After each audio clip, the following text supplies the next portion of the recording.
Heavenly Father, today we put on the full armor to protect us against attack. We put on the belt of truth to protect against lies and deception. We put on the breastplate of righteousness to protect our hearts from the temptations. We put the gospel of peace on our feet to walk in your light, peace, and freedom with the Holy Spirit. We rebuke anxious thoughts. We take up your shield of faith for protection to block and destroy all the darts and threats thrown at us by the enemy. We put on the helmet of salvation to cover our minds and thoughts, reminding us that we are children of a mighty King. We are forgiven, set free, saved by the blood of Jesus. We take up the sword of the Spirit, your living word, that has the power to demolish strongholds and is sharper than any double-edged sword. We come to you, Lord, in prayer daily. In Jesus' mighty name we pray. Amen. What's up, you guys? Welcome to The Imagination. I'm your host, Emma, and today I'm honored and excited to have back on the show for the third time, child assassin, SRA, human trafficking and mind control survivor, man of God, devoted father and husband, writer and author, podcast host at Nathan Reynolds on YouTube, content creator, international speaker, entrepreneur, farmer, military veteran, wilderness mentor, executive protection agent, transport specialist, chef for the homeless, market seller, and expert on all things linen and wool, Nathan Reynolds.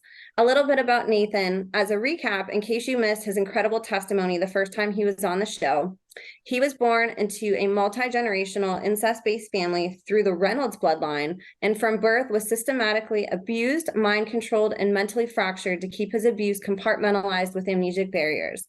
It wouldn't be until later in life and into his marriage that his suspicious past would begin unweaving and unwinding itself, revealing a layered double life checkered with deceit, betrayal, pain, torture, and horrors beyond comprehension, perpetrated on him from the same family, military, government, and community members that should have been protecting him, but instead were partaking in what Nathan has appropriately coined radically intelligent evil.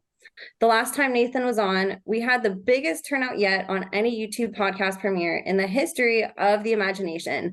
You all showed up to listen to this incredible warrior share answers to some of the deepest, darkest, and most nitty-gritty questions he's been asked to answer before on any podcast.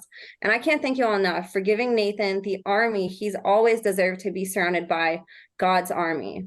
The questions that Nathan answered on the last episode were submitted by all of you, and there were some absolutely thought-provoking and incredible questions. And as promised, we are going to continue our deep dive into Delta programming, being raised as a child assassin, the Jason groups and projects, human hunting, healing, and so much more on the second Q&A using the questions we didn't get to on the last episode. Nathan has this amazing way of bearing his soul to the world. It's one thing to be able to sit with people in their healing, and it's a completely different level to be able to sit with people in the disparity of their suffering and anguish from a place of genuine understanding. And Nathan has that gift. I believe one of the gifts God gave Nathan so his suffering wouldn't be in vain is the ability to sit with us all. And in turn, we too finally feel seen.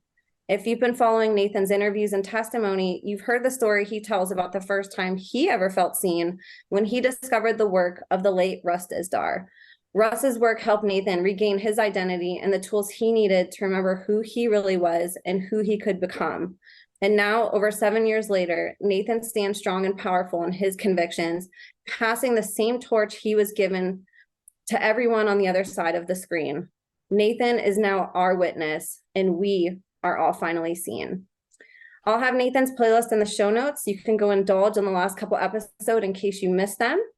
And I highly encourage you guys to please go buy his book, Snatched from the Flames. I'm going to have that below also, all the links to grab that. He has a free PDF. He has a free audio version on his website and on his web and on his YouTube channel.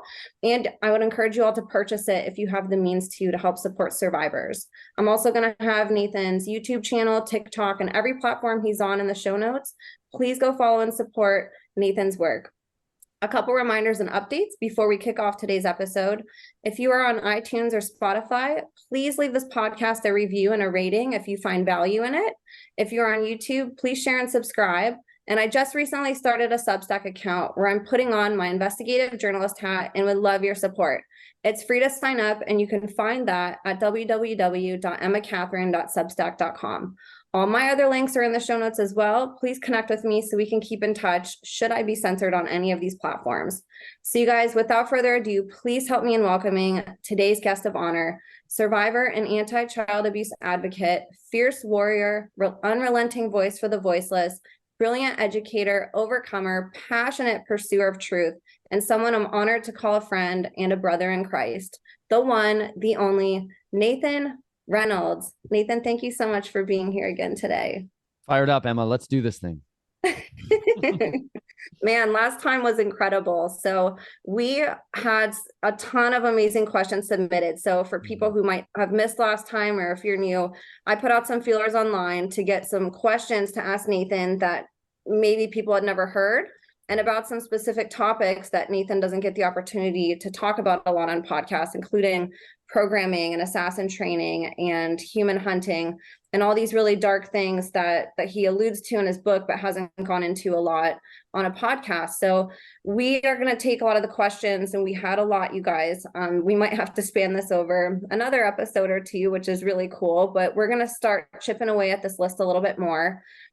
Again, go listen to that last episode to learn a little bit about what we talked about last time. And we're going to build on that a little bit this time, although you don't have to listen to that first episode to understand the context of this one. So Nathan, I thought we would start with one of the first questions actually that I was submitted, and you had answered this a little bit last time, but when we had talked off camera, you had mentioned a few more things, and I thought it would be a really great opportunity to go into this specific topic. But somebody was asking about deep underground military bases and if they exist, and what you have seen and your experiences being in these programs. And you had alluded a little bit to it last time, but I know that there's a little bit of a deeper story to this that you've experienced, and I'd love for people on the other side to hear it, because it's not something that we're exposed to, not being in here. And there's so many of these unknown horrific things that are going on behind the scenes that us, the public, are not made aware of. So I'm going to turn it over to you to maybe explain your own experiences with this, and what you want people to know about DUMBs and deep underground military bases. Absolutely. So first of all, one of the most beneficial things people can do is research for themselves, first and foremost, above anything else, because someone else just sharing the information for you, that's like coming in one ear and very easy to go out the other. However, if you do some diligence on your own work with some of the tidbits of information, I'm going to just cover this entire podcast with all kinds of little pearls, all kinds of little threads for you to all go pull on and go do your own investigatory work. Deep underground military bases have their roots from antiquity. People have been literally finding ways to dig in and fortify themselves and survive conflicts. Okay. The big issue in the United States that made them a little bit distinct and different was the threat of nuclear war. When the threat of nuclear war became a reality, people no longer used the same fortification styles that used to exist pre-Nagasaki. You know, that once people began to turn cities to glass, it turned into an entirely different event. And so what happened here in the United States as a protective measure in order to ensure the survivability of the country was something that was established called the continuity of government, the COG. So the continuity of government was established in the 1940s and 50s and ongoingly, and the investments that began to pour into that industry are tremendous. And this is what continuity of government is that they needed a way to make sure that people have a form of leadership in place that does not get interrupted in the event of total nuclear war. If every military base, all of the political, judicial centers, all of the governing authority structure that exists on the surface of the earth gets completely neutralized in a massive nuclear strike, they needed a way of being able to still run the country and predominantly the military in the event of that Third World War. So the way they did that is they began to dig into the earth and began to excavate massive tunnel systems and begin to build cities underneath our feet, cities of infrastructure, cities of every complexity and level of society that exists up here on the surface. They began to replicate down beneath their feet. And that was so that they could have a state government ready to operate instantly, so that there wasn't a delay of service. Like when you're sitting there waiting for your cell phone to connect to the call and then it says it's looking for a signal. They didn't want any of that. They needed to be able to launch retaliatory strikes and be able to command everyone from those deep underground military bases. And this is what began to give birth in places like Virginia, West Virginia, and the major hubs of it happened along the East Coast. However, a lot of that began to get relocated towards the central part of the country where I grew up there in Denver, Colorado, and the surrounding area, Colorado Springs specifically. That was when I was about 12 years old, my family moved from the mountains of Arizona, Pinetop, Show Low Lakeside, this tiny little town with a huge 5A school where all kinds of bizarre freak show stuff was going on. But when I finally got up to Colorado Springs and Denver, Colorado, you guys are like the central hub of the capital of the United States. And I know that's perplexing considering that we all look at the District of Columbia and all the corporation of the United States is centered there. However, the actual continuity of government's capital is the central of the United States, and that's what Denver is. This is why Denver, Colorado has had so much technology, and so many of the Central Intelligence Agency, the Defense, all these alphabet soup agencies have relocated their predominant headquarters to that region. And a lot of that really got burgeoned into existence in the early 2000s and post the kind of recession timeframe. That was a lot of the stimulus packages that Colorado boosted up. But one of the most famous deep underground military bases in all of society today is what's called Fort Hold on, let me just show it up. Cheyenne Mountain here is the Air Force Base. I'm going to share screen so you guys can just check this out, because this will help you have a better idea of what's going on here. So this is Cheyenne Mountain. Now, Cheyenne Mountain is a deep underground military base that's literally the entire, just outside of Colorado Springs. Colorado Springs is the second largest city in Colorado.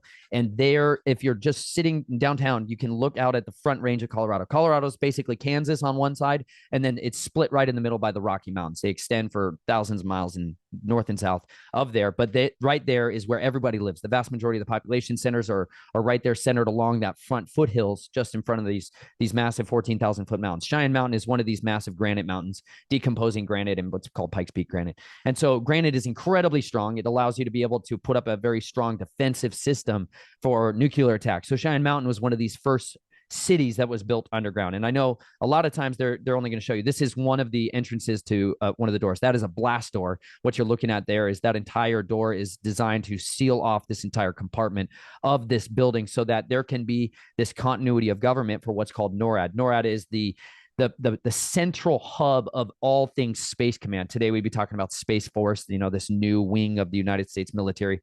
Before that, everything was just junctured under the United States Air Force. And what they did is they built this center to be able to control and communicate with everybody out there, in specifics, the air assets. So anything from a tiny little rock that's flying around, basically bigger than a meter,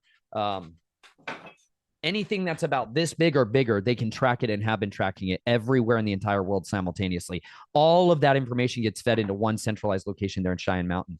That is the place from which this war was inevitably planned to be fought. The entire building rests on springs. Let's see if I have that picture of that. But basically, this is a different one over there in Hawaii. This is another deep underground military base entrance. And so you'll see these hallmarked into specific types of geology. They're looking for specific kinds of stone to be able to burrow into that's more conducive for it. This is out here in Missouri. This is near a place called Carthage, Missouri. And these are civilian accessible. Whereas where I come from in Colorado, all this was military centered. Out in the Ozarks, which is another central ridge that's lifted up. It's called the Ozark Plateau. Another geological feature when there's this giant plains of Kansas and Nebraska, Iowa, all of these giant plains. Well, then the Ozark Plateau lifts up, and the limestone, the dolomite, the karst topography, which is very similar to what they had in Vietnam that was so conducive for building tunnels, is very conducive for building these deep underground military bases. There's a very public one that you can watch people going in and out of, which is called Springfield Underground, which is a 3 million square foot underground city. This is where many of the headquarters for places like Kraft and a lot of these food distributors have underground storage, and they live there. People work there, they go underground, and they live their entire day-to-day lives down under these little places. But this is a tunnel boring machine that was used by the United States Air Force in order to construct these massive tunnels systems that you can see. These are kind of the modern public version of it. In the 1950s, they began to patent and start utilizing nuclear fusion, a form of just rock, melting the rock face itself so that you could create a liquid channel of rock and then harden it. So then you didn't have to reinforce it with concrete. You didn't have to put in any reinforcements. You could literally just liquefy the rock. And this is what enabled them to start doing that. Entire little ports and cities, like there's these tunnels that operate from the Pacific coast out near the Seattle, Washington area that go all the way inland into Iowa or into Idaho and northern Idaho. And this is where a lot of our submarine bases and deep underground military bases that facilitate the Navy side of things operate. But NORAD specifically, the entire bunker system for this whole little underground city sits on springs. And this was designed so that during the 1950s, it could survive a direct hit from a nuclear weapon by Russia. Now, my experiences was right there through Cheyenne Mountain. And so there's a guy named by my military handler at the time when I got brought up here to start working with the United States Air Force. His name was Lieutenant Colonel Lonnie Weaver, and he was a commander here at NORAD. And so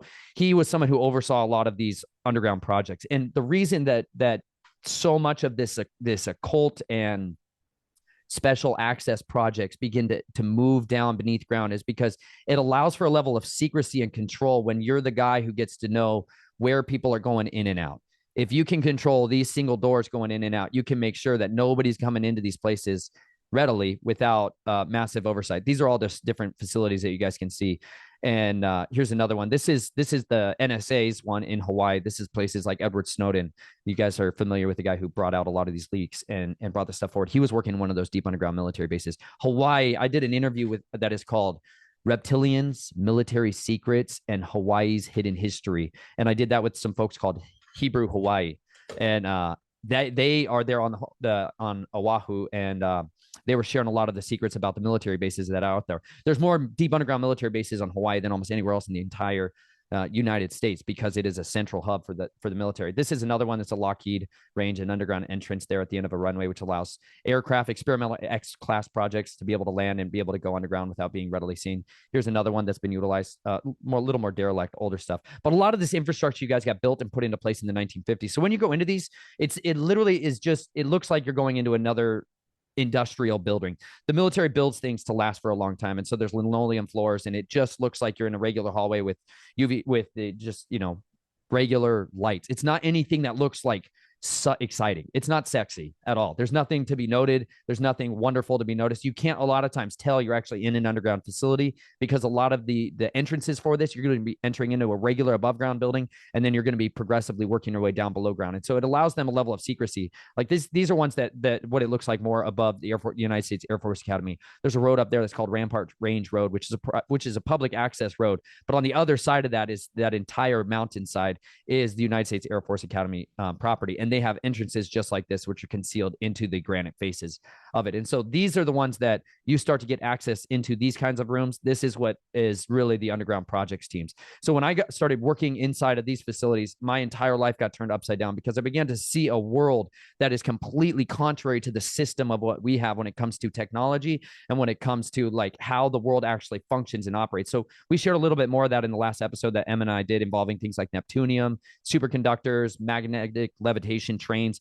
There's a way of moving and transporting people around and goods around that's completely different than what we had. And the reason that we don't have maglev trains, the reason we don't have high-speed trains and rail cars up here on the surface is because they don't want anybody to have access to that except for who they say they can, because it transforms a society when you're able to move things with limitless without need for power. When you don't need the same power systems that you have, it allows those control mechanisms to begin to break down that old world society, the petrochemical based industry that is so benefited financial kingdoms like the Rockefellers and the Carnegies and a lot of these societies that were established and they are fueling this system. The petrochemical basis for our society is what has enabled so much of these overarching power controllers to rule up here. But down beneath the ground, it's a completely different currency that's under there. And the currency that's down there is truly secrecy. And so they enforce these secrets explicitly. And so when I got brought down into there, I got to see that really it's an inverse kingdom of power. And the only way that you get in and out of that kingdom is through secrets.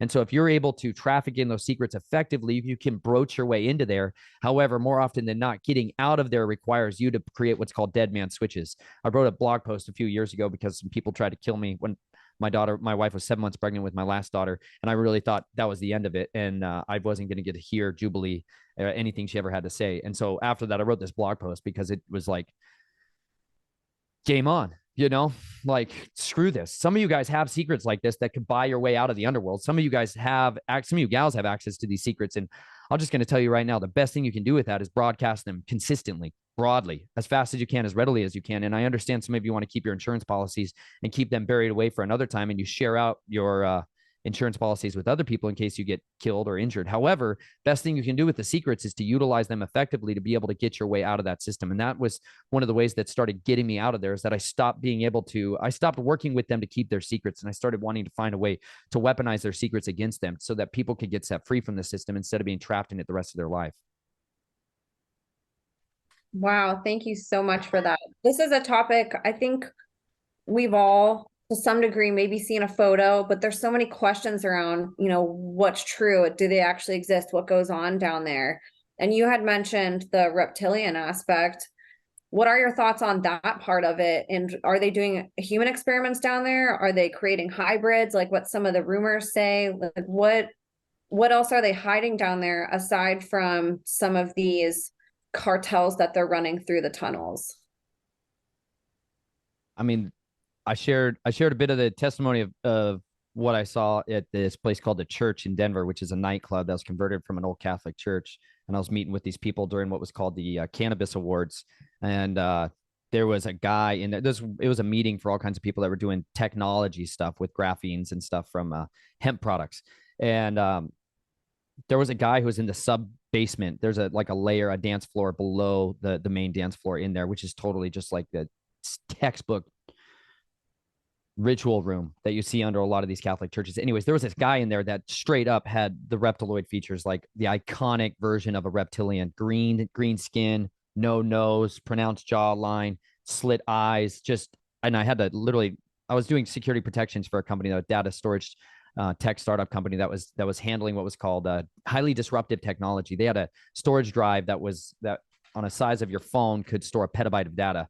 And there's a lot of people who don't want that stuff getting out there. And this was the stuff that would enable a lot of AI processing and military industrialists to be able to take this thing to a totally different level. Surveillance state on a continual basis because you start recording in 8K and all this other stuff. Anyway, so I was like their security team lead, and I was staring at this reptilian looking guy and had to ask the CEO. I'm like, Charles, are you seeing this guy? He's like, oh yeah, the reptilian. He's like, yeah.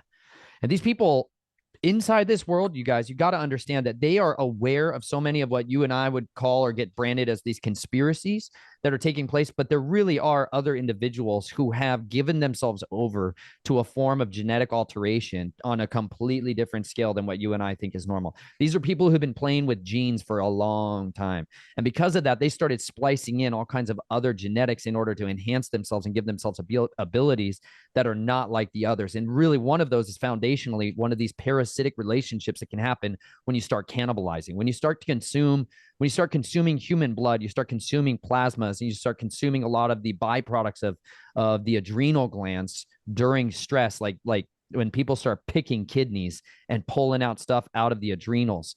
It alters them, and it begins to transform them fundamentally into something other than what is entirely human. So these hybridization projects are not something to be trifled with. And what you start to encounter down there is the experimental research centers, the hubs of this. This is where the genetics labs are located, and this is what allows people to become other than just human 2.0, what the Nazis used to call Übermensch. It was the backbreeding of the Aryans to the gods. They were trying to recreate the gods of old. They really believed fundamentally, if you cannot understand the fundamental root of so much of our society's architecture for the military and for the national security councils and for what is the titans of our eras today, we call them corporations. These corporations are hands that are still servants to places like DARPA. The internet we're using right now still is the created being of the Advanced Research and Projects Agency, one of these deep underground research agencies for the United States military.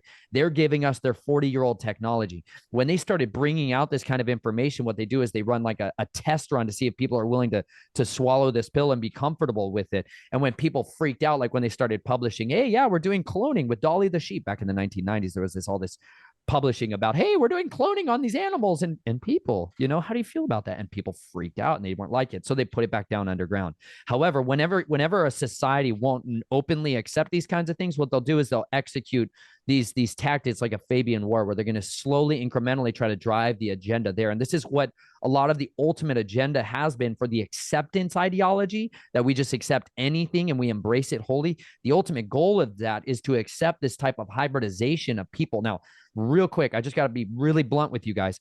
I believe fundamentally, if there are still components of a soul within there, that these people have the opportunity and have the right to be able to receive the good news. They need an opportunity to hear the truth. They need the opportunity to be able to be understood, because a lot of them never had a choice in the matter. A lot of them got manipulated into this, and they need an opportunity to get healing and restoration.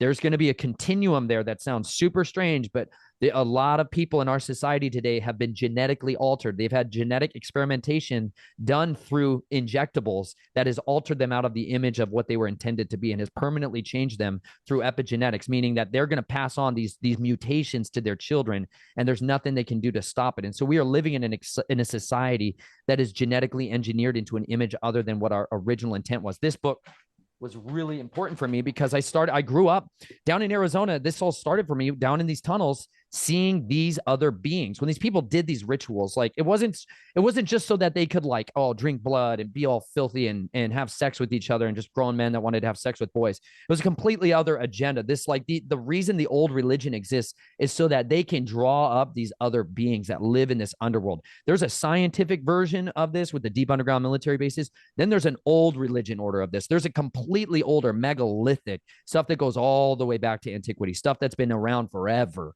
that has been buried systemically and historically buried. This is why the Smithsonian Institute in the United States was created, was to conceal the true history of our country, of the world. They didn't want people to understand that these advanced cultures and civilizations have been the norm all the way into antiquity. And there will be massive cataclysms and destructions and self-immolations as people turn back to this old religion where they're sacrificing humans, where they're consuming blood, and where they're willing to engage in this dark occult magic. When they embrace the shadim, what we would say demons, these shadows, when they start inviting them in and opening the gates to them, and bringing up this other world, because beneath our feet is this black inky mire. It's a real other world that exists down there. And you have one that's scientifically based, like up in North Dakota or South Dakota. There is the Fermi Labs. There's these laboratories that exist with particle accelerators and with atom smashers and cyclotrons.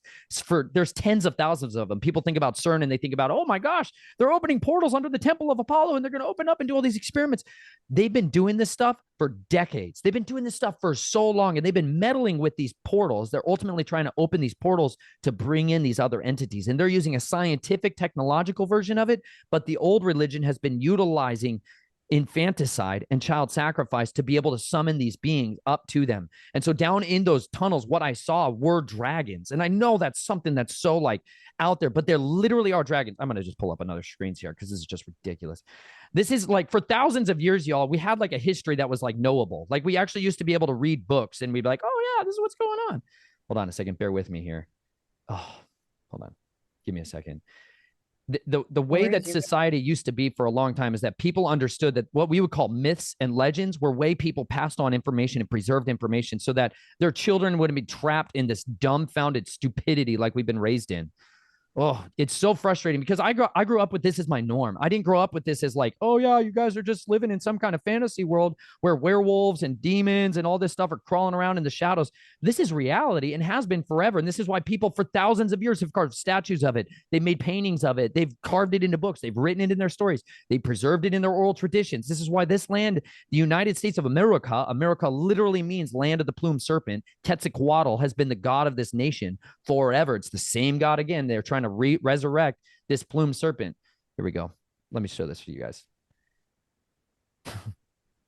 It's just a sci-fi movie all the time. I tell people all the time, the truth is truly stranger than fiction. You're living in a society that has tried to convince you that there's something other than this. But this is the way that the world operates. This is the Queen's coin. Oh, it's just, they put this in front of your face. This is like a 10. Look at the size of this coin. Okay, this is the commemorative coin that the Queen made. She's called the Queen of Beasts, right? This is literally the Queen of Beasts. What? This is back in 2014. And this is who her heraldry is, right? She's telling you that she is the queen over all this. This is like a 100-ounce gold coin that they made in commission for her. And if you notice how many of these are, you're like, oh yeah, normal creatures. I totally recognize these. And then you get all these hybrids, right? You got the phoenix, you got the dragons, you get the unicorns and all the rest of this. But what they're really getting at is what these animals used to be, right? If you go back into antiquity, just a few thousand years, this was the way that the world operated.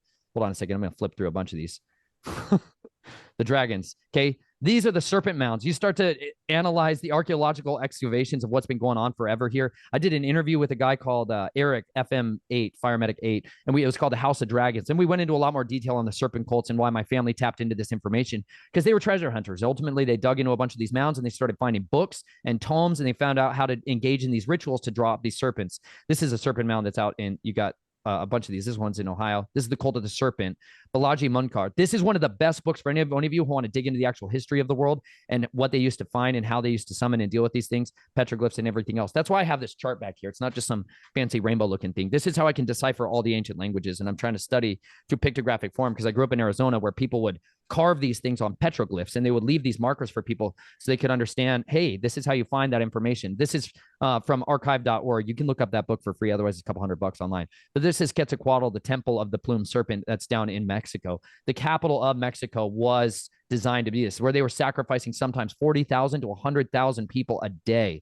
The entire society of Central America was only given over to this deity. That entire, all of the priest class that operated down there. There's a book that's called The Discovery and Conquest of Mexico, which is the firsthand account of a priest who was accompanying Hernando de Cortez when he came over, the conquistadors, and began to invade Central America, that shares about going into these temples where these priests have their dreadlocks made of intermingled with blood and organs and human skins that they would wear, and cannibal markets, that literally the meat class for this society, the meat that they ate was each other.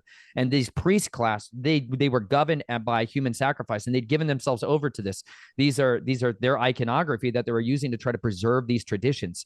So down in Arizona at Lake Havasu, when the city of London brought over that bridge under Robert McCulloch and C.V. Ward, they were trying to bring about the resurrection of this from inside that bridge. They wanted to be able to raise up Quetzalcoatl. They wanted to have him and the spirit of death, who is over him, be able to come back into the United States and have his dominion reestablished in here. The reason that First Amendment was, or the freedom of religion was extrapolated on in our Constitution for more often than not, was not to protect the religious expression that you know to be cherished and to be guarded, but it was to protect this one. This is ultimately the new Atlantis of what Francis Bacon and a lot of their prophets have been trying to bring to resurrection, which is where people are openly willing to do what is only being done in secret. Emma and the people that she has on this show are talking about this underground society that's right beneath your feet, that's just out of the corner of your eye, but that's happening day and night right in front of your face because you're blinded by these very beings. They put a spiritual veil over people's eyes. This is why when you try to talk to them about these things that are going on, in reality, you're like, listen, every drop of water you drink is literally poison. And they're like, I'll have another. You know, you're like, what the heck is wrong with you guys? You're literally drinking dead. You're drinking death, like continually. You think they can filter out those pharmaceuticals? You're drinking so much birth control that you can't get pregnant because you're drinking birth control on a regular basis. That's a serious problem, y'all. Like, there's so much blood and death that goes into the drains. What do you think happens when they do an abortion and they cut up a human baby and they desiccate it and get rid of its blood? Where do you think that goes? Down your drain, down to your neighbor's drinking supply. And you wonder why our society is literally drinking in the blood. 80% of all the blood that's getting donated at these blood banks is going into pharmaceuticals that people are eating. They're cannibalizing each other on a continual basis. 20% is going to the hospital, and they're like, oh yeah, we're just going to save humanity with this. All the while, the pharmaceutical industry is just designing more and more drugs on this. But this is Quetzalcoatl, and this is the very same deities that have been ruling and reigning over this nation for a long time. They were driven nearly into extinction. A man named Charles Finney. Y'all, you want to read a book for a second? Just hold on a second. I'm just going to stab this in the throat. Charles Finney was a man. Some people used to fight this crap, and they used to lay down their lives and literally go to war against these secret societies, these oath keepers. Let me just put it a different way. The oath keepers, secret societies got too much of like, ooh, sexy involved in it. It's filthy, disgusting people that want to do all kinds of perversions. It's perverts. It's cults of perverts who want to protect and cover up other perverts from doing sycophantic evil. That's what these secret societies are. And they masquerade and they balance it out. You're like, oh yeah, we're gonna balance our good deeds over on this side with our evil deeds on this side. You know, we're like the Shriners. We're gonna dedicate all of these funds towards these children, and we're gonna go ahead and rape and consume their flesh out on another time. And we're gonna balance the scales of Gayatu, and he's gonna accept us into his cult. It's disgusting. But this is literally they almost got driven into extinction by people that were willing to expose their secrets. They had all these infiltrators. I love double agents, okay? They had all these guys who went in and joined fraternal organizations with another motive in mind. It was so savage. They were salty and sneaky. They would go in and they would document all of these oaths that they were saying, and then they would come out and publish their rites and their rituals in manuals and in books and in flyers. And they started awakening society to what these people actually were doing, to this other agenda that was taking place, to these serpent cults that were trying to resurrect these old gods. And they literally almost eradicated them, drove them out of our country. They came so close to being able to do it. They accomplished driving them underground again because they were trying to rise up again. And they were so effective at doing that. Charles Finney wrote some incredible books on it and was one of those people who was speaking out against it. And I encourage you to seek it out. These are still preserved to this day. One of the things my dad did was to take me back down to Mexico, Tulum, Mexico, and I got my open water scuba certification. And then one of the things he was hell bent on intent of taking me was onto these temples to go into these little, they have these little, at the tops of a lot of these towers, they have this special chamber room where they would drink, and they would cut the heart of a person out of their body and they would eat it. The high priest would eat it and they would drink their blood. And this is a way they would pass on this life force through the priest class and ultimately to the king class. And these are all still preserved today. You can go down there today. This is literally the temple of the plumed serpent. These exist all over the United States, you guys. It's not like this is just Mexico. All over America, these mounds are everywhere. And under these mounds is this same kind of architecture. It's the same gods doing the same kind of worship. And now this is in literally Mexico City, one of the most populous places in Mexico. That's literally where the temple of the plumed serpent used to be. And this is what one of the renditions of what it used to look like. But anyways, the reasons this came in, these are other hybrids that have been around forever, lion creatures and all the rest of it. The lion men of Moab, you ever read about these things in the Bible? Anyways, this stuff just absolutely fascinates me because people used to carve this into stone. They were literally lion hybrids. They've been around forever. The hybrids have been around forever. They just got driven underground because our society is like, we're not going to tolerate that anymore. And they're like, okay, we're going to surface eventually. But these beings literally would be conjured during these rituals, and they would come up and they would consume the life of the sacrifice. And then they would speak to people, sometimes telepathically, but more often than not, they literally spoke in the tongue of Nahash. That's a way of saying Hebrew or serpent in Hebrew. This is a different language called a twilight language. It's these other languages that these things speak to people. And they would literally speak to these leaders in this room and give them marching orders so that they would then go carry these out on the physical upper world. And this has been the communal exchange that's been going on for thousands of years between the old religion and their high priests and then ultimately the kings, the corporations. This is how they're able to get these advanced technologies. This is how they're able to put themselves in positions of power, because there is a driving mechanism, an ancient hand, a black hand that's guiding and directing these things. Hallel ben Shahar. These are the shot callers that have been in their own prison cells, the fallen watchers. Simyaza and Azazel and Gadriel. These are these ancient evils that have been around, these hierarchy that are still passing this information on to their assets. And this is literally the kingdom of darkness that we're wrestling with day and night. This is the city of London, who's the architect of the entire financial empire of the world. They still invoke these gods to this day because this is the masters of who, this is the ones who truly call the show. And this is the ones that I've been battling with my entire life, and why I want people to have an understanding. We can get free. This was the book I was going to reference earlier, which is written by John Darnell. This is not available online. I cannot find it anywhere. I'm working on trying to create it into a PDF so people can have it. But this is called What Did Jesus Mean? The Gospel to Every Creature. Good news for Nephilim, transhuman, enhanced humans, and anyone else who is the result of genetic experimentation. John Darnell. This subquote is: the only way to view someone who is not 100% genetically human is to see a human being whose genetics have been modified. Then you can tap into God's heart for redemption. This is some of the stuff that foundationally was critical for me to be able to understand that there's still an opportunity for redemption for me. There's this bloodline tracing that happened for me that goes all the way through the Orsini's and then back to the Babylonians. And they believe literally they're inhibitors. They're carriers of the seed of the serpent. They literally believe because they drink this black blood of these serpents that they get possessed by them and they have the divine right to rule as kings on this earth. And that was in my blood. And so I believed I was cursed. I was anathema. I had never had a right for redemption. And I could not be transformed into an image of just a mortal man, that I was destined to be one of these other things, these other creatures. And it wasn't until hearing people like this and testimonies like this that in the Gospel of Mark, he literally said, go therefore into all the nations, preaching this good news to every creature. It was that word creature, which is not person, not man. He literally said creature, that gave me hope, and why I still today want to advocate for the hope of these hybrids, that these people, these beings still have a right to life and a right to an opportunity to hear the truth being spoken. Because like you, they've been beguiled since their birth, since their conception, no matter what womb they came from, whether a laboratory or some kind of woman. Listen, you still have an opportunity for healing and redemption, and you have a testimony that the world needs to hear, whether they've abominated you beyond what you believe is your hope and your desire. But this is what you were born for, is to be able to find freedom, find a purpose, find a mission, and be able to serve in the true kingdom of truth. Amen to that. I'm going to dig just a little bit more into what you're talking about before we move on to some of the other questions, because this really is fascinating, and I haven't covered this stuff on my podcast before. You brought up the adrenal gland and the blood a few times, and that's something that I personally get asked about a lot, and I'm certainly not qualified to answer. So I wanted to see if you could speak on behalf of that. Why is blood so important? Are there side effects that are desirable that happen when it's consumed? Is it addictive? Can you talk a little bit on behalf of that for people? Because that's another thing that gets thrown into the conspiratorial side of this. But I think it's a really big piece to the puzzle that gets grossly misunderstood by society. Yeah. There's the life is in the blood, and it's fundamental to it. We think our life is linked to brain cells and neurological responses, but when you let the blood out of a body, that's when they die. There is no, that's what the life.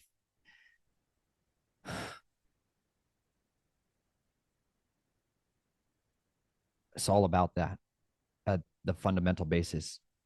They need the blood to survive. They're dying perpetually. This other stuff that gets this lust for power and the lust for immortality consume people. When you get to a stage of wealth where your basic needs are met, you're like, oh, okay, I'm pretty content, pretty happy in a sense. How much money is enough? A little bit more. Basically, everybody thinks this. Okay. It's a trap. It's a rat race. And the love of money is the roots of all kinds of these evils. And what happens fundamentally is as people are willing to compromise is fundamentally the currency for this kingdom of darkness. And every one of you who is willing to compromise in order to climb that ladder, you're being tested to find out, okay, how much are you willing to compromise? And there literally is a gradient of how much are you willing to truly compromise? How dark are you willing to go? Because this is an inverse pyramid that y'all are climbing. Like you're climbing into the pits of hell. You're not climbing into the top. You're climbing into the depths of deceit. That's the only one-way direction that this is going. What happens is as that compromise gets worse, you're willing to start to engage in sexual acts with people that are not your norm. You start to get more and more deviant. You start to get more and more corrupted. It ultimately leads down into these places where people are consuming blood. And I'm not talking about like cups. I'm not talking about people are slitting the throats of people and putting a cup under there and they're all drinking it. Sometimes that happens. What I'm talking about is there are products that are extracted from the plasmas of blood, the proteins. The majority of blood is basically water and plasma. It's these proteins and these other compounds that are found within the blood that are there during specific types of experiences, okay? When you are feeling love, when you are genuinely feeling love, like real, authentic love, your body produces something that's a binder, okay? Like it literally is like one of the names for this is called oxytocin. Oxytocin, they'll call it the love molecule. And what happens like when you snuggle, okay, let's just call it that. When you snuggle, you get intimate, you kiss somebody, and you feel their lips near yours, you feel their nose near yours, when you exchange breath, when you begin to experience that, what gets produced in you, if it's a positive thing, if this is something that's mutual, if this is reciprocity taking place, what gets stimulated in your body is the production of oxytocin. What happens when oxytocin gets released? This is why you feel high. This is why you feel good. You're like, I love this person. I really like this. I want to do this more. In fact, I actually want to do it all the time. This would be the best thing we could do forever. That feeling, that like, oh man, yeah, right? We call it love drunk. It's a real thing because you're literally drunk on a physical compound that's being excreted in your body. That's a positive thing. That's designed, when you get that released at the highest doses, when you're breastfeeding your infant. Okay. When like my wife, I've got twin newborn babies in there. My wife breastfeeds them. What happens when she's breastfeeding is that literally gets released in huge quantities in her and in them when they're bonding like that. This is why the maternal bond is foundationally the most critically important one that can take place, and why breastfeeding specifically is so critical for bonds of attachment, right? I studied attachment psychology in college because that was the first classes I ever took in psychology where it actually felt like this is right. This is a model of understanding how human beings are, how persons operate amongst each other, where we identify and look for ways of creating healthy attachments and dealing with areas where it got broken. And one of my professors was amazing at dealing with this and the power of vulnerability. That really inspired me and encouraged me to be, like you said, to bare your soul. She shared how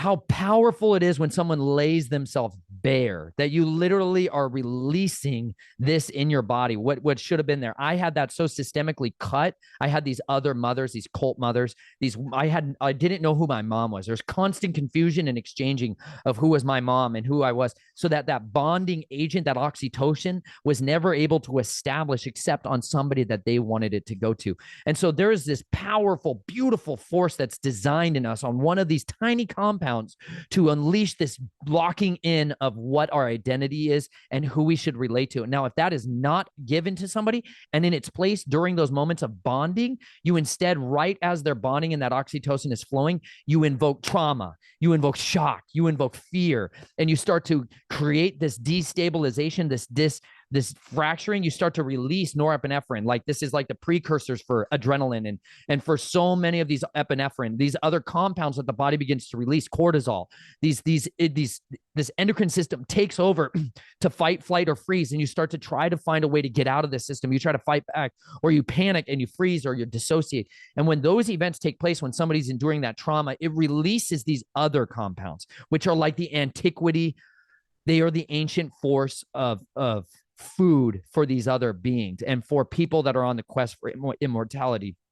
And it's as awful as you can imagine. And in Lake Havasu, Arizona, what they literally did is they took people and they would pike them. Okay. They would put IVs into them and then traumatize them and abuse them. And they would extract blood from them as it was happening. Sometimes they would extract it directly from the adrenals. Sometimes they would extract it from areas in the brainstem. They had different ways of getting it. However, more often than not, they would literally just drain them of their blood while they had headphones on, while they're watching screens and images of people being raped. Whatever version of it that was needing to be used to cause the most distress, that's what was being utilized. And that literally was being extracted out and then spun out into different compounds and extracted in a laboratory there in Lake Havasu City. Those little vials they would sell on the black market, in this underground market, to people that wanted cups of immortality. So they're not going around thinking like, okay, this is something that politicians have been caught with in airports. And they're like, what are all these little vials that you guys have here, right? And it literally would have a silver lining to them. They would look sometimes like liquid silver that they would be drinking. And you got to understand, the reason that this facade is able to go on is because these people don't know that's what they're actually doing. A lot of them just think it's another pharmaceutical product, just like you guys going to your pharmacist and you're getting another drug that you don't have a clue what's actually in there. And you're like, whatever the white robe priest says, I'm going to take. These people are under the same strong delusion, and they're willing to take whatever their drug dealer, pharmacist, might say, this is what's going to help you, right? One of the neurotropics form of it that was being utilized is stuff like the military has the best chemists in the world, right? Before you guys get your street drugs, the United States military has been giving it to their pilots since the 40s and 50s. Like the best forms of methamphetamine and stimulants and Adderall and all these other uppers or downers that have ever existed went through those guys before you ever got your hands on it. Same with these compounds. And it's these compounds that literally, when people consume them, aging, the reversal of aging truly takes place.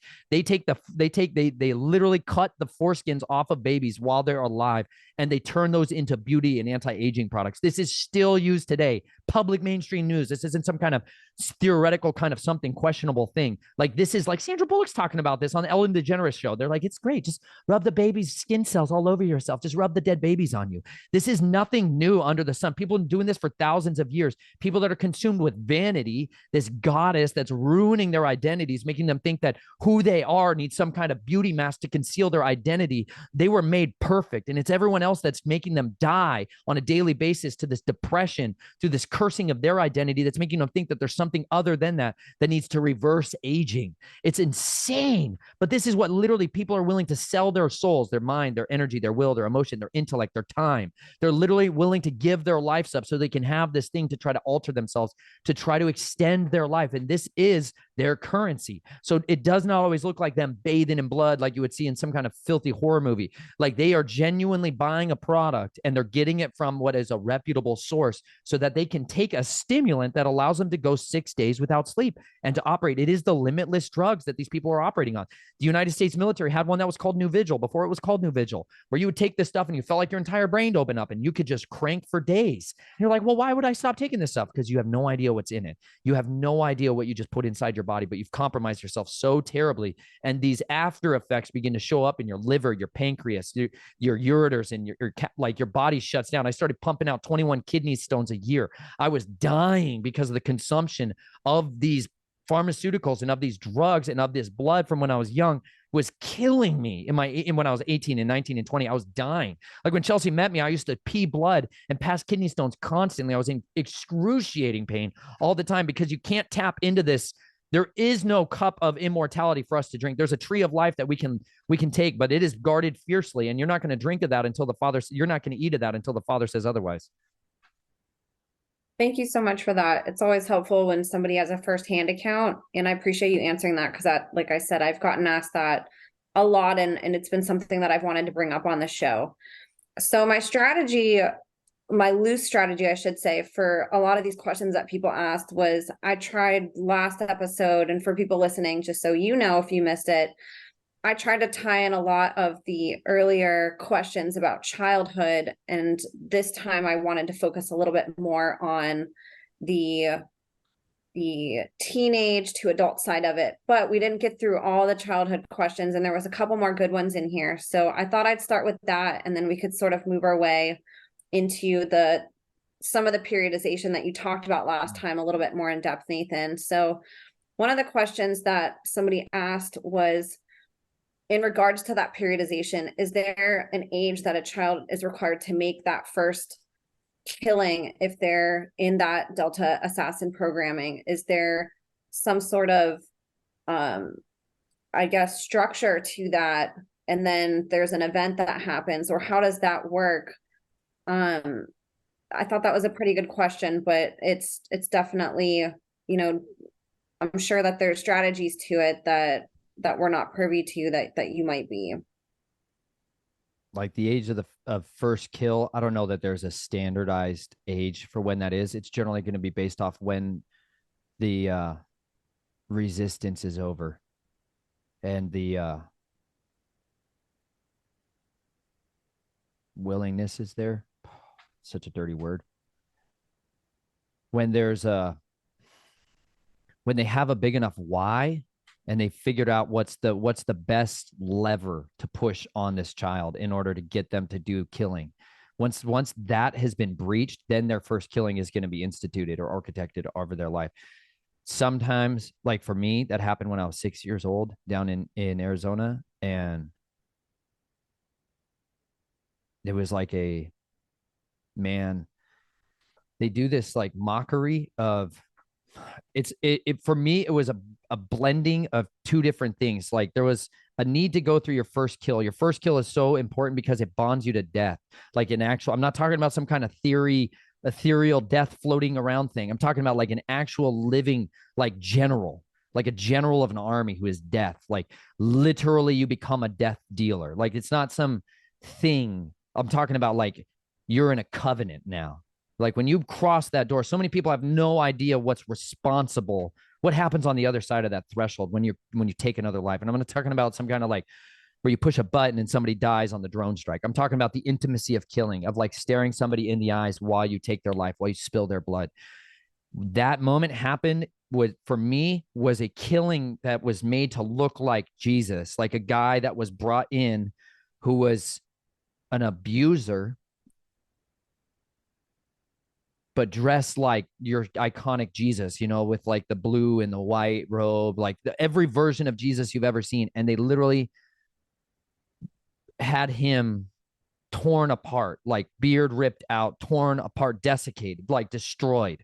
And like people were made to be doing this. They were like, we were hopped up on this rage, and it was this like environment of like revenge. Revenge was the biggest motivator for me. Revenge was the biggest motivator for these boys down there. Like this was what was our driving force, was like we wanted to fight back. And it was like we were raised with this model of like kill like dogs. Okay, I was raised in like you have two different forms of canine training. Okay, one where you put them in the worst environment ever. You neglect them, you abuse them, you starve them, you never let them know peace. The other one is like you breed them with the best genetics, you give them the best training, the best food, the best environmental conditions that's conducive towards their training program. Okay, those are basically it for the Delta worlds of where I came from. Those were the only two models. Like my dad left the financial empire to go prove himself that he could raise up an empire down in Arizona, Southern California and Arizona. They chose the tact for me and my structure on the abuse side, on the dark magic side, on the left-hand magic, on the Crowleyism, on all of this debasement of the soul that I would draw from the abyss, that I would be a part of this kingdom of these archons, that I would consume the darkness and then funnel it out. That was the past. So I was starved for attention. I was starved for family. I was starved for relationship. I was starved for humanity. And so I was like a beast, literally like a beast, like a canine in this world. All I knew was violence. All I knew was a desperation to get out of the cage, to rip the throat out of the monster that was in the room right there, tearing apart my friends. All I wanted to do was to get out and tear them apart. And so it was like they finally let all of us away. I was the youngest in that room. There was a lot of 7-year-olds and 9-year-olds. There was a 13-year-old in there who was just out of his mind. And they tortured this guy, like tortured him. And then they put him on a stinking crucifix, on a wooden cross, and they drove nails through him. And then they had me come over to do the killing blow, to pierce through his heart, to pierce through his life. And there's this. You're now in to something that you're not even. You've left the land of the living. And now you're a son of death. And so what else is there in life, you know? What else is there? You sit there and you're like, okay, I felt relief. I felt freedom, which is disgusting for people to think, but like I finally felt release. It's like all I'd known was pressure. And I finally had a handler give me release. And release for me only ever came when they gave me a green light. They're like, now you get your green light. And the green light was only ever architected around death, was only ever allowed out under very specific contained conditions, like the shock collar on the neck, the handler ready to joink you back in. That was where it happened for me. Now, the other children that were in the room, I don't know when they had their first moments. I saw other children at different ages. Very rarely was it quite so young unless somebody else was kind of helping them do it. But more often than not, it tended to be more at 7, 8, and 9 years old. This is when the neuroplasticity of the mind is the most amnesic. Like the years when a child is most easy to manipulate really are between 6 and 9 years old. And so that's when I saw most children being forced into that environment to engage in the killing blow. Oh my gosh, that's so just awful to even comprehend, being so young and having no free will for something like that and having to witness that. One of the questions that people ask that I thought would be good to sort of segue into, given this, is what happens to the bodies of these people who are sacrificed, and especially the more renowned people that maybe you would go on a mission for, the politicians or these people that are more well known. Like, what happens to those bodies of the deceased?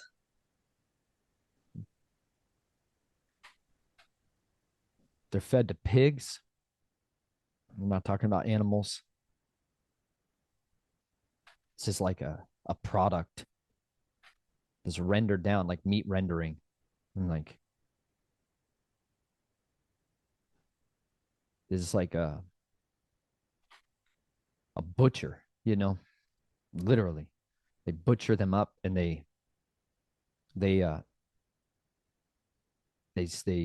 grind them up and they use them as a meat product. And not always. Down in Lake Havasu, they had a facility for that. Otherwise, People are buried in the desert. People are dropped in Lake Havasu City Lake. But out when you're on a mission, when you're out and you have to dispose of someone, you have cleanup teams specifically who that's their job to come in and do that. They're generally tasked with these are like your body baggers and your draggers, like morticians. There you would get connected. The way this underworld facilitates a lot of this is like the Reynolds family was one of the biggest owners of crematoriums and funeral homes. And that was their way that they could have that. The other two big places they invested in were veterinary offices and dental offices. Dental offices are very conducive for programming and dealing with people that are an asset out of containment. And veterinarian offices are a way that you could get medical attention without people being able to maybe know as much. You can get anesthesia drugs there. You also have on some of them, not as much today. They used to have more crematoriums attached to them, incinerators that were needed to be able to dispose of the bodies. Those are the main methods that were utilized overall was to get the bodies disposed of. That was not my compartment. That was not my department, for lack of a better word. I didn't like that side of it. I wanted to do the killing blow. I didn't want to process. I didn't want to do that. But when it was a necessity, you make the body look as, especially if you have a high value target that you're going after, and you know this person has to be what's called an open death, meaning that their death is going to be publicized, it's notarized. You need to make sure that that body looks as though it died of natural causes on one side of the equation, or that it needs to die in a way that's explainable. Car accidents, you don't kill people almost ever with a car accident. You kill them and then you dress up their body to look like they died from that. This is when a neck is broken. This is when there's swelling on the brain. This is why brain stems are an area of target. Like why you utilize knives, it is to separate spinal column. The central nervous system is the major target when it comes to like actual assassinations. It's not, you're not looking to wound somebody. You're not willing to kill somebody. You're looking to instantly stop them and incapacitate them, not some kind of like, oh, you stab them in the heart. None of this. You can shoot somebody in the heart. They're going to run around for 30, 40 seconds. They can still shoot and kill people and fight back and do all kinds of stuff during that time frame. You're trying to incapacitate them instantly, and so you're separating their ability for their body to function anymore. And so if you learn how to use blades very precisely, you can turn people off very quickly, and you can do it in a way that's very concealable. This is why needles and picks, ice picks, are utilized, because you can conceal that. If you inject a whole lot of air into people's veins with a hypodermic needle and a whole lot of air, it kills them very quickly, very fast, and it's something that's not very detectable. Morphine is generally the most commonly utilized one because you can inject people with morphine and it's not generally detectable. It's the same way hospice kills people to this day. You stop people's hearts really easily with an overdose of morphine, and it's really not something that people are going to scan or look from. Otherwise, you're using barbiturates and alcohol in a combination. If they have any history whatsoever of having drug or alcohol use, you're running down that path. You're going to make them OD. Okay. And then it's something that's just, oh yeah, another person just died from an overdose. Oh, another person fell out of a building. They're like, oh yeah, they were suicidal potentially. You start to, then this is where the other guys who are like black hat hackers, they go in and they plant evidence to make it look like suicide notes, rantings of some kind of madman or somebody that's gotten delusional. They're going to arrest them and put them in a psych ward hold for 72 hours when they're 15. And then later on, when they do die from suicide by cop or whatever version of it they want to say, when they do die of suicide, they're like, oh yeah, see, they had these mental health disorders. This is the way our society scrubs this up. And these are all, honestly, these all work in different compartments. When you're the lone wolf, you don't work with these guys. Like, you don't work with them. They don't know you. You are a ghost. They don't want to know you. You don't want to know each other. Plausible deniability is everything. Compartmentalization is everything. So you have people that's their job. They're surgeons. They change and alter bodies, and then we'll drop them. Like, and a lot of this got birthed out of special operators, guys who go work overseas, who are like on black operations, meaning that it's not public information, who get killed. They can't be known that they died in Cambodia. They're like, oh yeah, so we're obviously operating Cambodia, Laos, and Thailand during the Vietnam War, but we can't have anybody know that guy died in Thailand. So instead, we're going to ship him back, have his body go through a launderer who's going to change and disfigure him to make it look like he died in a car crash, and we're going to dump his body at in Munich. And we're going to be like, oh yeah, he was back on base and he died, on drunken driving and stuff like that. That is more so how these things are done. Like my grandfather, Bruce Reynolds, this guy who is this illusory character in my life who I never got to meet, but died the day my mother found out she was pregnant with me, allegedly. I've never found his gravestone, by the way. I think he's a guy who potentially got out. Who knows? Anyways, they said he was killed. He ran himself under a semi that day and killed himself, right? This is what they said.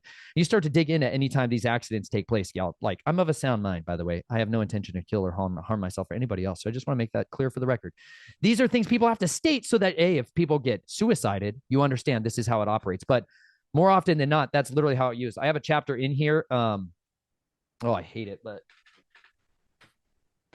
this section, if you guys want to see what it really looks like at a ritual and how they dispose of this stuff, I go into a lot more detail. I don't want to read it. I don't like reading it. I don't like talking about it. I do, but I don't. I am willing to, but I don't want to. This stuff, it's under part it's under part 6, which is called The Inner World, The Dodge Viper, and Secreted Away. And I go into a lot more detail of what it looked like on the ritualistic side of that, where people were literally carved up, cut up, and then dragged out in garbage bags. And then they were put through these incinerators and passed on. But otherwise, they're generally consumed in a horribly horrific way. And this is why a lot of people kept pigs. Like my aunt growing up used to keep this big pot-bellied pig, and you could feed a body to a pig, and they will eat everything, and dispose of it very quickly. So those are some of the ways. Wow. So what's the difference between military and assassin training? That was another question. You answered it a little bit with this answer. Could you go a little bit deeper into that? Assassin training is invisible warfare, as opposed to military training is like overt warfare. You put on a uniform, you're supposed to operate under the codes of military justice. You're supposed to operate under Geneva Conventions. There's all these parameters. There's this order following things. Whereas assassin training was a form of autonomy. That was what appealed to me so much. Is I wanted freedom, and this was supposedly the way that I got freedom was hunting people, and that was the only way I was ever let out and led out to be exemplary. Otherwise, I was kept confined continually, and so assassin training was multidisciplinary. So in the United States military, they have what's called your MOS, which is like your job. That's your function. You're going to get trained up through your advanced training school. You're only going to have basically that job. Everybody goes through a basic combat training, and then to be a soldier, a soldier overall. However, it's then broken down into specializations. The United States military, the Army, has 11 Bravos. These are infantrymen. Okay, that's their job. They can then branch into different jobs later on, but generally they're going to stay in that role. You have people that are artillerymen. You have people that are supply specialists. You have people that are chefs. You have people that's like literally their world operates around that function. When you deal with assassin training, what you're dealing with so much more is the ability to be invisible, to be a criminal for all intents and purposes, how to live a life of being background noise, how to blend in and be a chameleon in all your environments, how to learn how to use the art of social engineering to work your way into a group, to be able to infiltrate and get past people's defenses psychologically, mentally, emotionally, and spiritually, to be able to get in with them, to be able to get them to let their guards down so you can deliver a killing blow, plant evidence, extract people. You're made to be a ghost. And that's fundamentally very different than what the United States military has, this kind of public hoorah, hoorah kind of feeling, camaraderie, brothership. Whereas in the assassin training, you're never allowed to bond with anybody because anybody could become your next target. You may be literally best friends with the guy that you've been hanging out with for the last 2 years, and you get a text message that tells you that this is your next target, and you shoot him in the head, right? And you walk out of the room. Like this is kind of how these functions operate. You can't ever have these bonds and these attachments. And this is why Russ Dizdar wrote this book on the Black Awakening. It's understanding there's a different kind of thing that takes place with these back personalities, with these subsets of identities that are made to be capable of doing multidisciplinary work, whether that's running a vehicle, whether that's running an aircraft, whether that's dealing with digital closets and communications. You have to be able to handle all of these different things that come your way. Whereas in the military, it's very compartmentalized towards a single area. What types of things are specialized in the assassin training? Is that more, say, for example, are there certain people that are in these programs that specialize in specific weapon types or specific types of martial arts or combat training? Or is it more just everybody does everything and you become skilled in a plethora of different things? No, because some people are just going to get assassin training so they can go out and do that as one of the things they do. Otherwise, maybe their main function for a group is being a mule, being a prostitute. But it doesn't take a lot to teach somebody how to kill somebody. It's 4 pounds of pressure to puncture the human skin. It's not a lot, right? So it's more so teaching people how to be able to dispose of the resistance to killing. That's the fundamental basis of all of it. You have to get people who are capable of not having that hesitancy. You can kill fundamentals to it is you can kill anybody if you're absolutely willing to die. If you're absolutely committed to death as an inevitability, you can kill anybody. I don't care how protected they are. There's no one on the face of the earth that can hide from somebody who's wholly committed to giving their life up in the act of going after them and pursuing them. There's no amount of protective agents that you can deploy around you. You can get to anybody, no matter where they are, fundamentally. It's just a matter of time, resources, and intelligent strategies. This is all it takes.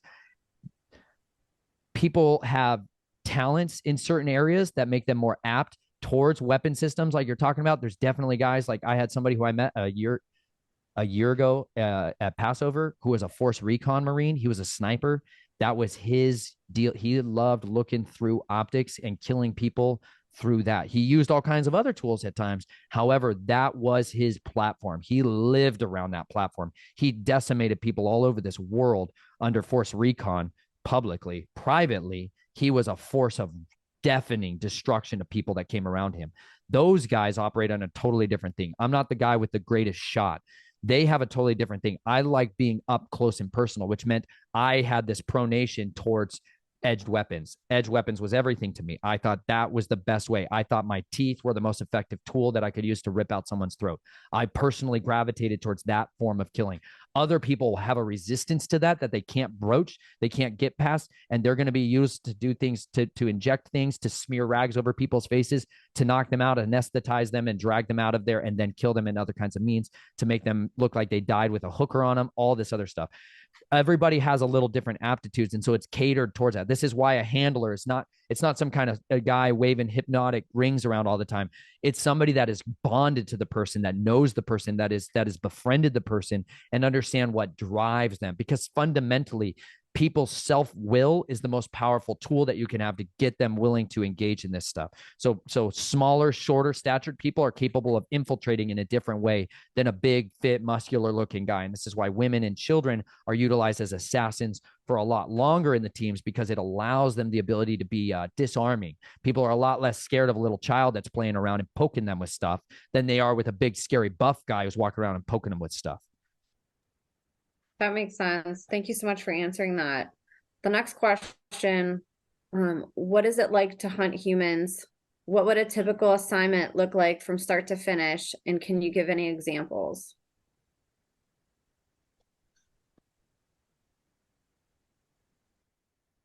It's it's the greatest hunt there is. I mean, especially if they know. It's not a, if you have like a real hard target, somebody that's fortified themselves, you have people that know you're coming. There's 3 levels to it. It's like they have absolutely no idea that anything's coming their way, or they have some kind of idea that there could be a threat out there. And then there's somebody who absolutely knows people are coming for them. Those are like the scales of what it is, that about, this is what it takes to know how to go about your plan, because it's fundamentally different. I've never hunted animals. I hunt fish underwater. I like to spear fish underwater. Otherwise, I don't hunt animals. I've tried. I've gone out there with people that like to shoot animals and stuff. I just, there's nothing that compares to it. There's just not. There's no greater adrenaline rush on the face of the earth. And I know this is super perverse, but whatever. Screw off. It's like I'm freaking trying to hunt people down that literally rape children. Like I've watched these guys. Some of these guys I literally watched rape children in high definition. Not some kind of like, oh yeah, live. Watch them do it live. Rape children. Okay. Then literally I got a green light to go after them. Frick yeah, man. All day and night. There's no greater exciting thing on the face of the earth than to go after somebody else that has the ability to fight back mentally, emotionally, spiritually, who has their own way to wage their own war. There's nothing more thrilling on the face of the earth, because you get an opportunity to dismantle a demon, like a shadow walker. Like you get to go for the throat of this beast system, and you finally get your hands on them. You finally get the ability to be vengeance incarnate on them. You get the ability to tear out their throat and spit in their face and defecate on them and make them know what it feels like to be powerless for a moment. You know, like there's no amount of it that's enough. I'll tell you, it's a stinking bad drug. It's a bad drug. You get hooked on it super bad. Super bad. Not everybody does. Some people are like, I'm not really that into it afterwards. You know, they get into their first kill and some of them break and they never come out of it, Emma. Like they never recover. They go through that thing and they're out forever. They cannot recover from it mentally.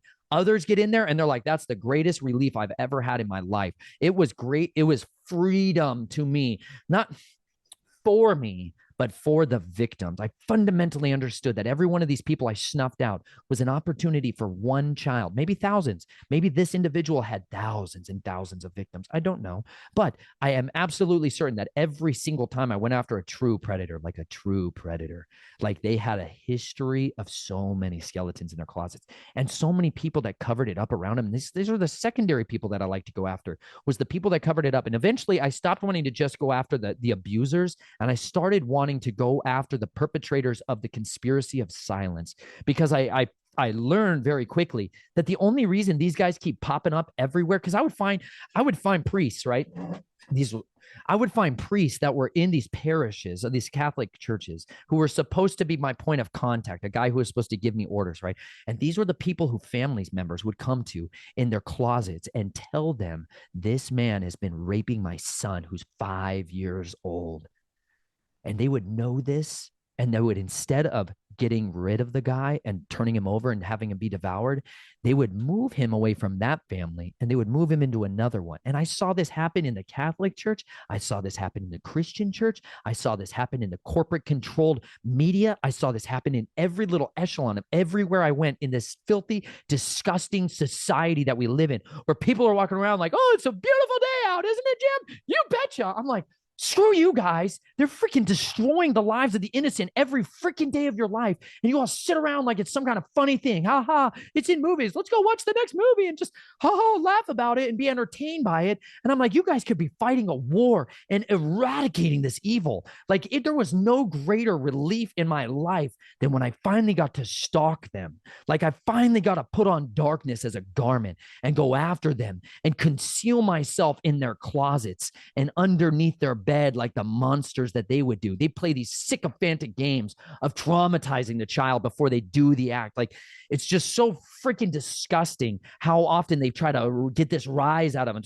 They sexually are stimulated off of dread and fear of children. Like, they are so evil, like actually possessed by evil, that the only way they find sexual pleasure is from the traumatization of children. Like, this is such an unutterable darkness that these people, it's a joy to play mind games on them and to make them feel dread, like fear that grips them in the depths of their being, that rips out their spinal column and shows it to their face before they die. Like, that level of systemic torture, when you're using a little come along to ratchet out their spine in front of them and listening as their spine is crunching and breaking under the tension, and watching their face and documenting this so that every other pervert someday has an opportunity to understand this is what happens when you participate in satisfying your lust. Like, I believed I would document a lot of this stuff and film it because I believed that there was going to come this day where this would get released, where what would actually get out was not all the kiddie porn sycophantic and the pedophiles would be like, we're going to welcome them into society. You guys got to give us rights just like everybody else. I thought the day would come when they would play this type of film and it would put the fear of God back into them. People used to have dread because there used to be something called public executions. And you know what you do? It's a very valuable tool to a society when you publicly execute people in horrifically barbaric ways so that they understand this is the consequences for engaging in such sycophantic, disgusting behavior. You want to participate in here? Not in our kingdom. Get the heck out of here. Like, they used to drive away these oath-keeping societies. The Bavarian Illuminati, the reason they eradicated them from their country was because these guys would go engage in this level of darkness and then infiltrate academics and societies they would infiltrate the religious order. They would infiltrate the military. They would infiltrate the political order. And they would go in and start to change the agenda to facilitate their other brothers being able to come in and engage in this type of depravity openly. And so societies as a whole would learn about this and they would rise up and drive this out of there. And then they would bring these guys out to the streets, cut off their balls in front of everyone and choke them to death with it. They would stack tires like down in Mexico. The way they dealt with it, they'd stack them in a ring of tires and they'd light them on fire. It gets rid of all the DNA evidence. It's an incredibly effective tool. Like, this is how people have dealt with this. They call them vigilantes, whatever the heck you want to call them, hands of God. Like, every time people are like, vengeance is mine, says Yahuwah. What the heck do you think he does? He raises up adversaries to deliver vengeance. And he does it mostly through the hands of men and women, like Jael, who drove a tent peg through the skull of Sisera and his army in her house. She's all like, come on into my tent. Come on in, have a nice little relaxing snack. Come on, I'll give you some cheese and some curds and milk. And he lays him down to sleep, and she picks up a tent peg and a hammer and drives it through his skull. That's a righteous woman. That's the type of women that we need. People that are protectors of their home instead of perverters of justice, who turn the blind eye to Uncle Jerry, who keeps raping their children back at night, and they don't talk about it. They don't tell anyone because they're so learned helplessness. No, they absolutely and utterly put a death note to it, and they don't allow it to happen one more time. We're supposed to have that level of protective instinct in us. And every one of you who's watching this who doesn't have that, it's because somebody chemically castrated you and raped you of your identity as a warrior to fight back against this stuff. This is what they should be doing with the United States military. And instead, they're out there waging war on all these other countries. You're like, what the heck? You're killing millions of civilians over here. Meanwhile, we have tens of millions of people being tortured and tormented and depraved of any level of happiness and the life, joy, and pursuit of any kind of happiness. We have so much depravity and destruction of the soul here, and we need those guys hunting and killing here, not just the people that they send you out on missions. And they built this system out so in the military they're all like scared because they're like, I'm going to get arrested. I'm going to get Right, man. They've got all these secrecy oaths and all this other filthy worthlessness to keep all this stuff secret, that the United States government executes its own citizens and citizens of others in order to advance a totally evil agenda. Like, the God of the United States military that all these soldiers are swearing to is the God of fortune and luck. Like, you can look up his name. It's the same gods of old. It's the same plumed serpent. You literally are swearing an oath to the death dealer himself. And you have to renounce those oaths fundamentally, because hunting humans is what soldiers were made to do. The military has embraced this doctrine, but it's under the ground. It's under these special kill teams. It's under the directives of the Central Intelligence Agency, which operates under the State Department, so that they can operate as a diplomat or an ambassador, so that the way they're not breaking their charters. It's all these filthy semantics and rules. It's just a bunch of worthlessness to not just go let the wolves go do what they were best at, which was tearing the throats out of monsters at night. And instead, they're all compartmentalized and locked up through these fractured mind control handlers programs, like all of these security and transport agencies, all these different groups that just run around and cover up this underworld because they don't want to let the dogs off the leash, because they know they would eat their handlers instantly. And that's what y'all need to do. Fundamentally, you got to devour those people. And now I personally have surrendered my sword to the Father and said, hey, for now, I'm going to give that to you. If you ever want me to pick it up again, you'll make that fundamentally clear. But until then, the sword that I'm choosing as an act of my will today to wield is a different one. I found out that these swords are incredibly effective at our message. And this one is one that I had to go learn how to fight. How does he fight? I'd like literally study the Bible as my war manual. I'm like, how does he fight? Because I believe that's literally the source of truth for me in my life. Everybody's got their own understanding of it. However, for me, that was the foundations of truth that I've helped to rebuild my life and find me freedom and restoration and healing. Because you know what? There's a lot of us who go out, and what we did in our youth was just slaughter and butcher continually. And it makes us very unrelatable to the rest of society. We're really these pariahs that they don't like us. We're really make people uncomfortable. And you're like, my daughter wanted to introduce me to somebody and was like handing them one of my bookmarks to my YouTube page. And I was all like, I had just released our video last time, which was like ex-child assassin, whatever was on my YouTube page. And these are people I'm going to probably be living next to for a while. And I was like, yep, this is like it, you know? And I'm all like, oh, hey, but real quick, I did say something last time that I wanted Chelsea help me remember. Hold on one second. I got to grab a tool.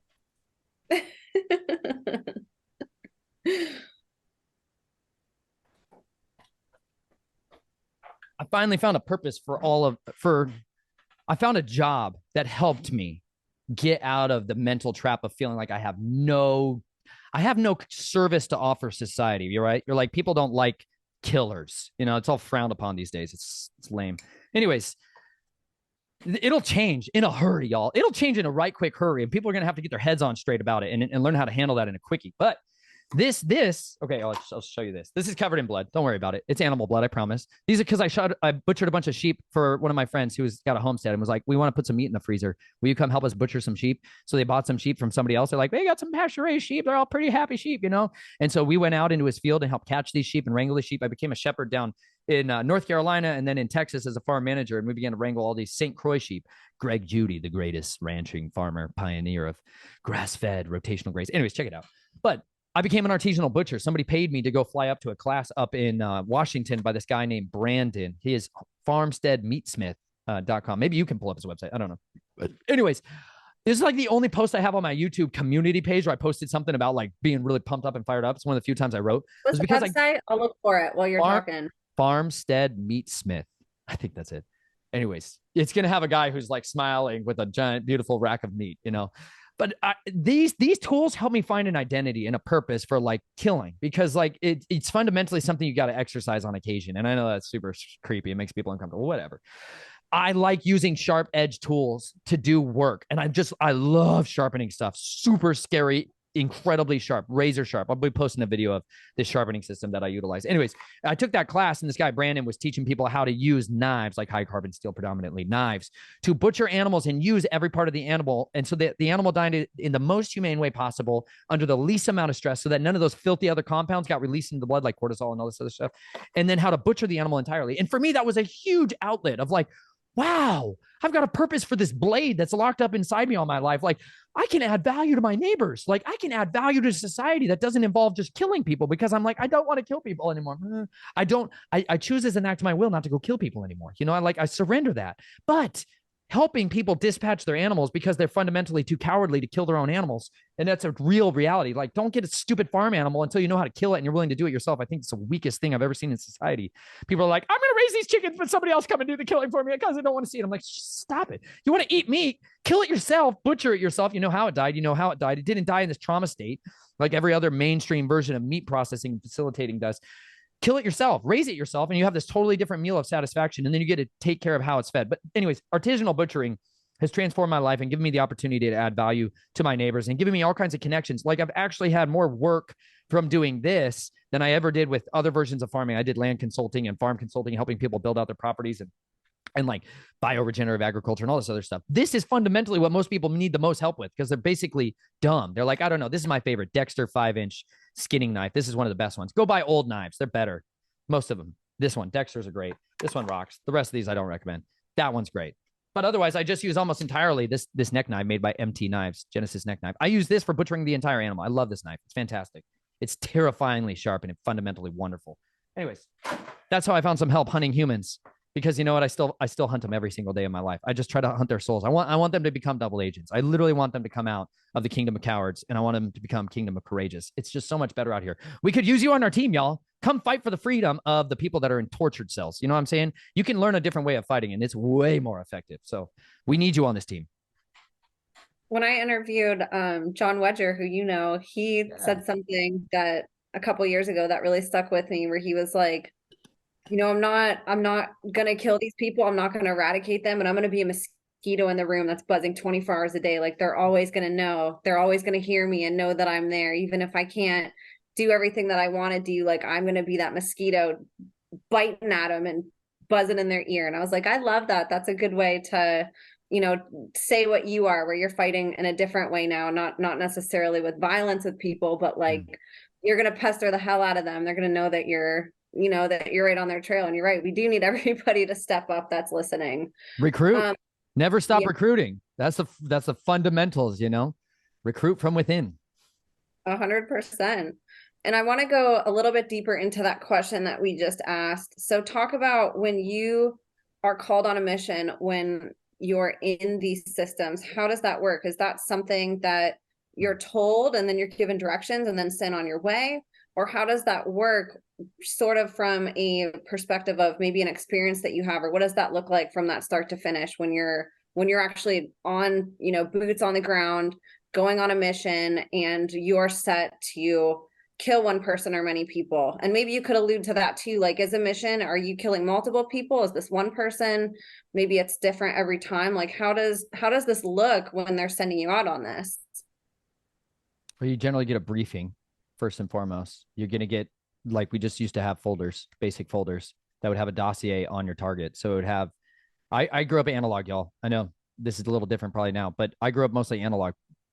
paper trails are not a real thing you want to have anywhere around. So you would have the most basic bare bones amount of information that was on a target that was necessary and pertinent for you to be able to build up a game plan on them. You would generally, for me, the triggers that I needed was evidence. Like I needed to see evidence, physical, as physical evidence as could be, to show that this person was indeed and actively engaging in pedophilia or in ritualistic abuse of children, or was covering up those crimes. So that was something that would be produced for me as like an incentive, like something I had to have to go after targets. You'd have somebody who would bring you that dossier, and a lot of times this is done through a courier system. You have dead drops where you are like, you'll get activated to go out, sometimes through a phone call, generally through somebody reaching out to you to bring on this side of you. They're going to turn on the other side. For me, like I went by a name called Killough, Killough. That was in the United States military.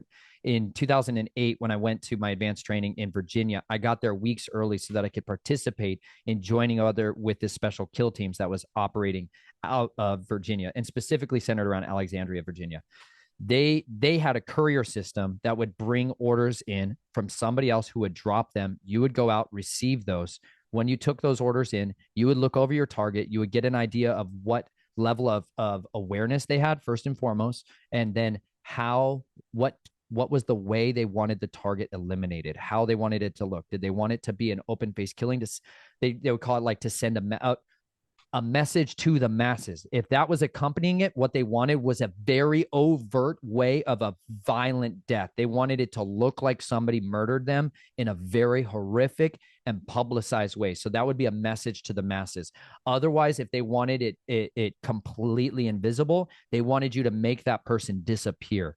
So that's where you're deploying something like where you're sinking them. You're getting rid of their body in acid. You're getting it fed to pigs. You're making sure that they're disposed of in a way that's completely invisible to the outer system of a paramedic showing up and checking the body and getting a pulse and then going to a corner. You're making sure that none of that takes place. Sometimes they want it to look like died of natural causes. So when I got a mission, one of the missions that I went on oh gosh, one of them was to go and eliminate one target who was in an apartment in New York City. This target had a girlfriend that was in the apartment at the time. And so part of the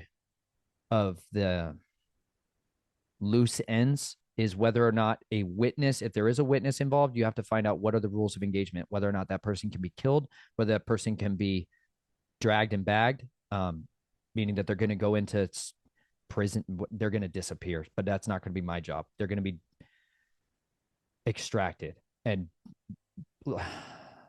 it's like the gulag of our society. It sucks, y'all. There's this other layer of it where sometimes people walk in as this is happening and they just get disappeared. And it's awful. That's part of it. Anyways, this guy was part of a defense contractor, and he had information that somebody believed would compromise a politician. So they wanted him killed.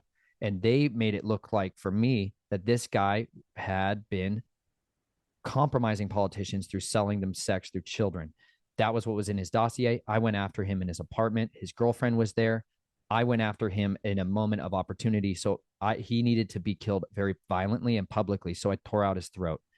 His girlfriend witnessed this act and was made to see it and live. So it was something to cause trauma and fear and have her go running and screaming out and yelling to everyone what happened and create a big hype about it.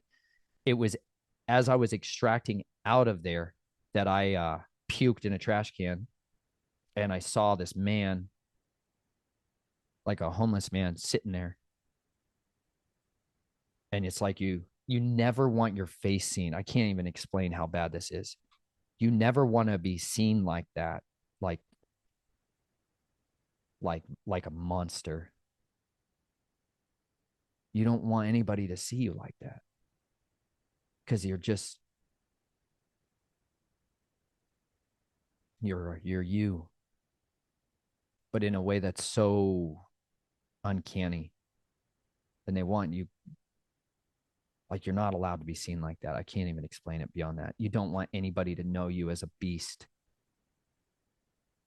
As justifiable as what I did was legally, ethically, it's still a way of killing that is so unnatural to people for somebody to tear out their enemy's throat with their mouth, with their teeth, is not normal. It's not something they're like, it's some kind of vampire movie thing, but it's a very effective way of killing somebody when you have no other weapons in your hand.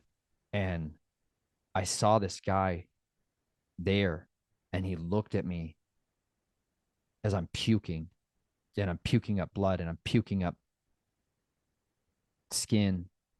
And he's like, it's going to get better. I have no idea why he said that to me or what.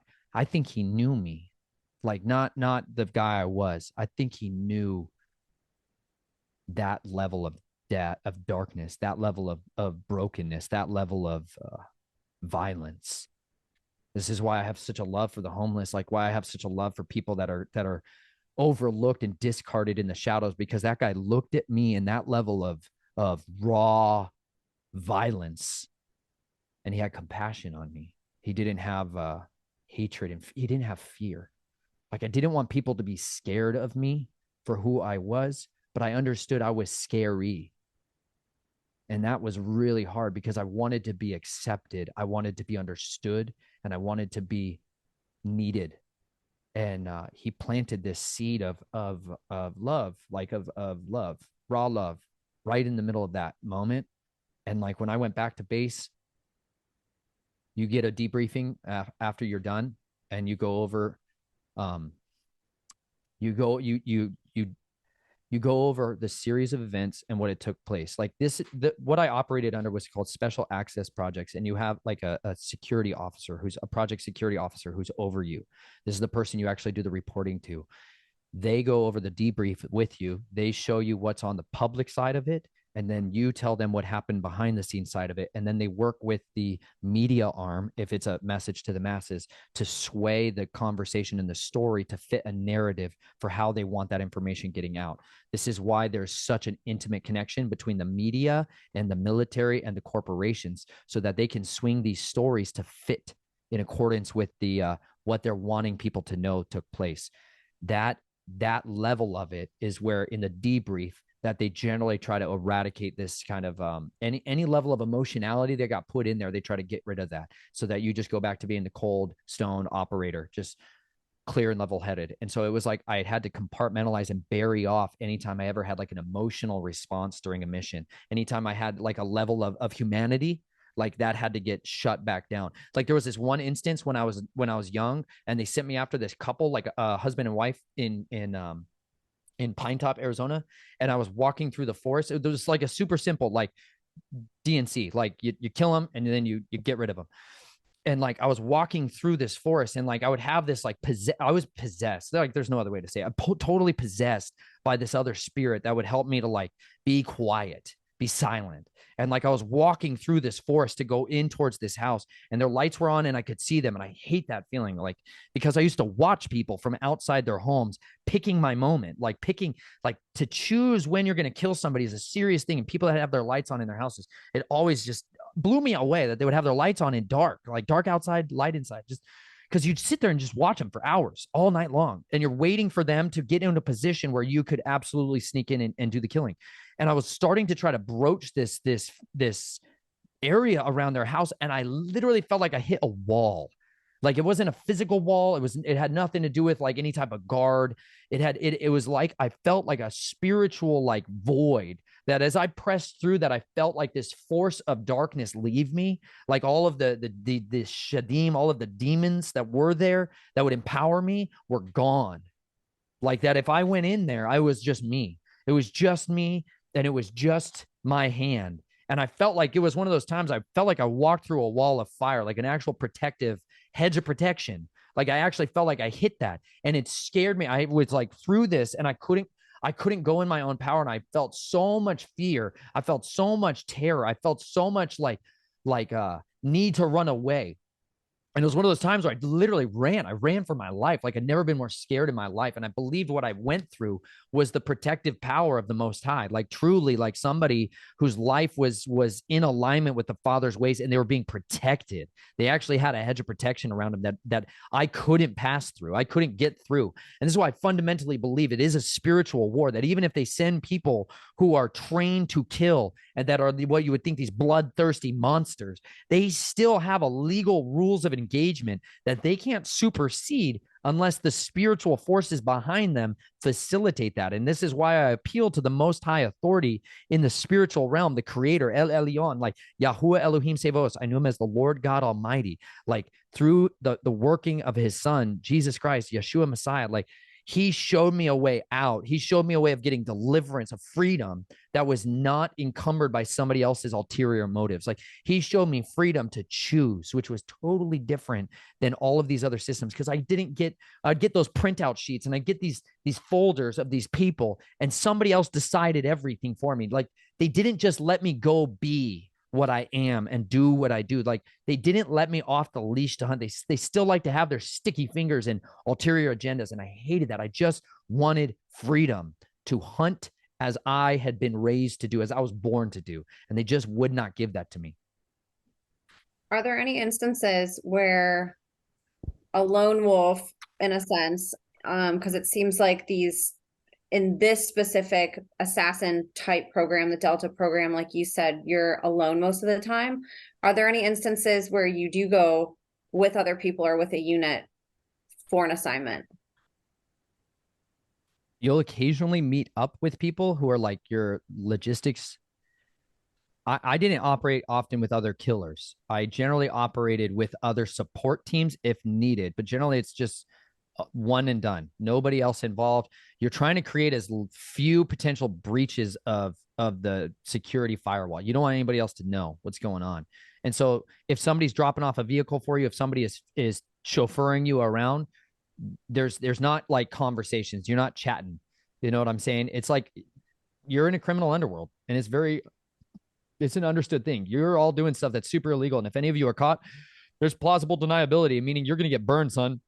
There's nobody else that's coming to rescue you and get you out of prison. You know what I'm saying? Like you're going to go down for whatever you get caught doing. So you want to have as least likely amount of people to help you do that.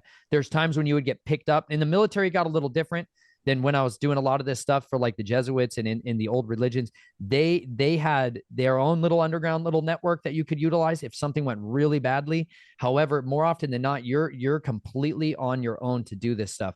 When I was young, I couldn't drive a car, so I couldn't operate like that. So there was a lot more chauffeuring me around and dropping me off at places. But generally, when I got into the military, they had different teams. Like you would have a driver and somebody else who would pick you up and drop you off, or they just leave you a vehicle as a dead drop, and that you would go in, open the trunk up. You would have your tools that you needed in order to do it, whether it's a bodysuit, skin suit, whatever you might need in order to go in and engage that target and then come out of there.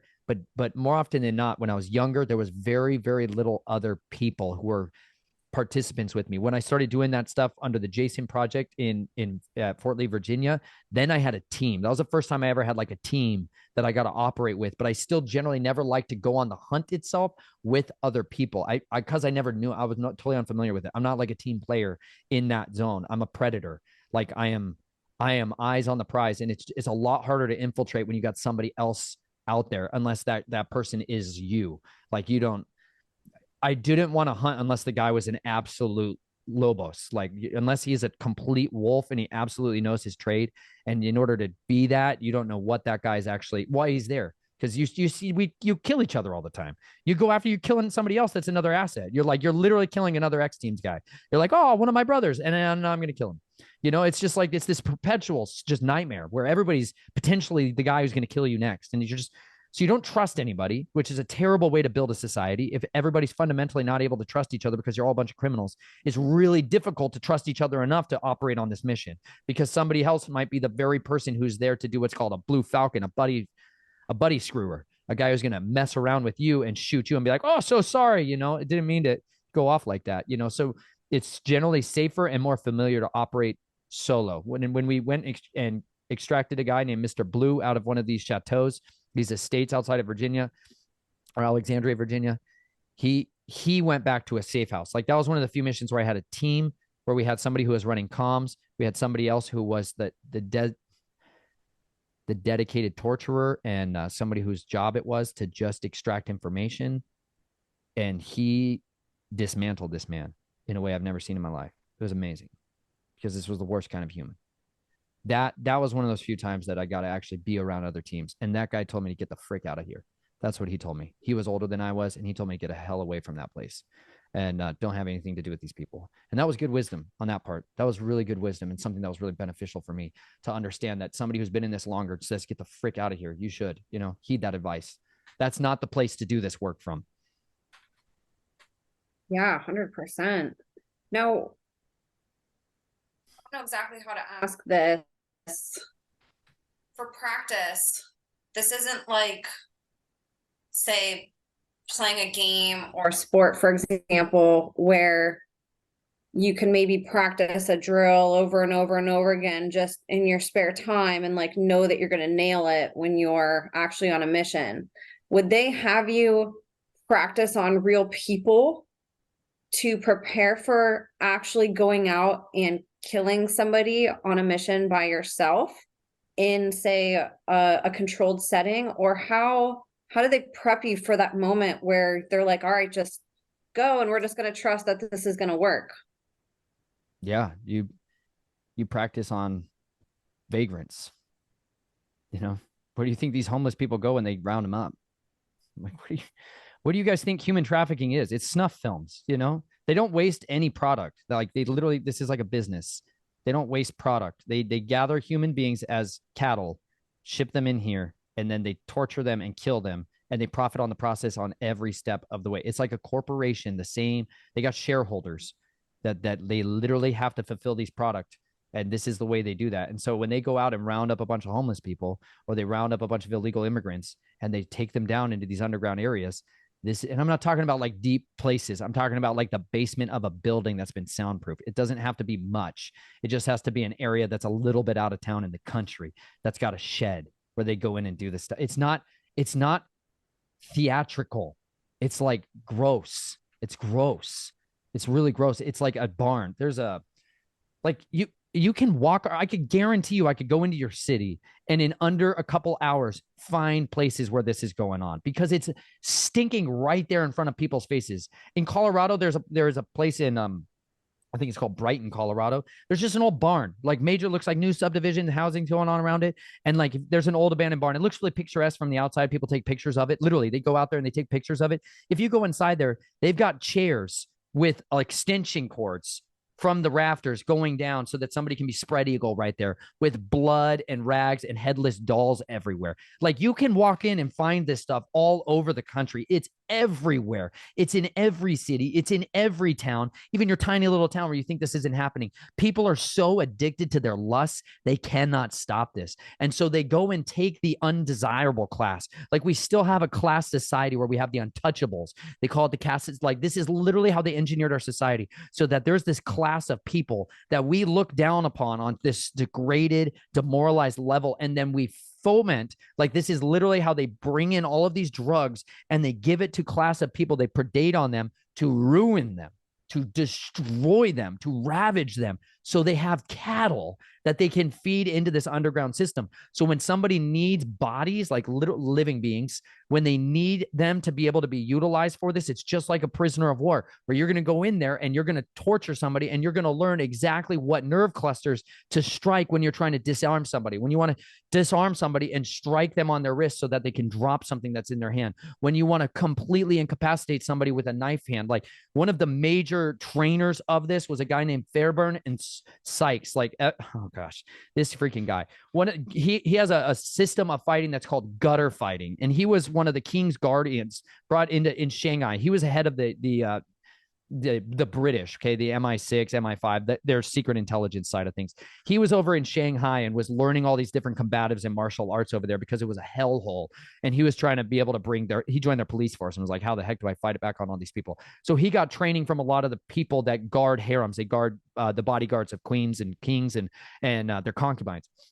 And his method of fighting was that he could take a 5-year-old to an 85-year-old and teach them how to kill people very, very quickly, just disarm them and to destroy them. And he was very responsible for a lot of the methodologies that are used in the assassin training programs that took place here in the continental United States. During World War II, in the foundations, before we even technically declared war, they set up these assassin training programs at Camp X, which is just in Canada. And then the other one was at Camp David. Camp David is where the presidential retreat is, where you see like our presidents are like, oh, they're going out for a retreat and they're going to go hang out at Camp David.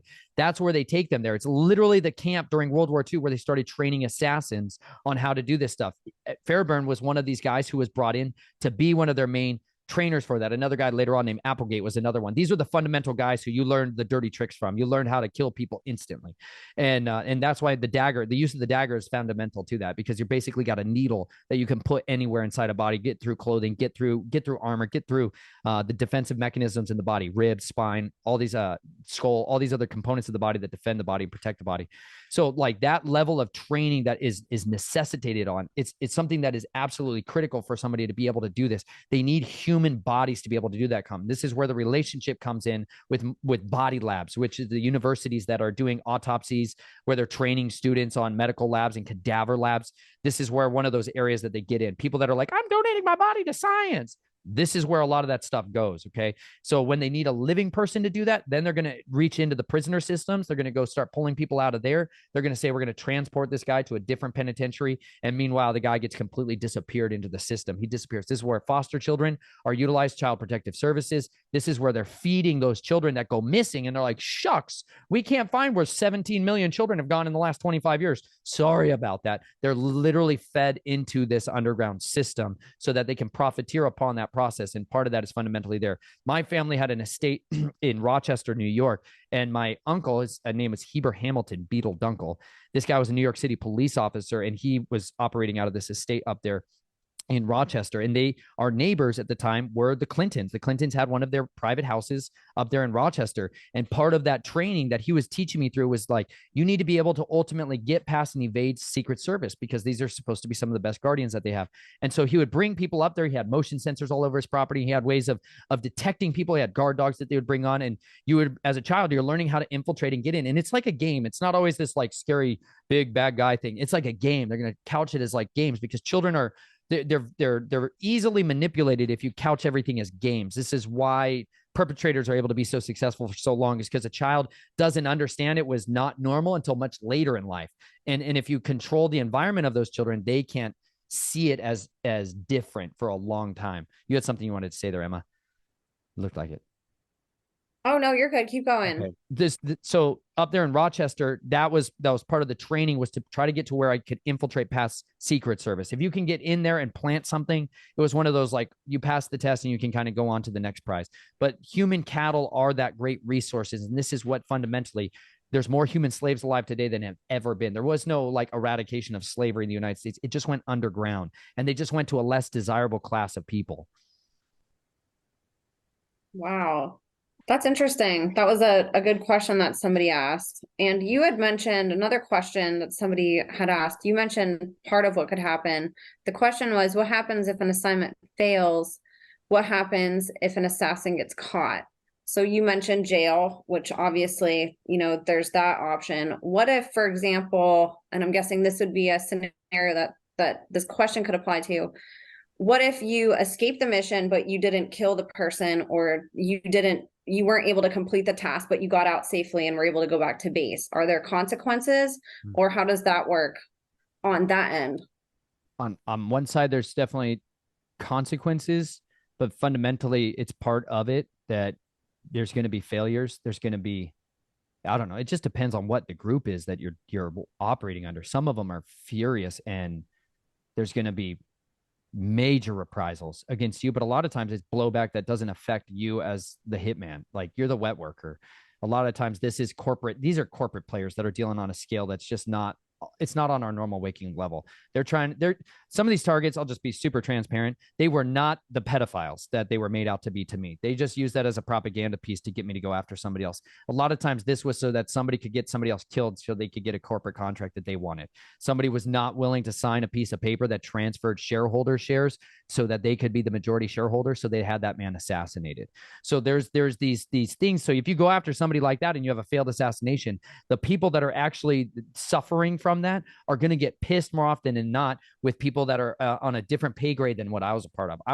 I was not always connected to those other layers of communications, so I wouldn't experience a lot of the same blowback. However, my handlers might have a totally different response. Good handlers understand it's part of the game.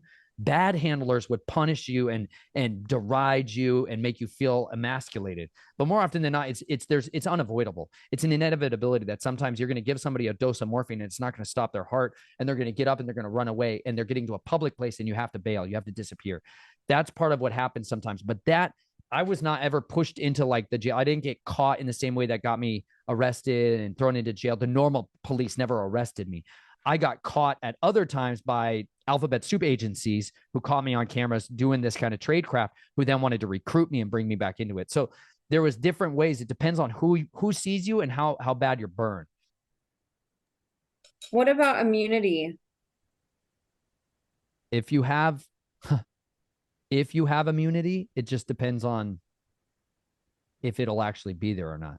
There's definitely guys who operate autonomously. Like, this is why a diplomatic passport is such a powerful tool. A diplomatic passport literally allows you could fill your car with dead bodies and get pulled over by the state police, and you can hand them your diplomatic passport and they have to let you go. You can do this all over the world, by the way. This isn't just here.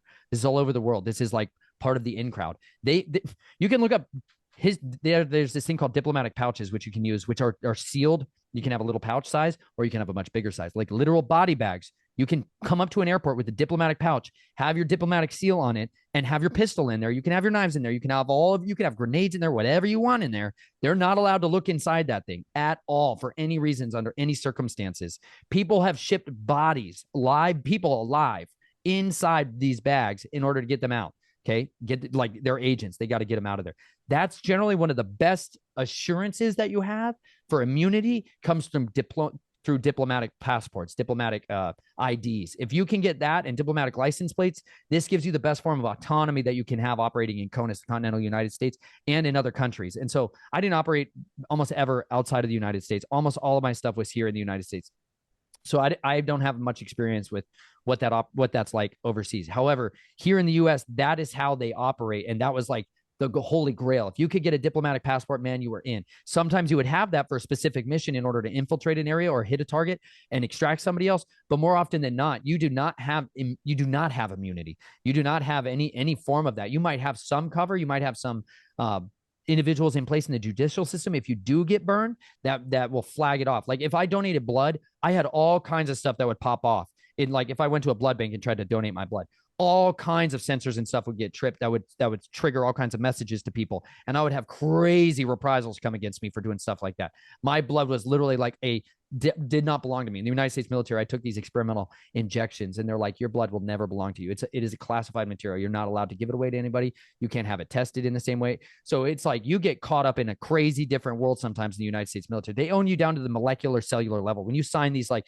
papers at MEPS, and you're like, oh yeah, you're literally giving them permission. Like Bill Clinton signed a bill, one of the most dangerous executive orders that ever was passed, that United States military soldiers could be experimented on by pharmaceutical companies who want to put injectables into them free of charge. Prisoners and the United States military were the two people that they used to beta test so many of these genetic engineering projects was through the United States military soldiers. So when you guys sign your life away, you're signing your life away in perpetuity, meaning after you get out in long term, because you don't belong to yourself anymore. And that was one of those fundamental things that made me renounce my secrecy clauses, because I'm like, you can't own me for life.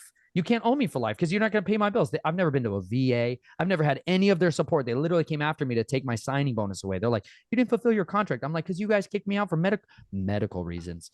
They're like, they literally come after you for your blood later on in life. It's crazy, insane. So the illusion of immunity is there if you have, I think the best way is their secrets. Honestly, that's the best form of immunity I've ever seen, is through secrecy and taking their secrets and being able to export them.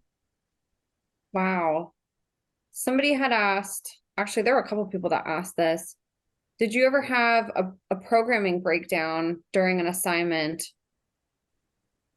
or maybe while you were still in the system? Did you ever experience that where you were caught in a moment and consciously knew what was going on or maybe didn't because you were taken out of that program? I had a time where I had to get a guy's ring. There's this like rosy order that they had this specific sigil ring. And if a guy had broken his oath, you would have to cut out his tongue and cut off his ring finger and bring that back as evidence. And I went into his bathroom to like wash off. And when I was looking in his little like his wife's, maybe I don't know, it was like a lady's jewelry box, there was this symbol on there that triggered me out of it because it was from like my life. My middle name is LOK and it's got these two dots above the O's, and it was carved on this jewelry box. And it it was like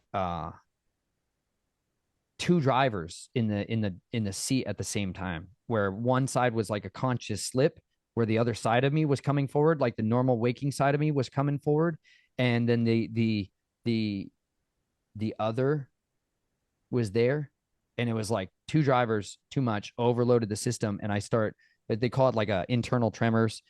I started shaking uncontrollably in the bathroom, like shaking, and my head bouncing on the side of the wall. Like I couldn't understand what was happening because it felt like I was seeing something in a dream, and then I was living something in real life.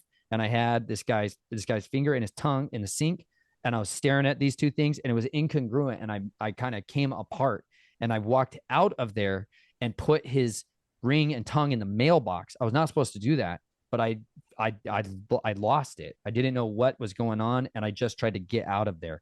What ended up happening is the chief of police in Havasu got those because somebody reported a tongue and a finger in a mailbox. It wasn't the guy's mailbox.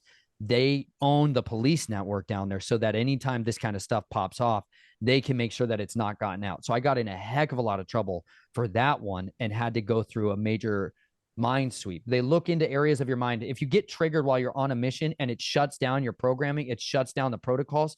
They'll go during the debrief. This is when they're going to analyze it and find out where that happened. And they're going to try to compartmentally carve off that area and seal it off so that that can't happen again in the future. That's why the debriefs are so critical and connected through your handler. Wow, that had to have been a really strange moment to wake up seeing body parts. Oh my goodness. It's not Oh, it's not the worst thing I woke up to.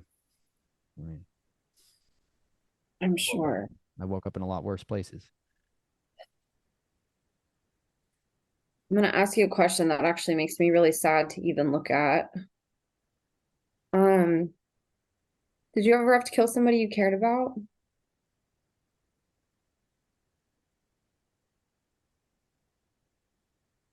Yeah. Um,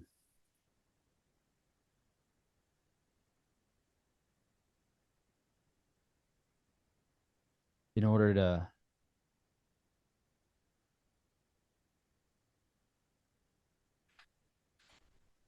like get in to certain circles, they bring somebody you know and make you be the hand, like to strangle them. There was in Sholo, and I had a friend who was in my school who was in third grade who had this like stutter, like a physical one with his body, not with his mouth. And so he was kind of an outcast. People made fun of him, and he and I became friends because I would move schools all the time. I moved there from first grade. From second grade, I was in one private Christian school for a semester. Then I was homeschooled. Then I was put in public school for my first semester of third grade in Flagstaff, Arizona. Then I was moved to the White Mountains. And so I was this transplant kid, and people they just bullied the crap out of me all the time. And I didn't have friends. So then when I found friends, it was the outcasts, it was the weirdos, and he was one of them. And he was in this smart class, like this gifted program, and he had a high intellect, and I think that's why he was a little odd, was because he was just a lot smarter than everybody else, and he didn't he didn't know how to communicate very well, and so I liked him because he was weird. And but that during one of these rituals to try to become a shadow walker, somebody who could like be a part of skin walking and shadow, like realm walking, you have to kill your own family member to become a skinwalker. And in this Apache reservation, they have the shaman who's there to initiate you into this rite, and they bring in somebody you love. Normally, it's a bloodline family member, but I didn't have love connections like that with my family, and so instead they brought him in, and you strangle them. I strangled him, you know, and you're like supposed to strangle them and like breathe them in as they die in order to be possessed by this and become something else. And it's one of the worst things that's ever happened, was kill somebody you care about. I don't know that I loved him, but I cared about him and I thought he was innocent. And that was fundamentally broke me so bad. Innocence shouldn't be caught up in it, but you're just kind of stuck. You're stuck. I can't explain enough the feeling of being trapped. Like it's so insane to try to explain this to people. You have no idea how trapped you are. You have no idea what trapped is. You think you're stuck in a job and you're like moaning about work, and people are moaning because they're being tortured. Like tortured. You know what it's like to live with your rapist? Some of you do. Some of you know this way too well. You know what it's like to have them every night, and you never know if tonight's the night. You never know that the next family reunion is going to be that again. Like you never know. It's just constant instability. It's just constant questioning, constant wondering. It's just, you're so stuck. You're so stuck. You can't, every time you tried to fight back, you lost. Every time you fought back, somebody else got hurt. And it was like that, where everything was this mind game. Where if I got too close to somebody, I would see them. I would see them in that. I would see them in their death. And you don't talk to people. You seal off your heart. You seal it off. You're like, why bother? Why bother? Like it's not worth love. Love's not. Love is death. And that's that trauma bonding that's just so disgusting. Instead of using love for life, it's like love is only for death, and you get convinced that the worst thing you can ever do is tell anybody about you, because you're so self-hatred consume me. Like I was slicing myself to pieces. I used to self-mutilate constantly. I just would rip my body apart because I had no way out. I just ripped myself to pieces. And I just wanted to die, but I could not physically die. I wanted to so bad. I wanted him to strangle me. I wanted people to kill me. I didn't want to be the one killing them. You know, you get to a place where you're like, save me, kill me, please, kill me. Like you're just desperate for death. You're desperate for it. And instead it'd be like taking handfuls of pills just to try to knock myself out so I didn't have to see it in my sleep, see it in my dreams. Like I didn't want to remember why I was bleeding the next morning. I didn't want to feel my grandfather anymore touching me. I didn't want to be touched. I didn't want to be touched. Like I didn't want to be touched anymore. I didn't want a single freaking hand on me ever again. I didn't want anybody to touch me again. And I could not communicate that clearer. And yet they still touched me. And like, how do you go to school the next day after being touched all night? It's endless. I hated it so much. I hate it so much. I still hate it. touch is still difficult. Like I love nice touch, but that touch ruined me for so long. I couldn't, like I write about in my book how many years it took me in my marriage before my wife could touch my back. I used to I growl at people. I used to growl at people like an animal when they would touch. Don't ever touch me like that. Like explosions when somebody be like, "How you doing, buddy?" Like just a monster at them, and you're like, "What the heck is wrong with this guy? You want to freaking get in there? You want to climb into this psychopath? Seriously?"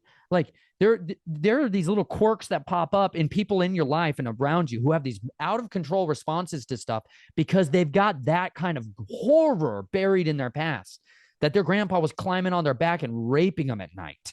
You're like, "Oh, why are you so awkward?" You figure out social society after having that experience throughout your life. It just you're so disconnected with the rest of the normies out there, these singletons roaming around, that you just view them as us versus them, and it allows it to perpetuate for so long. Like Chelsea was so persistent in her willingness to like hang in there with me while I was weird. You know, she was willing to still, she abided instead of avoided me. Where I wanted to avoid her because she was dangerous to me in a, so like she was dangerous because she had the power to crush me again.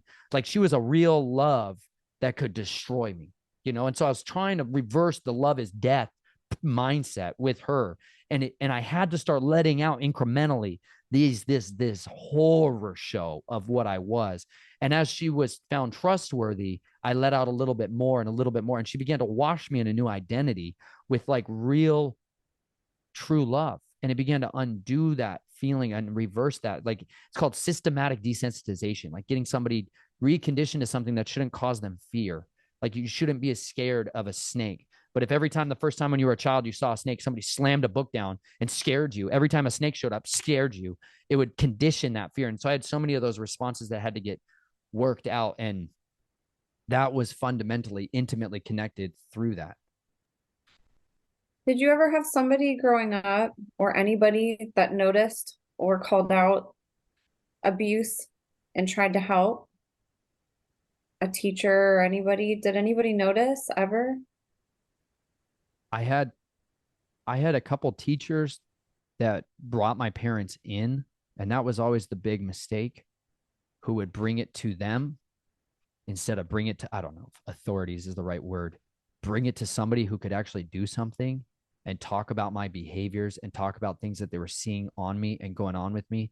I had one and I think that's why I got pulled out in second grade so fast. Mrs. Fulton, this second grade teacher of mine, and she noticed I went through that killing down in Lake Havasu that summer, and then the next year I was in this class and I was out of my mind.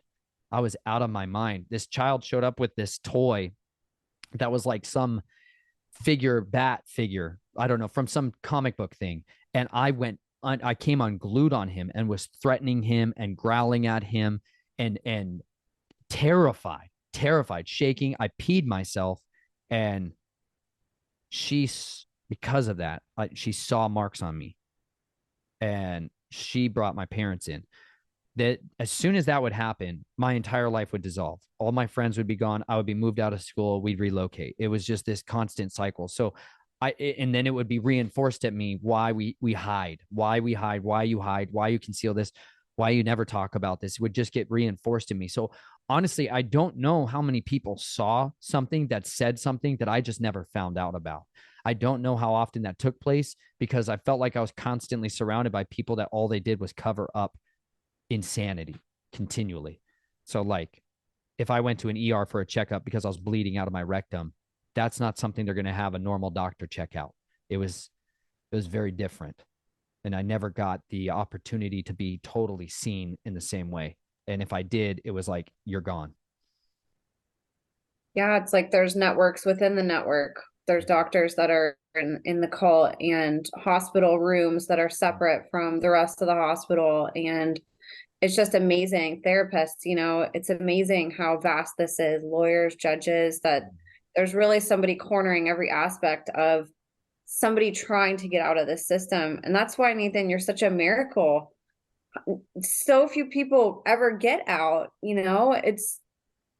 it's incredible that any of you do. And there's so many of you, which is so incredible to discover over, and I know you have too, just over these last few years myself, just seeing how many people have been able to get out of this horrific system. But it boggles my mind how, because they literally make it absolutely impossible to do, and you literally are a walking miracle, Nathan. And I appreciate you sharing this, because it's so vile what they do. It's like incomprehensible to think about the lengths that they go. And you say the best word, cowards, people who pick on children can't even pick on somebody their own size, and I know that they're mind controlled. I know that these are extremely abusive systems. These are systems that corrupt a child at the most core, disgusting levels, these beautiful little babies, these children of God, and the things that they do to turn them into these monsters, just this pure evil. It's so incomprehensible. I really appreciate you sharing this stuff with us. And like I said, I just want you to know what a miracle you are, that you're here today. Like, I'm so happy that you're here today. I'm so happy that you're able to talk to us, and that we get to know you. Like, what a loss that would be if you didn't get out. And I think about all the other people that are still in there that could have the opportunity to be right where you are, and it's so sad to think about that. All these lives that from the time they're born and the time they die, that's all that they know is just violence and lack of love and torture, just nothing humane. And it's so heartbreaking to think about. So I really appreciate you sharing, because this stuff is definitely, it's sad to consider, but it's so inspiring to see that there are people that are getting out, and that, the fact that you're using your voice, you're going to help liberate so many people from this who get to hear you, and help so many people heal from it. And I want to ask a question actually on healing, since we're talking about that a little bit. Somebody asked a really good question about, is it possible they put SRA survivors, but I'm just going to loop it into MK Ultra programming, whatever. Can survivors of these horrific crimes against humanity heal without Jesus Christ, in your opinion? I guess fundamentally the question is like, what do you mean by healed? I think they can absolutely heal aspects of their being from this without a understanding and a relationship with Yeshua, with the Messiah. Like, I think there's ways that you can get set free that don't require drastic understanding of the mechanics of spiritual warfare or an understanding of the word. I believe that you can have deliverance brought to you without you even comprehending where it was sent from. And this is something that I think is critical for people to understand. You don't have to know who he is to know that there is a absolute irrevocable force of love that is working tirelessly to try to set people free. And that desperation to get out, to get peace, is such a gift that was designed into every one of us. Like, it's fundamental, that makes us unique. We are so distinct from creatures, from animals, in that we have a desire for freedom, a desire for love, a desire for hope, a desire for satisfaction, a desire for rest that is innate in us. It's the image of the creator that's working within us. And I know a lot of people get an incredible amount of healing outside of any form of a working relationship with Yeshua. I understand that. It's like there is physical attributes of healing that you need that don't require that. However, I say that to say the most effective form of healing that you can have comes through the one who made you. It comes through the one who cares for you. It comes through the one who laid down his life for you to understand what love is, to set you free from the perversion of what love was made to be through all of these other forms of control, compromise, and cowardice. He has dominion, true authority to derive off all of that other realm of darkness. He has the power to deliver you when you call on him. The reason I'm here today, the reason Emma is able to sit here and have this conversation with me is because I did call on him. I cried out to him. When I was a shepherd on these farms, I could hear the sheep wail. Like, you can hear such a distinction when a shepherd is walking around. Like, I was just a dude walking around a farm, and all of a sudden I would hear a scream from one of the sheep or the goats. The goats were even louder. Like, when you would suddenly hear a scream that was not characteristic of their normal, they talk all the time. They make all kinds of noise. It's ridiculous. It's like an endless cacophony of all kinds of noises. And then all of a sudden one would cry out, and I literally would go running to save them, to investigate it. I didn't even necessarily have to save them. You just got to know what's going on there. And sometimes they genuinely were injured. Like, there was this time where I heard this just moaning, and it's enough to just make you be like, what the heck is going on? And we ran into this field, and we were with this other family down in Texas. And like, they had two teenagers. And we ran out into the field, and we saw just this male sheep, a wether, meaning they cut off his balls. So he couldn't he wasn't a ram. He was just standing there, big sheep, just standing completely away from the herd and just standing, moaning, doing nothing else. Moaning away from the herd is a huge deal. Lost sheep, big deal.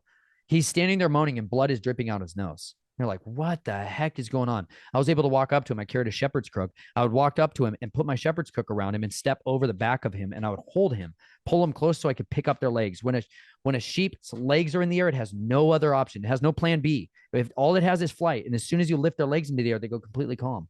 This is why you can sit a sheep on its butt and shear it, and you can do medical treatment. You can bandage wounds. You can kill it like from your arms. They literally are completely, they just surrender. It's like true innocence. It's unbelievable. Like, I pick up the sheep and carrying it, and it's making this noise. And as I pick it up, all kinds of blood starts gushing out of it. Like, this thing is dying bad. It's dying back. And we start carrying it all the way back to the other side of the farm to try to take it over. Chelsea, my wife, was a nurse. She was a RN for like about, I don't know, 10 years, 11 years. Anyway, so I'm running it to Chelsea because I'm like, Chelsea, she loves animals. She's going to cry. She's going to maybe do something to save this animal. I don't know animals like that. I'm carrying it back there. And literally, when I set it down, we set it down in front of their house, and we're trying to like deal with this animal, and it dies right there on the spot. And we had another sheep later on who had the same issue, and we were able to capture that sheep and bring it into a stall and be able to give medical treatment. It had all this massive pussing infections that were going on. These flies were landing in and laying all kinds of eggs and transmitting this horrible disease that was killing our sheep. Their chests would swell up, and then blood would start coming out. But that cry is something that is so unique, and you can hear it, and it rises up out of the noise, the chaos of the everyday life. That is the cry. Like, I literally have a video called Cry Out, where I tell people, like, you need to scream. Like, you literally need, you've been stuffing for so long all of the screams, all of the rage, all of the anger, all of the depression, the sorrow, the bitterness of soul, like the anguish. Like, you need to scream, like as loud as you can, as hard as you can, in rage, like let it out, all of it, get it out of you. Like, I would just scream in my car. I would get in my car. I would go in the garage. I would get in my car, and I would scream at the top of my lungs, and I would scream, and I would cry, and I would wail like guttural word without words. Like, you just there's no words. It's just like absolute ruin. That is heard through all of creation. No one can silence that scream. That is a scream that the shepherd has been waiting to hear. As soon as the shepherd hears that, he knows their voice. Like, if you become one of his children, like, you were made to be one of his children. You're not made to be a child of the beast. You are made to be a child of the living Elohim, like the one who loves you, formed you, made you, fitted you together perfectly, knit you together with intimacy and love, like destined you and created you for a purpose, for a destiny that is beyond anything you were ever told. That one who made you, you have the chief shepherd who will oversee your soul, who will look after you, who will come to you, who cares about you, who will comfort you in ways that nobody else can. The reason I'm alive, the reason I shared these explicit details in this book was because, like, that inner worlds chapter, that one I hate, he helped me to see it in a way that no counselor could. There's nobody on this earth who could have understood this. And he helped bring to remembrance to me this tiny little car that this boy named Danny gave me, this Dodge Viper, blue Dodge Viper. He gave this little car to to me during one of these horrible rituals, and it helped me to get my mind out of the awful and onto something ordinary, and gave me strength to get through that stuff. He helped me to remember a purpose, like a purpose for my pain. Nobody else could transmute my pain into passion like he could. And so that's why I'm so passionate about his kingdom, because I've never seen, he's not adulterated with corruption. Like, he's innocent. He's the only innocent man that's ever been, like, truly innocent. Everybody else could have everybody else. He was pure, like without fault, without blemish. Like, his agenda was to destroy the works of darkness. He came with one mission: to destroy the works of darkness. That's why I love him. That's why I serve in his kingdom. I do that because he has a better way of dealing vengeance out than anything I've ever done. And he dealt it decisively. He took captivity captive. He took the keys of death. He has dominion over death, and he saved me. It's a long-winded answer to tell you, I believe, yes, you can get healed in many ways from that. But the true cure for death comes through him. Like, the true cure from death comes in faith and confidence in his work of redemption, of deliverance, of the sacrifice that he gave for you to be able to cross this impenetrable chasm between us and our creator, our father who made us with a purpose. No one could cross that bridge because of the utter calamity of chaos that has tainted us and destroyed us. No one could cross that except for one great priest, a bridge builder, who built a bridge to give us access back to our father so we could have a relationship with him again, instead of being cut off and abandoned and forsaken. It's the worst thing to be cut off. I've been systemically cut off from my family, like cut off, financially disinherited. Like, my inheritance has been taken from me because I did not compromise on my child's innocence. On one side, I grieve the loss of relationships, but on the other side, I have been adopted into a new family. And if you give up your family, your friends, if you give up everything for his sake, for seeking his kingdom first, he gives it all to you. I have more family now than I've ever known in my life. Like, I have people who actually love me for who I am, not the version of it that I was forced to act like all the time, for who I am. Even though, you know what? I am a monster. I am a monster to the world. I am. I'm a plague on their society. They hate people like me. They hate us fundamentally because we refuse to let them hide in the darkness. I am made to shine a light on every every rock and crevice where this disgusting kingdom operates. And I'm going to continue to shine that light on him because he showed me the light of truth. In him is no darkness nor shadow of turning. And he gave me a light of hope that has never been extinguished. I'm alive because of him. I was able to defeat these targets because of him. As much as these other kingdoms were trying to operate and manipulate me, at the end of the day, he's sovereign over my soul. He is the one who says, I live, or by his words, I die. And because he says I live, I live. And I'm going to celebrate, and I'm going to live, and I'm going to rejoice and say, he's offering that same life to you. He's offering you a life of meaning from the misery. He's the only one that can redeem the depths of your darkness for something so pure, so good that it genuinely is the key to set captives free. Wow, that was a beautiful answer. Going off of that, speaking of freedom and leaving, there was a couple questions that I had on that exact topic. If an assassin leaves the system, are they more targeted by the cult or less because they are more skilled in killing, being dangerous than the enemy who's trying to enslave them? I'd say yes, both. I mean, you got people who know what you are, and then you got people who don't. And that's how you manipulate people to go after other people. Like I was saying, that briefing that you're going to get on your target, you're going to beguile somebody else to go after a hardened target. And they might just say that they're not a hardened target so that they'll try.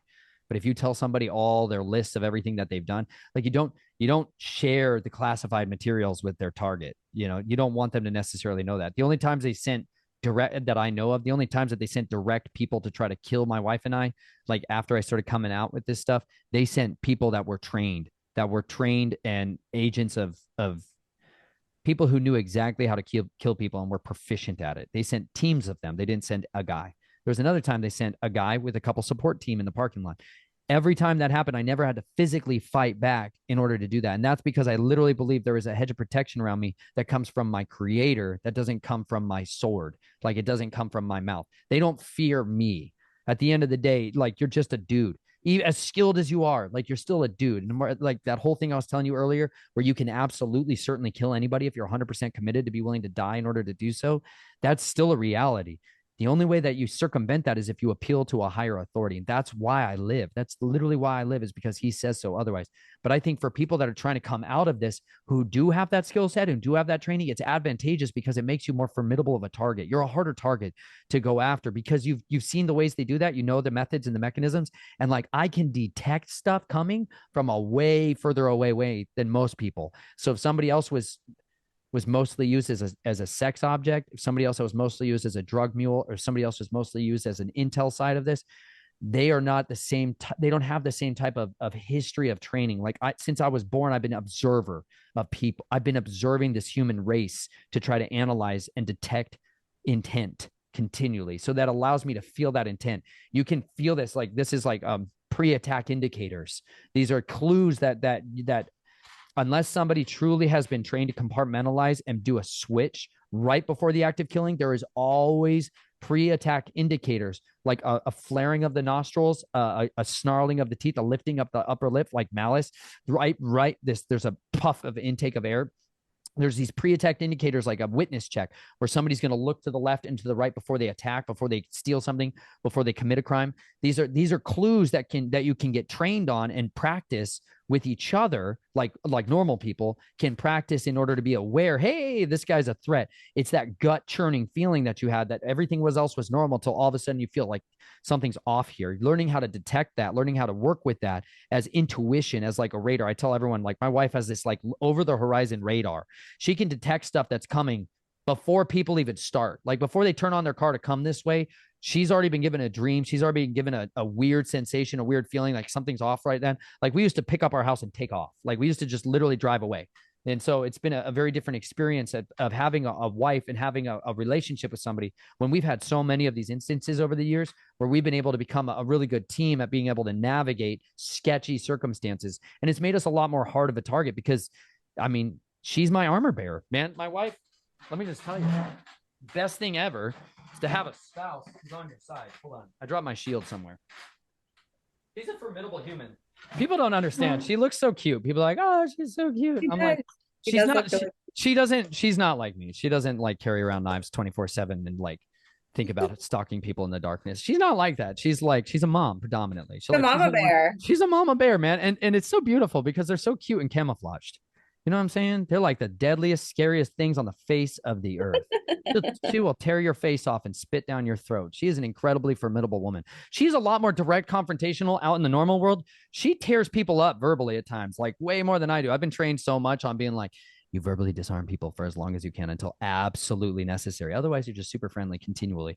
She's just like absolutely zero of this BS, and she'll tear the heck out of people. It's great. It's good for me to see what a mom looks like because I just had such a passive Stepford Wives version of a mom for so long that it's really wonderful to see someone be like, wow, that's a mom who sticks up for her children. That's beautiful. Like it's a beautiful thing when there is the right order in a family, when there's a father who is a protector and a provider and a mother who is a provider and a protector. Like they have roles that are super designed and hardwired into them.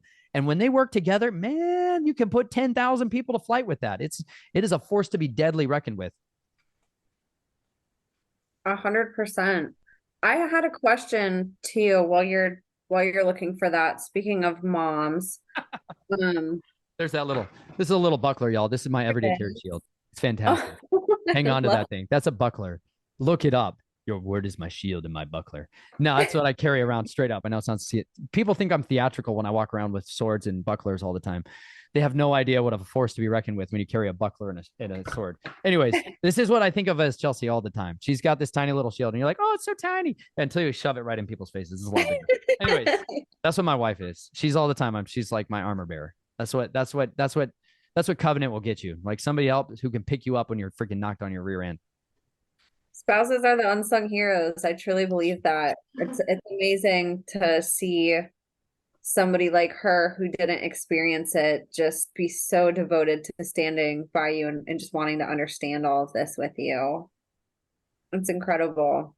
Best thing that Now, I did happened. have a question about your mom that somebody submitted that I had actually forgotten about because it was on the text. They wanted to know, how did your mom take the news about you blowing the whistle?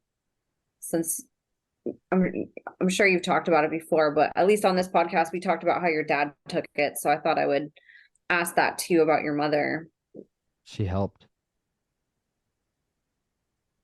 She did good. You know, she started feeding me breadcrumbs. My mom was, she was raised by the, like my grandfather was her dad, like the most psychopathic of all of them. She was raised in his house. Like her sisters disappeared at times, like disappeared. She grew up in that house. What a hellhole. I cannot even imagine what she went. I cannot imagine what she went through, what she witnessed, what she saw. They came from this area in Wisconsin with like his sister was a Playboy bunny, like the other level of it in Wisconsin. Yeah, like, and then they went to Southern California and opened up this branch in Laguna Hills. And I can't even imagine. She was an actress. My mother went to college and became an actress and was into this whole thing. Was engaged to be married to a guy, a pilot. She was almost out, is how she said it before.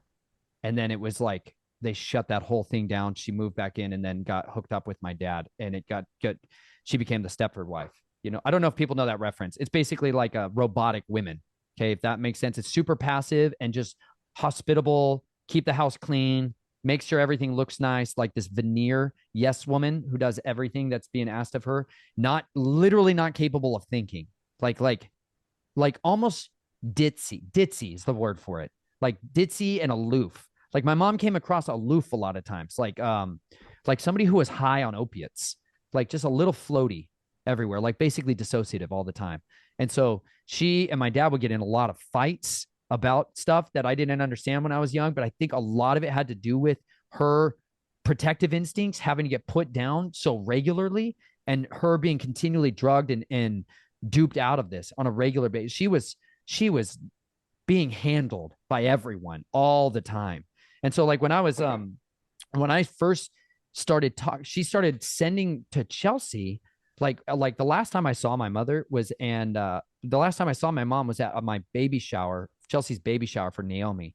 She came and like she started bringing all of this stuff from my past, my childhood, my baby, like my baby, the photo album, the pictures that you guys see from my book of the abuse and stuff like that. She gave me that stuff.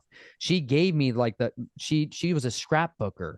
You know, she used to do some MLM marketing, scrapbooking. She had so many photo albums that she had compiled. She used to be up all the time. Like one of the weird things on the female side of this, because I don't know a lot of what happened with the female side of this, they would stay awake for days on end. That was when we had family reunions and get together. The moms and the grandmas would be up continually. It was unbelievable, days and days. And I think a lot of that was this desire to try to mitigate the amount of sexual abuse that was happening because the grandfathers were always having sex with the grandsons. It was always like a generational out. Like my father never physically harmed me. He never sexually abused me. He was never like a perpetrator on me.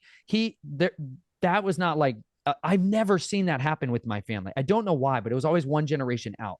I don't understand how that works or why that is. I'm sure it has some kind of other realm thing to do with it. But my mom used to stay awake constantly. And like my grandmother, she used to smoke cigarettes 24/7 and just stay awake all the time. And I think it was trying to mitigate how many children were going to get abused during the family reunions. But when I was with Chelsea, she saw this stability and she saw my dad was trying to recruit me back into the assassination projects. And he took me back down to Lake Havasu when I was in my 20s. And he was trying to get me caught back up in there. The last time I went down there with my grandfather and all these people, a firearm blew up. The first time I shot this gun, it blew up in my hand and completely destroyed my saddle joint on my right thumb. It was as a double-barreled 45 that was like a concealed carry pistol, and it blew my thumb apart, literally. And I was about to go into the mercenary world and finally thought I was going to be out, and it blew my hand apart. And anyways, I think my mom knew that they were going to suck me back into that in a horrible way. She started sending me all of this stuff from my childhood, little like keepsake, cherish moments, stuff I hadn't seen since I was a child. Christmas ornaments that had the names of the doctors who were in charge of my birth or surgeries, plastic surgeries. Like she was feeding me all this information. And it was helping me to put together this tapestry of what happened to me, including like my birth certificate and forgeries and all these other pieces that were like, well, she was the one introducing a lot of that to me. And I think there was a side of her that just wanted me always to get free. She always, fundamentally, my mother had this belief that I would be used by God for mighty things. That's what she always said. Nathan, you were born to be used by God to do mighty things. That is what you were made to do. And someday you're going to do that. She believed that. And at the core of her convictions, she's a Christian, godly woman that had that belief for me. She believed that for me, and she wanted that to be fulfilled. And my family was turning me into this very different version. And she started feeding me all this stuff. And that's where a lot of that evidence I got came from. But then when I went to talk to her about it in their, they have a business, they're in the hospitality industry and have a bed and breakfast. And I went to visit my mom down there just by herself. She was the first person I talked to about the abuse. And I started asking her about the Knights of Columbus. My grandfather's a Fourth Order Knights of Columbus down in Lake Havasu. I started asking her about that. And she was kind of stuttering, doing like that tremor thing where they're twitching and stuff, and being like, it's just a good old boys club. They were talking about this pancake breakfast that they were doing for all these little boys to come over to their house. And she was like, it's a good old boys club. They're just a good old boys club. And I was talking about the systemic abuse that my grandfather was doing to me. And she started crying like super hard, hysterically, and was like, I'm so sorry this happened to you. And I need to tell your father. And like, I asked her, I was like, Mom, I want my heraldry. I want my genealogy. My mom was very obsessed with my heraldry and was trying to give me what's called proofed. In order for you to go up in the ranks of some of this, to be able to have access to a much bigger family trust that I should have, she had to get me proofed. And she spent a lot of money when I was 12 and 13 years old getting the actual guys who control the genealogical records to authorize and sign off my heraldry. And so I asked her to give me those documents. She said she would. The next week was when that team of assassins was sent after Chelsea and I to kill us. I think what happened is she told my dad, who told the people, that I was offline completely and I was about to unravel this thing. So I never got my hands on my heraldry. That's why I don't have a real foundation. Like I come from Hamilton's on one side. I've got Reynolds on this side. I've got this like bloodline to the Orsinis, which where it's like real convoluted because I don't actually have those records. Those were the ones I was really trying to get because I knew that would help to establish a lot of these claims. Somebody else had asked on the topic of getting out, if you do, how long do they stalk you? And I don't know if that's a consistent answer, but maybe from your perspective, like what did you notice and like when did some of that stop? And does it ever stop, or will that somehow keep going on in your life until, the end of time, essentially? Or they die. Or that. That's when Moses got to go back to Egypt. It's like, he's like, everyone who sought your life is dead. I'm always like, can't wait for that phone call. It's morose. I understand. However, to answer your question, I don't know. They were super insanely aggressive very in the beginning, like right away. They're like, kill him instantly. That was like first response. Then it was like, okay, containment became response number 2, was just contain my message. My dad was really adamant. Like he at first was like, I'm sorry this happened to you. Like, it's horrible. I'm sorry grandpa did that. I knew there was some abuse going on. I'm sorry I failed you. Like initially he was like admitting to it and like, he's like, I'm sorry, I'm the dad. I'll fix this. Just don't tell your sisters. That was like his big thing. And then once I told my sisters, it was like, he was furious and gloves were off because they started coming undone. My sister, when I told her, curled up in the fetal position and rocked back and forth and said, I'm so sorry. I don't remember. Just like totally lost in that loop. And then said, I need a therapist. I need a counselor. That was the last time I got to like really talk to my authentic sister for a season. You know what I mean? And then the next time when I went to see her, some older man had moved into the house and was taking her children to the pool. And she used to have pictures of their boys' butts on the wall, on their mantle, lined up. Like that used to be the threshold of their house. It was sick. And this other guy had moved into the house and was taking those boys to the swimming pool and was smirking and smiling at me as he told me about it. And my sister was gone. This other woman showed up. The Stepford mom was there, had no memory of the entire conversation, was gone. And so it turned into this like rising escalation of response. My dad was becoming less and less my dad and more the handler and just screaming and cussing all the time. My dad's a very self-controlled person. He never lets out that side of him, never cursed. And so like when he came undone at that park with my other sister, that was the first time all that wall came down. And that turned into like just trying to defame me, character assassinate me to the people that were in my sphere of influence and try to make me out to be something crazy and just try to get that testimony to go away. But then it kind of calm down for a season because like I lost my friends, I lost my job, I lost my family, I lost my church, like I lost everything. So then it was like I was contained. But then when I wrote my book, I knew it was going to be on again because up until then they were just like, Nathan's just doing his thing. We can't get him back online. He's compartmentalized. He's shut up. But I wrote my book during that season. And then I went down with Tom Dunn to film down there, film all these sites and film all these places. And then I published my book in August of 2018, I think, and 5 years ago. And once that was on, I mean, there was an onslaught of a campaign against me. When I started sharing my testimony with Tom Dunn, Through the Black, Zen Garcia, I started sharing my testimony. Now You See TV started having me on a regular basis.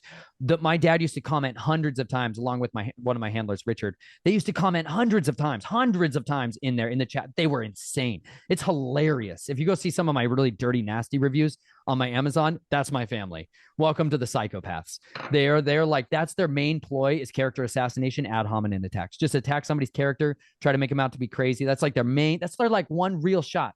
Like they've got one shot, y'all. They got one bullet in that gun, and that's about it. And if you can weather that, like I say it in the last chapter of my book, just read chapter 42, y'all. It's freaking awesome. If you just can weather that absolute character onslaught and be like, yeah, they might get a lot of people to just think you're nuts, and a lot of people might think you're nuts and never believe a word you say. Drive on. I keep telling my wife, just keep your head down, drive on. Like you just drive on. Like no matter what happens out there, don't read the comment section. Some of you guys, the first time you post a video, whatever, just stay out of there. Stay out of there. It's a death zone. It's like a bunch of mind controlled handlers working together to just cohesively shove. They're like, put the cork back in this one. This one's screaming again. We got another one out. Put the ball gag back in them and shut them up. This is like literally like all they got. It's all they got. If you can weather that, I mean, you're off to the races, son. Keep going. Just keep going, gal. I mean it. Like you mighty women are you just drive on. Don't worry about what they all said because an opinion is the cheapest commodity in our society. Don't worry about other people's opinions of you. There's truth and then there's people's opinions. And you know what? Truth is always borne out by people's fruits. And when you come out and talk about these people are abusers and then those people come in and just attack your character, it's like, that's pretty indicative that someone's got something to hide. So, it's really not good in the long term. And so like when I first came out and published the book, there was a huge onslaught, a flurry of activity like that. But then when I just kept going, they left me alone. They got real quiet after a while because it became readily obvious. They went and cut my dad's finger off. He lost his ability to be a ring bearer for that society. It was like, you're done. When you lose an asset, you're done. So there's like, but they're working on their next generation. They've got like 16 other children going for my family. It's a freaking nightmare. They would adopt children that have been sexually traumatized and abused through the foster system, through the prison system. They'd adopt these untouchables, children that have already had people making child pornography with them. That was like how they would bring more families in. They raised up another generation after me. You know what I'm saying? So he got his way back in, but on the backs of all kinds of other children. So he's the grandpa now. Disgusting. What a waste. What a waste of a brilliant mind. You know what I mean? It's such a waste. These people are brilliant and they could do so much better with that. Like how debased are you to think that this is the best you can do? What disgusting, worthless life you've lived. How embarrassing. What a shame. What an utter shame you are. Every one of you who participates in this and covers it up. You're an embarrassment. What a disappointment you become. What talents and intellect and wasted and squandered on other people's compromise. What a worthless life you've lived. May you live forever with it. There was somebody that had commented on your last podcast about that. They said that they've been following you since you first started speaking out and mentioned a couple of the comments that they remember seeing from your family and mentioned how you would get stalked. And honestly, when I first started doing this, I had an onslaught of that too from some of my guests that would come on. And it was really intimidating at first. I had thought about, oh my gosh, should I still keep podcasting? I mean, this is a little bit nerve-wracking. Like, are these people going to come attack me? It's like, it didn't feel good whenever that was done, but I noticed the same thing. I was like, well, screw these people. Like, I'm just going to delete their comments. I'm going to delete them off. And like, I'm not going to have any tolerance for it. Like, if I'm going to sit here and try to stand up against bullies, then I'm going to do it in every freaking way. Like, I'm done with people bullying survivors. Like, this is not going to happen anymore on my watch, and I don't really get that anymore. And if I do, I literally delete them. And I've had people comment and they're like, you don't accept both sides of the story. Yes, I do. I will have a conversation with somebody who genuinely has a question that they want to know and that they're curious. But when you just come and attack me and you're throwing punches, see ya. Like these, Yeah. you, Nathan, everybody on my show, and even me just going through this, like it's a battlefield. You guys don't deserve to go through this anymore. Like we all have to put our foot down and stand up to these people. Excuse my French, but it's like enough is enough. If we want to stand up for bullies, we have to put our foot down and stand up to these bullies and say no. And I will never delete a podcast off of my platform. I've had people say that, well, I'd love to do a podcast, but everybody I podcasted with got scared and deleted it, and it was a waste of time, and I was traumatized after. Yeah. We got to stop doing that. We got to keep this up. We have to spread it around. We have to elevate it. We have to take clips of it and put it out, write articles about it. Like we have to stand up to these people. And your story is such a testament to that, about the power of that persistence and how it's perceived, because they don't expect that from you. They've spent so much time battering you and breaking you down and trying to destroy you and maybe destroying you. But then seeing you get up and stand up for yourself, I mean, what a statement, especially when they trained you to be a freaking assassin. And now you're coming up against them. Like you're the honed weapon now that's pointing at them. That is exactly what they don't want, you know? That's what makes us lethal, is because it's the beauty of mercy and truth, truth's irrevocable. Truth exists regardless of opinion. It's foundational. If you build your house in truth, this is why it's so fundamentally disgusting when somebody lays their foundations in secrecy. Every one of you who has laid your cornerstones in secrecy, your house is coming down because you built it on sand, you sodomite. It's unrelenting, the fervor of wrath that's coming towards you. It's unstoppable. It's an inevitability. People like me are the inevitability towards a kingdom of corruption, because you know what? There's just nothing you can do to stop us. At the end of the day, you can kill us and our blood's going to cry out forever. It makes us a martyr. It's so much worse. When you make somebody a martyr for their cause, they're 100,000 times more effective at getting their message out, because somebody suddenly then goes, wow, they were worth silencing to that level. That's why I encourage people, when you come out of this, like stay in it as long as you absolutely can while you gather the evidence, all of it, as much as you can. Like open up the coffer, son, dig into all the digital closets, like turn those keyboards into all kinds of, dig into every little crevice, nook and cranny, and pull out all the evidence you possibly can. Set up those cameras, those microphones. I started recording all the conversations I was having with my dad, my sisters. Like I started recording everything, and I was teaching my wife how to do this stuff. It was like, okay, honey, tradecraft 101, fundamentals here.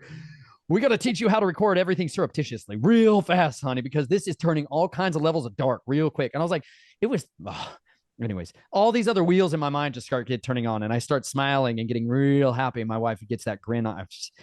I get mischievous, right? Because I'm like, fine, you guys want to do it this way. I offered them forgiveness. I sincerely offered them forgiveness. Like I was willing to sit down with my abusers and be like, I extend forgiveness to you, because I realized that forgiveness was the key. This is my favorite key. I'll just say that. This is my favorite key to deal with these monsters. Forgiveness is the key for me. All right. Let me put it that way. Consequences are inevitable for them. It's inevitability. It's an absolute certainty. I've seen what happens. It's called a millstone. Okay. It's super biblical. Let me show you my millstone.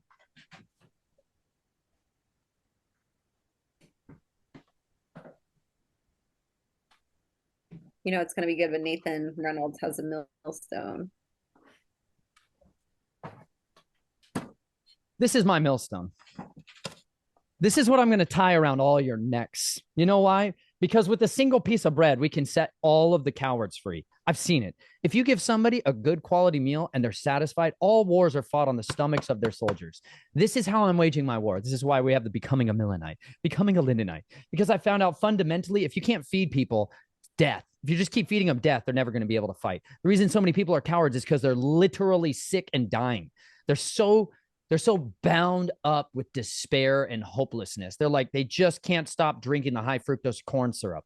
Like the reason a lot of you have no fight in you, the reason a lot of you moms are willing to let pedophiles raise your children in this place they call schooling, is because you literally are so nutritionally deprived. You can't think straight. You can't think straight because you've been listening to the white robe priest who told you what a proper regimented nutritional breakdown is.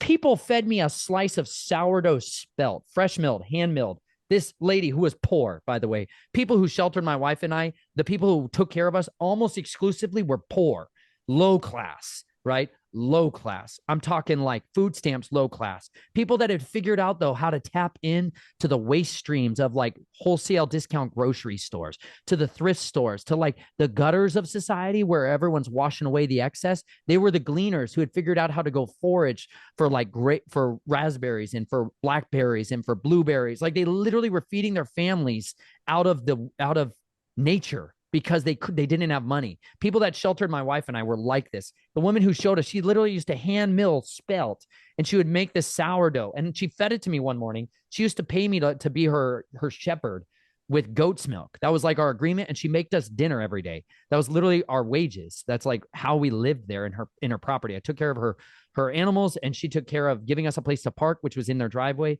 Like they changed my life. She had a special needs child, and her husband was a mental health worker, like a guy his job was finding homes for the homeless. That's literally what he did. And they had my wife and I and our two children at the time. They had a homeless guy who Will had literally met out on the streets and had ministered to, and they gave him a school bus to live in. And then they had another woman who was living in a travel trailer down the road from on their little property, on a 1 acre property.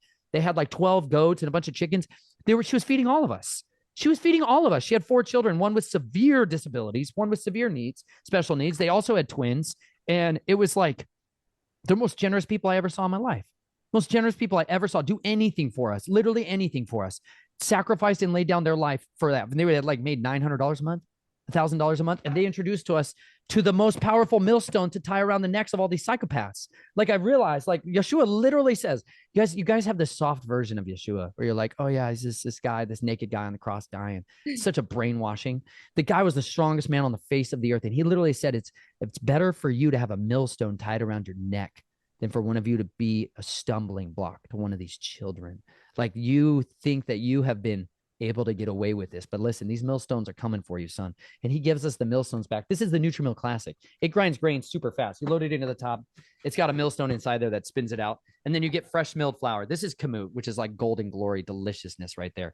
You feed this to people, they become brilliant again. You feed this to people, all those diseases and disorders that have been killing them and plaguing them start to go away. And they get their piss and vinegar back in their life. They actually become men and women again.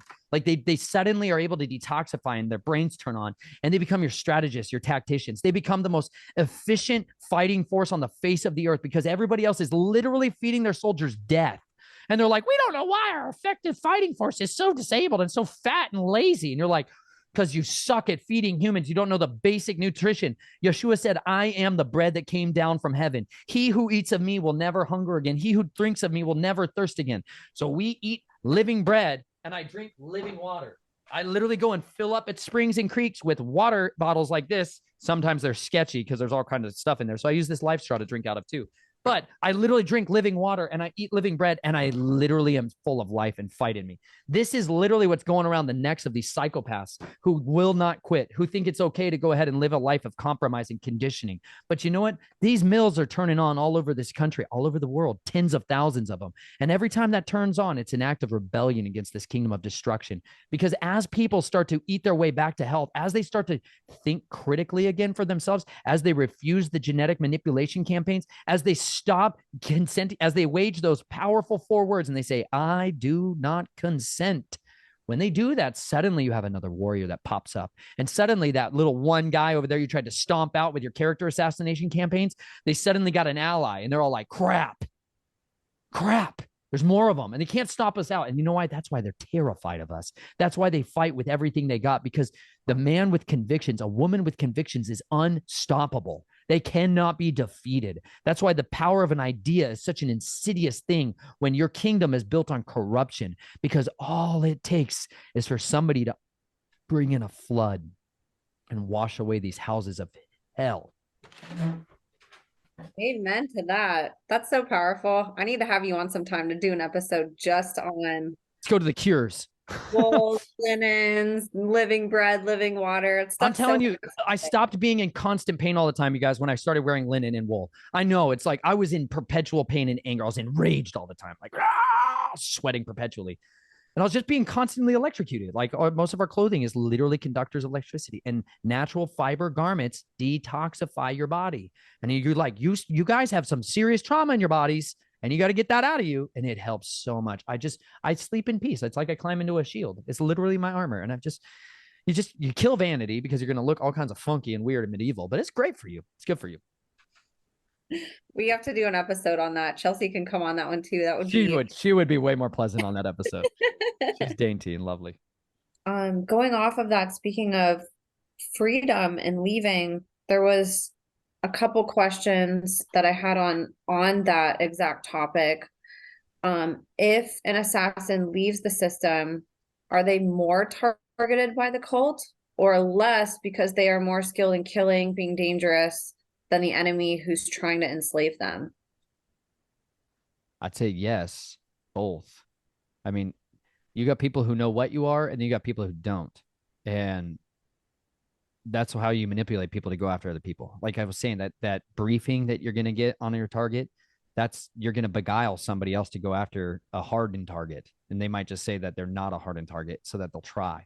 But if you tell somebody all their lists of everything that they've done, like you don't share the classified materials with their target. You don't want them to necessarily know that. The only times they sent direct that I know of, the only times that they sent direct people to try to kill my wife and I, like after I started coming out with this stuff, they sent people that were trained and agents of people who knew exactly how to kill people and were proficient at it. They sent teams of them. They didn't send a guy. There was another time they sent a guy with a couple support team in the parking lot.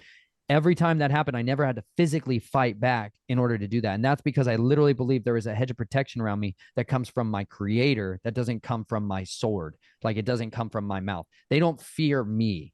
At the end of the day, like you're just a dude. As skilled as you are, like you're still a dude. And more, like that whole thing I was telling you earlier, where you can absolutely certainly kill anybody if you're 100% committed to be willing to die in order to do so, that's still a reality.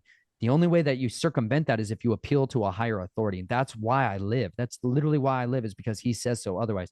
But I think for people that are trying to come out of this, who do have that skill set and do have that training, it's advantageous because it makes you more formidable of a target. You're a harder target to go after because you've seen the ways they do that. You know the methods and the mechanisms. And like I can detect stuff coming from a way further away way than most people. So if somebody else was mostly used as a sex object, if somebody else that was mostly used as a drug mule, or somebody else was mostly used as an intel side of this, they are not the same. They don't have the same type of history of training. Like since I was born, I've been an observer of people. I've been observing this human race to try to analyze and detect intent continually. So that allows me to feel that intent. You can feel this, like this is like pre-attack indicators. These are clues that unless somebody truly has been trained to compartmentalize and do a switch right before the act of killing, there is always pre-attack indicators like a flaring of the nostrils, a snarling of the teeth, a lifting up the upper lip like malice. Right. There's a puff of intake of air.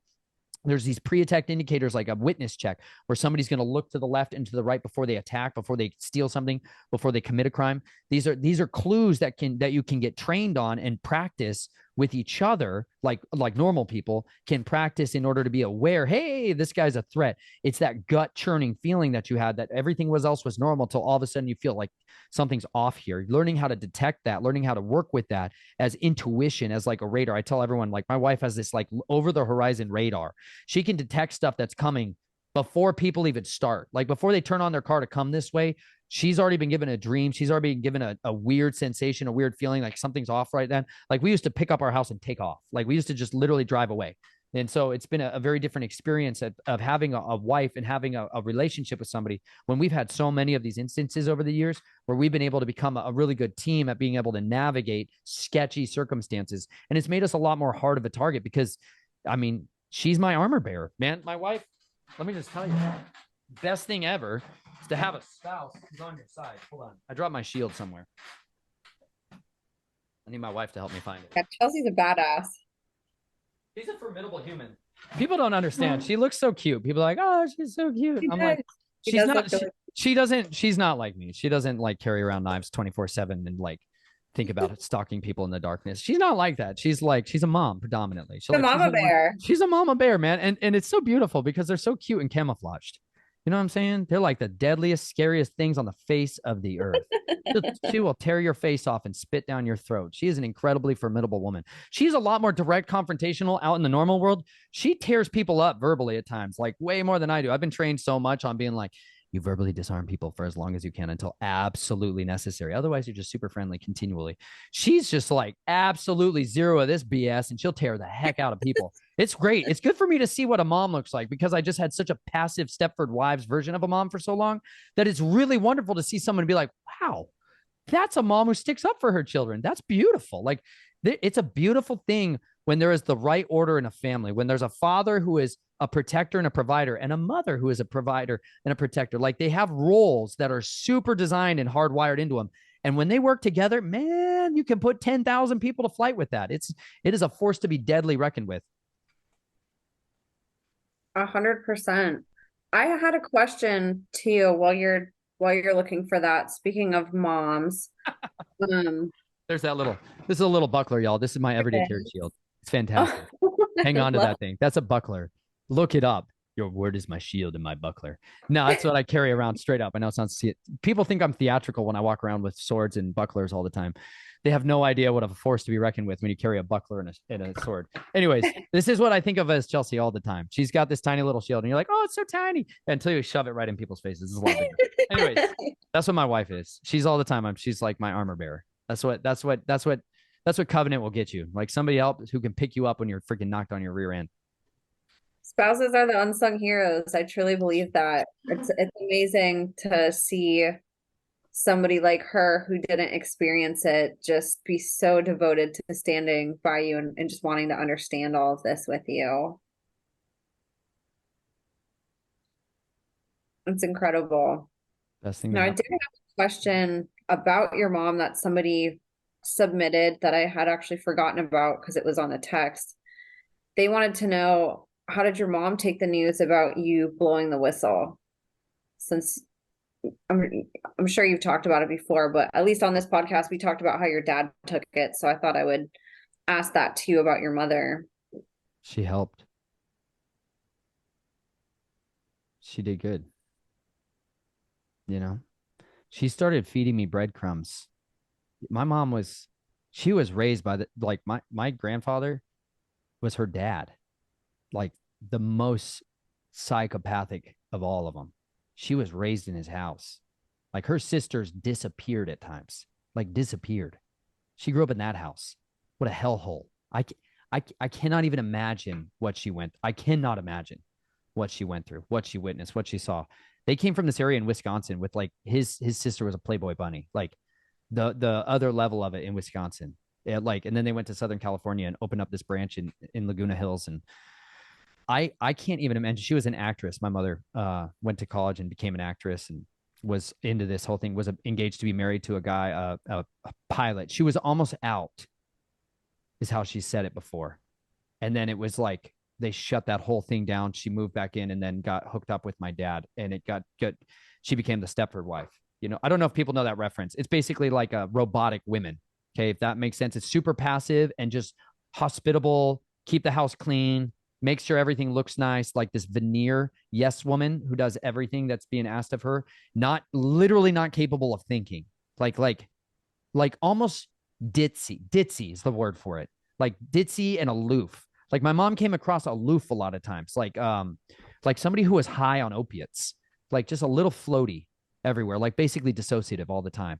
And so she and my dad would get in a lot of fights about stuff that I didn't understand when I was young, but I think a lot of it had to do with her protective instincts having to get put down so regularly and her being continually drugged and duped out of this on a regular basis. She was being handled by everyone all the time. And so like when I first started talking, she started sending to Chelsea, like the last time I saw my mother was, and the last time I saw my mom was at my baby shower, Chelsea's baby shower for Naomi. She came and like she started bringing all of this stuff from my past, my childhood, my baby, like my baby, the photo album, the pictures that you guys see from my book of the abuse and stuff like that. She gave me that stuff. She gave me like she was a scrapbooker. You know, she used to do some MLM marketing, scrapbooking. She had so many photo albums that she had compiled. She used to be up all the time. Like one of the weird things on the female side of this, because I don't know a lot of what happened with the female side of this, they would stay awake for days on end. That was when we had family reunions and get together. The moms and the grandmas would be up continually. It was unbelievable, days and days. And I think a lot of that was this desire to try to mitigate the amount of sexual abuse that was happening, because the grandfathers were always having sex with the grandsons. It was always like a generational out. Like my father never physically harmed me. He never sexually abused me. He was never like a perpetrator on me. That was not like, I've never seen that happen with my family. I don't know why, but it was always one generation out. I don't understand how that works or why that is. I'm sure it has some kind of other realm thing to do with it. But my mom used to stay awake constantly. And like my grandmother, she used to smoke cigarettes 24/7 and just stay awake all the time. And I think it was trying to mitigate how many children were going to get abused during the family reunions.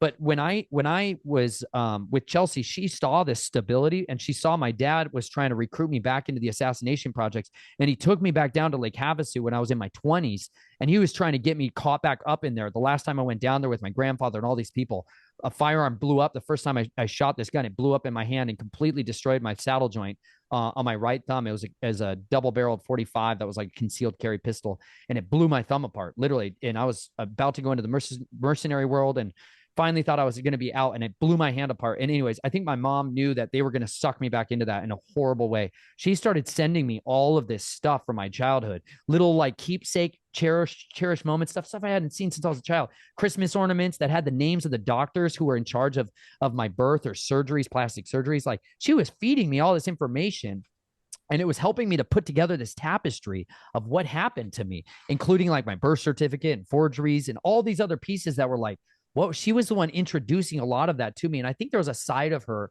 that just wanted me always to get free. She always, fundamentally, my mother had this belief that I would be used by God for mighty things. That's what she always said. Nathan, you were born to be used by God to do mighty things. That is what you were made to do. And someday you're going to do that. She believed that. And the core of her convictions, like, she's a Christian, godly woman that had that belief for me. She believed that for me, and she wanted that to be fulfilled. And my family was turning me into this very different version. And she started feeding me all this stuff. And that's where a lot of that evidence I got came from. But then when I went to talk to her about it in their, they have a business. They're in the hospitality industry and have a bed and breakfast. And I went to visit my mom down there just by herself. She was the first person I talked to about the abuse. And I started asking her about the Knights of Columbus. My grandfather's at Fourth Order Knights of Columbus down in Lake Havasu. I started asking her about that. And she was kind of stuttering, doing like that tremor thing where they're twitching and stuff, and being like, it's just a good old boys club. They were talking about this pancake breakfast that they were doing for all these little boys to come over to their house. And she was like, it's a good old boys club. They're just a good old boys club. And I was talking about the systemic abuse that my grandfather was doing to me. And she started crying like super hard, hysterically, and was like, I'm so sorry this happened to you, and I need to tell your father. And like, I asked her, I was like, Mom, I want my heraldry. I want my genealogy. My mom was very obsessed with my heraldry and was trying to give me what's called proofed. In order for you to go up in the ranks of some of this, to be able to have access to a much bigger family trust that I should have, she had to get me proofed. And she spent a lot of money when I was 12 and 13 years old getting the actual guys who control the genealogical records to authorize and sign off my heraldry. And so I asked her to give me those documents. She said she would. The next week was when that team of assassins was sent after Chelsea and I to kill us. I think what happened is she told my dad, who told the people, that I was offline completely and I was about to unravel this thing. So I never got my hands on my heraldry. That's why I don't have a real foundation. Like I come from Hamilton's on one side. I've got Reynolds on this side. I've got this like bloodline to the Orsinis, which where it's like real convoluted because I don't actually have those records. Those were the ones I was really trying to get because I knew that would help to establish a lot of these claims. Somebody else had asked on the topic of getting out, if you do, how long do they stalk you? And I don't know if that's a consistent answer, but maybe from your perspective, like, what did you notice, and like, when did some of that stop?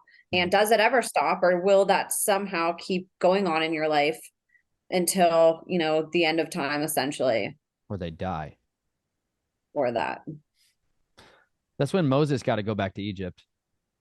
It's like He's like, everyone who sought your life is dead. I'm always like, can't wait for that phone call.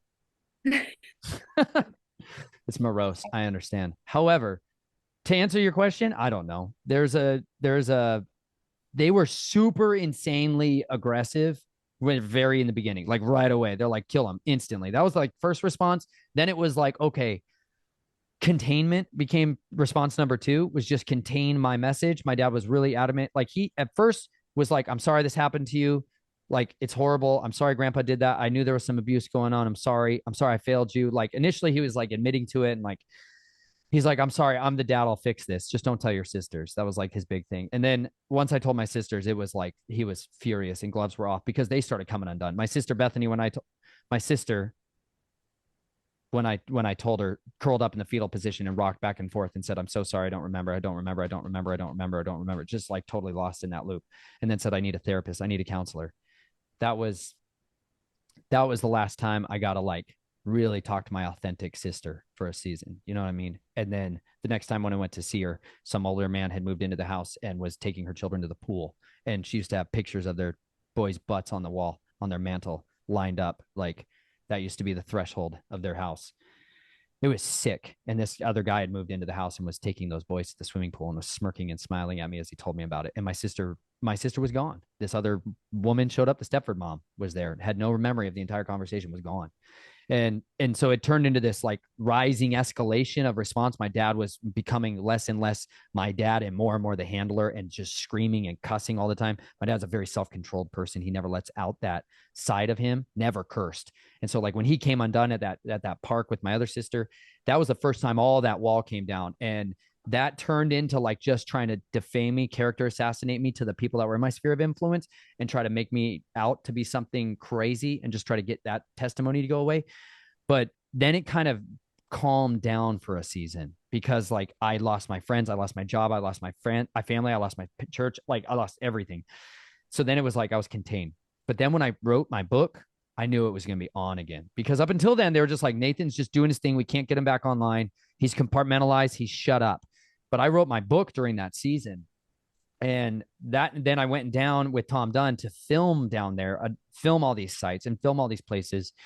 And then I published my book in August of 2018, I think, and 5 years ago. And once that was on, I mean, there was an onslaught of a campaign against me. When I started sharing my testimony with Tom Dunn, Through the Black, Zen Garcia, I started sharing my testimony. Now You See TV started having me on a regular basis. My dad used to comment hundreds of times, along with one of my handlers, Richard. They used to comment hundreds of times in there in the chat. They were insane. It's hilarious. If you go see some of my really dirty, nasty reviews on my Amazon, that's my family. Welcome to the psychopaths. They're like, that's their main ploy is character assassination, ad hominem attacks. Just attack somebody's character, try to make them out to be crazy. That's like that's their like one real shot. Like they've got one shot, y'all. They got one bullet in that gun, and that's about it. And if you can weather that, like I say it in the last chapter of my book, just read chapter 42, y'all. It's freaking awesome. If you just can weather that absolute character onslaught and be like, yeah, they might get a lot of people to just think you're nuts, and a lot of people might think you're nuts and never believe a word you say. Drive on. I keep telling my wife, just keep your head down, drive on. Like you just drive on. Like no matter what happens out there, don't read the comment section. Some of you guys, the first time you post a video, whatever, just stay out of there. Stay out of there. It's a death zone. It's like a bunch of mind-controlled handlers working together to just cohesively shove. They're like, put the cork back in this one. This one's screaming again. We got another one out. Put the ball gag back in them and shut them up. This is like literally like all they got. It's all they got. If you can weather that, I mean, you're off to the races, son. Keep going. Just keep going, gal. I mean it. Like you mighty women are you just drive on. Don't worry about what they all said because an opinion is the cheapest commodity in our society. Don't worry about other people's opinions of you. There's truth and then there's people's opinions. And you know what? Truth is always borne out by people's fruits. And when you come out and talk about these people are abusers and then those people come in and just attack your character, it's like, that's pretty indicative that someone's got something to hide. So, it's really not good in the long term. And so like when I first came out and published the book, there was a huge onslaught, a flurry of activity like that. But then when I just kept going, they left me alone. They got real quiet after a while because it became readily obvious. They went and cut my dad's finger off. He lost his ability to be a ring bearer for that society. It was like, you're done. When you lose an asset, you're done. So there's like, but they're raising up, they're working on their next generation. They've got like 16 other children going for my family. It's a freaking nightmare. They would adopt children that have been sexually traumatized and abused through the foster system, through the prison system. They'd adopt these untouchables, you know, children that have already had people making child pornography with them. That was like how they would bring more families in. They raised up another generation after me. You know what I'm saying? So he got his way back in, but on the backs of all kinds of other children. So he's the grandpa now. Disgusting. What a waste. What a waste of a brilliant mind. You know what I mean? That's what just, it's such a waste. These people are brilliant and they could do so much better with that. Like how debased are you to think that this is the best you can do? What disgusting, worthless life you've lived. How embarrassing. What a shame. What an utter shame you are. Every one of you who participates in this and covers it up. You're an embarrassment. What a disappointment you become. What talents and intellect and wasted and squandered on other people's compromise. What a worthless life you've lived. May you live forever with it. There was somebody that had commented on your last podcast about that. They said that they've been following you since you first started speaking out, and mentioned a couple of the comments that they remember seeing from your family, and mentioned how you would get stalked. And honestly, when I first started doing this, I had an onslaught of that too from some of my guests that would come on. And it was really intimidating at first. I had thought about, oh my gosh, should I still keep podcasting? I mean, this is a little bit nerve-wracking. Like, are these people going to come attack me?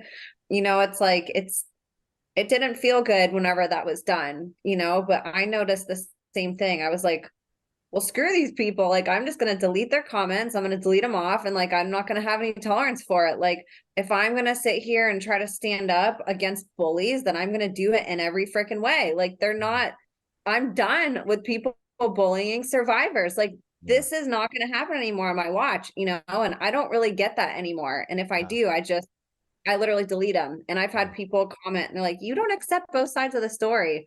Yes, I do. I will have a conversation with somebody who genuinely has a question that they want to know and that they're curious.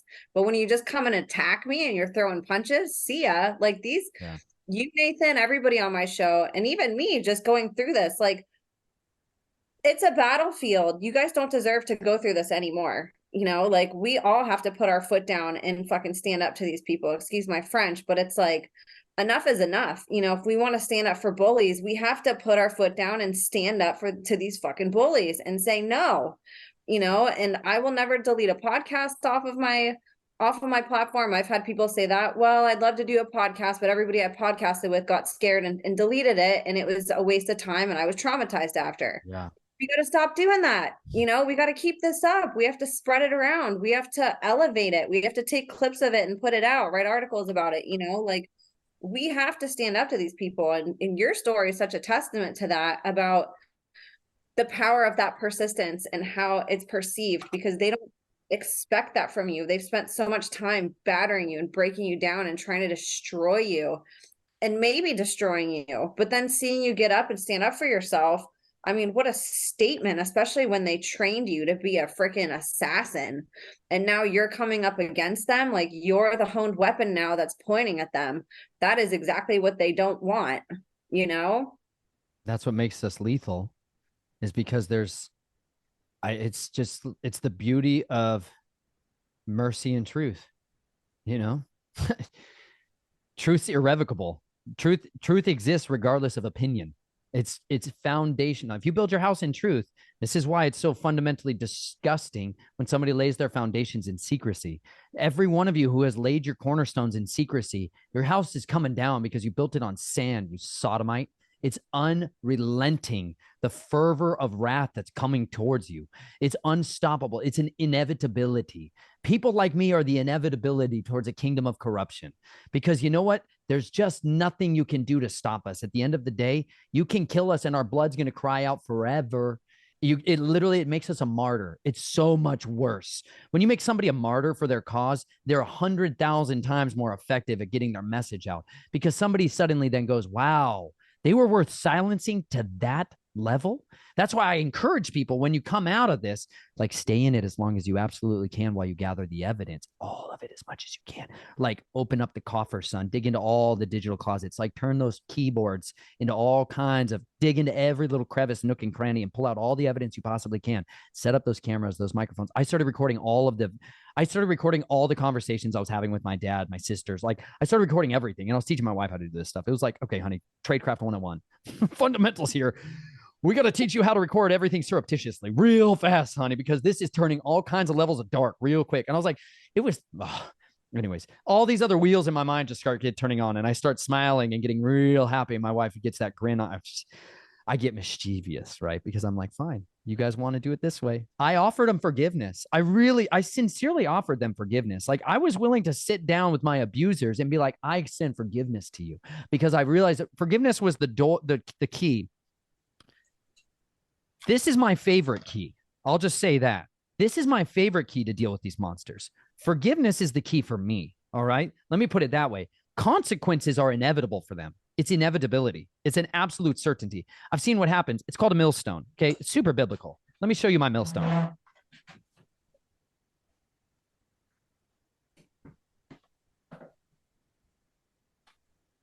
You know, it's going to be good when Nathan Reynolds has a millstone.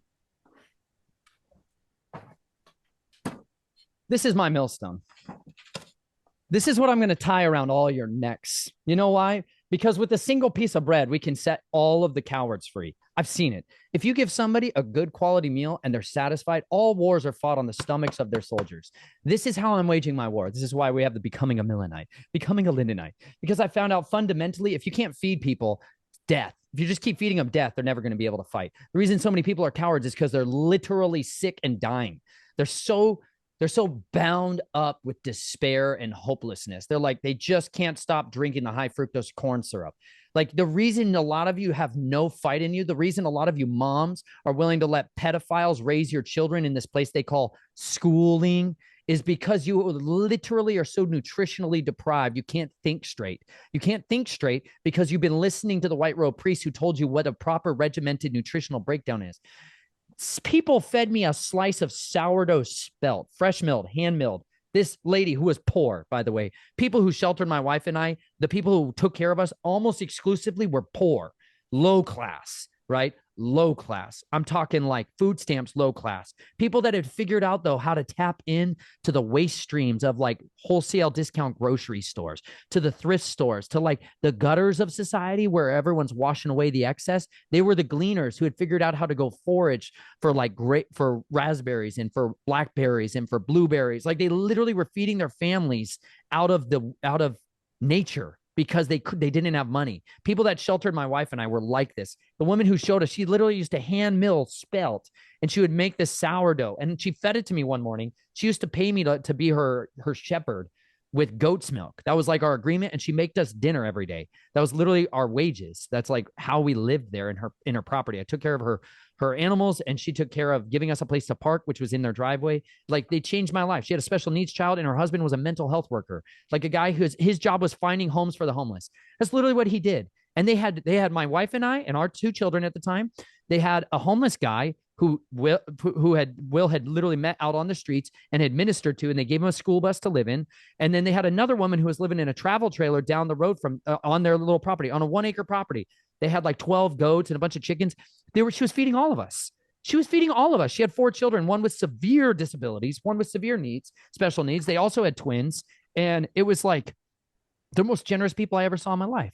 Most generous people I ever saw do anything for us, literally anything for us, sacrificed and laid down their life for that. And they had like made $900 a month, $1,000 a month. And they introduced to us to the most powerful millstone to tie around the necks of all these psychopaths. Like, I realized, like, Yeshua literally says, you guys have this soft version of Yeshua where you're like, oh yeah, he's this guy, this naked guy on the cross dying. It's such a brainwashing.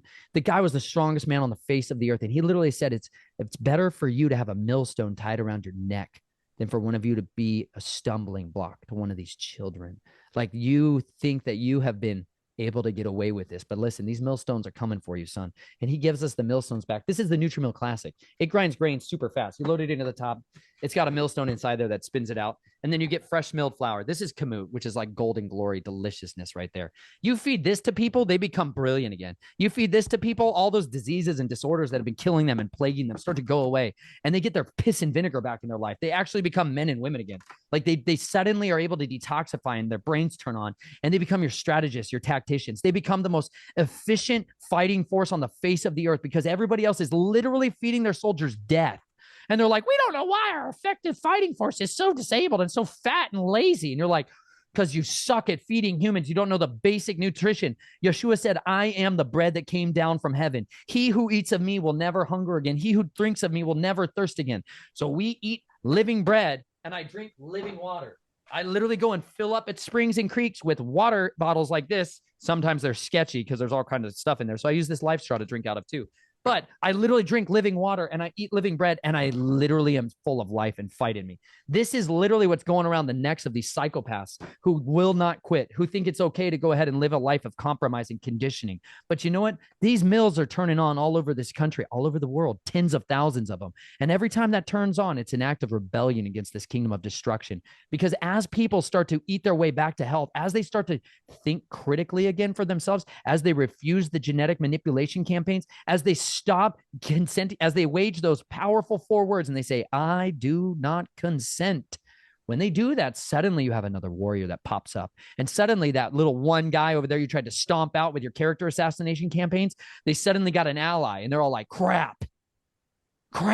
There's more of them and they can't stop us out. And you know why? That's why they're terrified of us. That's why they fight with everything they got, because the man with convictions, a woman with convictions is unstoppable. They cannot be defeated. That's why the power of an idea is such an insidious thing when your kingdom is built on corruption, because all it takes is for somebody to bring in a flood and wash away these houses of hell. Amen to that. That's so powerful. I need to have you on sometime to do an episode just on Let's go to the cures.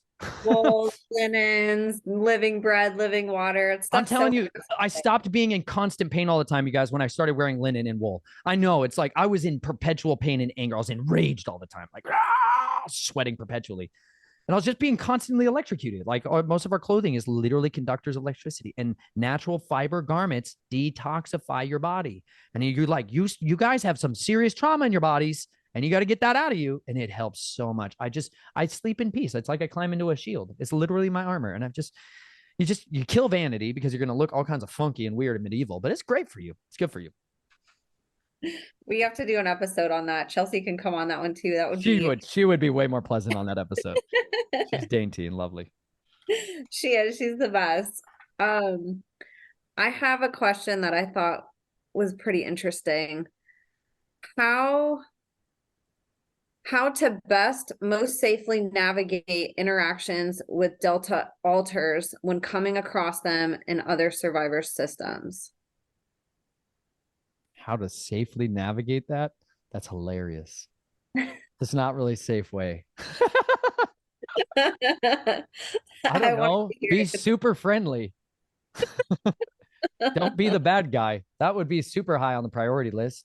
I don't know. How do people safely navigate it? Make sure you have some kind of animal around. I don't know. You need a target, a barrier, armor.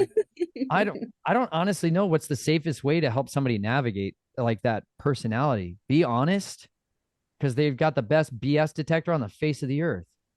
You know, be authentic for one. There's just no greater. There's no greater weapon to destroy this entire thing than to just be authentic. Like if you're a mess, be a mess. Just don't put a mask on, because their whole life you've been around people that only wear masks. Like that's why I utterly detest masks. Like I detest it. People put them on and they act like they're something they're not. And that's just so, it's so dark. It's because you're afraid. It's foundationally rooted in fear. It's a fear of what other people think of you that makes you put on a mask, that makes you hide who you are. If you are suffering, if you are living in agony, be it. And it's okay to not be okay. It's beautiful. It's lovely. It's a natural state of the human experience. It's what makes you you. Who you are is lovely as you are. You don't need to be somebody else. If somebody is willing to bare their soul to you and show you these others of who they are, this unknowable attribute of them, it's because they trust you. If you're trustworthy for somebody to be that raw with, guard that. Don't squander that. Don't use that as a lever of control, because they're going to pick up on it real quick. And then that whole predator prey thing is going to turn on again. And they're going to start wondering what your real reason is for why, because they've had people so perpetually manipulate them all the time. Like I have people come into my life still today. All they're doing is trying to manipulate me. All they're trying to do is to get me to be their guy. They just want me to be their wonder show. They want me to be their hand. And I can feel that. And it may not take me, I may not pick up on it right away. People have sometimes a really good game. So once you figure that out, once you figure out what's really their why, and you find out it's something other, it's the worst. It's the worst, because that trust is broken. Like I've recently had a lot of my trust broken. Like I found out a lot of the people that I was out here in the Ozarks with this parable of the vineyard group. I found out a lot of them were predators, like raping women and covering it up, like polygamists, like the worst kind, passing their children around, like trying to pressure women to rape, to be married and with their rapists, like disgusting fruit that was burbling out of this disgusting little cult. And I didn't even know it. It was like I was on the fringes of it in many ways, not seeing it. It's compartmentalized information that they had this godliness on one side, but inwardly they were ravenous wolves. They had this cloak on, and their fruit has been disgusting, but it's been well concealed. And it's like, once I lit that forest on fire by publishing a video called A Conspiracy of Silence, Why I Left Parable of the Vineyard, which I sat down and documented the leader of this group, a guy named Adam Fink, confessing that he'd been covering up child sex crimes and all this other stuff for a long time. And then it was, he minimized it to the most minimal level possible, to be like, yeah, so children were abusing other children and bestiality was going on, but let's not call it that. It was just disgusting stuff that was going on there. And I published the video because I responded to him, and I published the video because he was trying to keep this all hush hush and quiet and all the rest of it. And I was like, no way, man. I have a zero tolerance policy to control of information. Like you were saying, Emma, why you don't delete somebody's podcast? Like, that's such a brilliant strategy, because then you just let the record, like bring it onto the record book, like let the corporate body of people go ahead and evaluate this information to determine whether or not it has validity or not themselves. Like, but don't screen it. Don't filter it, because it's people that are doing that filtering that are like, they have a different agenda. And it's like, generally every time I found that, it's because there's worse skeletons in their closet. Every time you got somebody who has this hell-bent agenda to be like, silence that person. Don't you talk about it. I'm like, this sounds exactly like pedophile handlers I've had in the past. Like, what's new here? Nothing new under the sun, you sycophants. I'm onto you now. And it's like, so I just light the house on fire. Just light it on fire, and you see if there's any wolves, if there's any sheep, if there's any snakes, they all come crawling out. And then you get to identify who's who. And there was a lot of betrayal that took place, because I got to find out some of the people I closely trusted have turned on me and have just gone around stabbing me in the back, And it's like, that's part of it. It's an inevitability when people pick sides. It shouldn't be something we pick sides about. We shouldn't pick sides on who's a child. People that are abusing children need to be utterly held to the most extreme level of accountability. Like in the scriptures, the reason I really gravitate towards that, there was 3 punishments that were available. You got a beating, okay? You got a fine, like you had to repay if you stole a bunch of stuff. You're going to have to repay that stuff. Or you got executed. That was it. There was no imprisonment. The whole imprisonment system did not exist for a reason. You also could chastise somebody with whips. You could physically mark them, mutilate their body, so that was well known. Like, there's a reason people cut the hands off of people overseas, for a reason. It sends a really determinate message. We used to, like, in the underworld, we just cut their balls off of people. You make them a eunuch so they can't go around and do that, or brand their forehead with pedophile. That was one of those things we like to do. It's like, I just want to make sure nobody else has a misunderstanding about what this thing is walking around here, like a wolf. like a monster. Like people need to know what you are. So we can cut your penis off and your balls off today and you can become a mutilated man. So then you can never physically do the act again, or you can just let us kill you now. And it was generally, they mostly chose the second option. You know, they just didn't want their family to know what they were. They didn't want their reputation to die. So they just would elect to be killed anyways. But if you offered those four punishments as opposed to the other options that are so readily given around today, where like you get a slap on the wrist, an interview I just did with the guy showed one of the heirs to the DuPont family who raped his 6-year-old daughter and 3-year-old daughter and 6-year-old son, raped both of them, confessed to it, pled guilty to it. He got let off by the judge for time served and 6 months of house arrest, basically like a program to be like, oh, we're going to help you. She said, because you're not fit for the judicial system. She let him off with that because he's the heir to the DuPonts. Like that guy's in the system. You know what I mean? Like that guy gets a green light because now we got you so good, buddy. You're one of us now. Like that's the guy who gets 6 months jail sentence. And you're like, is that the guy we should turn justice over to those kinds of people? This is why my contention is that if anybody is one of these oath keepers for any of these other societies, they automatically have no right to be serving in those positions that they're in because they've sworn an oath to enforce something completely ulterior to the agendas that they're supposedly guarding and protecting and serving against. Amen to that. Oh my goodness. That you just brought up so many good points in there. And yeah, I agree. You know, these people that are in these secret societies, there is that facade, like you were talking about, where they're doing charity and they're doing all these good things. And that's what's presented to the public. But the oaths that they take go above the common law that people are abiding by. Their oaths supersede that. And so to allow that, we're allowing a criminal faction literally right above society to just exist, and we're not intervening on it, and it's completely wrong. You know, and anything that's secret, why would you need a secret? Why does no other, my job doesn't have secrets. Like I can go talk about what I do every day. Like it's just wrong on every level. So I completely agree with you and appreciate you calling all of that out. So sort of on those lines, and this will be the last question for today, and obviously, you know, I can do 100 million more episodes with you, but somebody asked, how do we shut the system down? The whole system. How do we break the programming and awaken the whole world to join together and say enough is enough? I'm just going to read you something out of my book because I took a little more time writing it. Yeah, absolutely. Some of Y'all what need to go get Nathan's book too. If you haven't, his book is amazing and you can get it in every single form and fashion possible.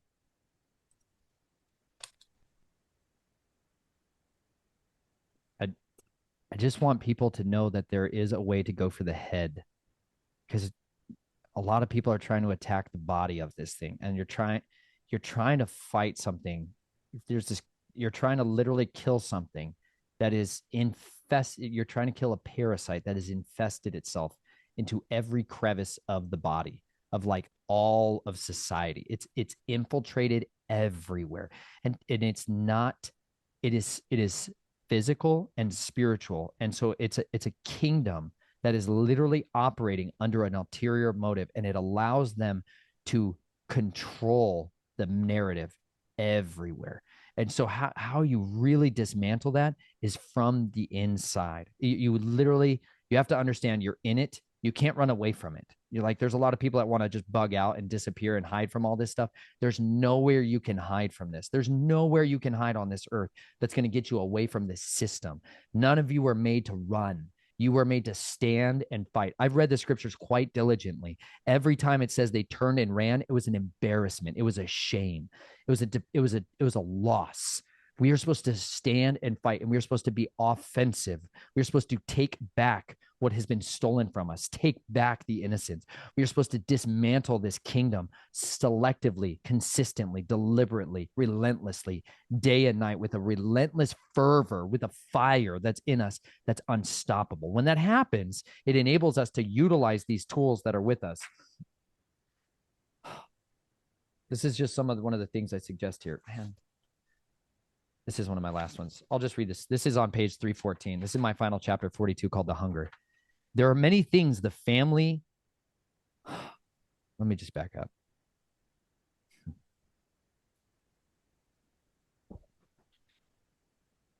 Maybe, oh yeah, this is good. This is a really good chapter, y'all. I read this whole chapter. You should just go listen to it. It's really good. It's on my website.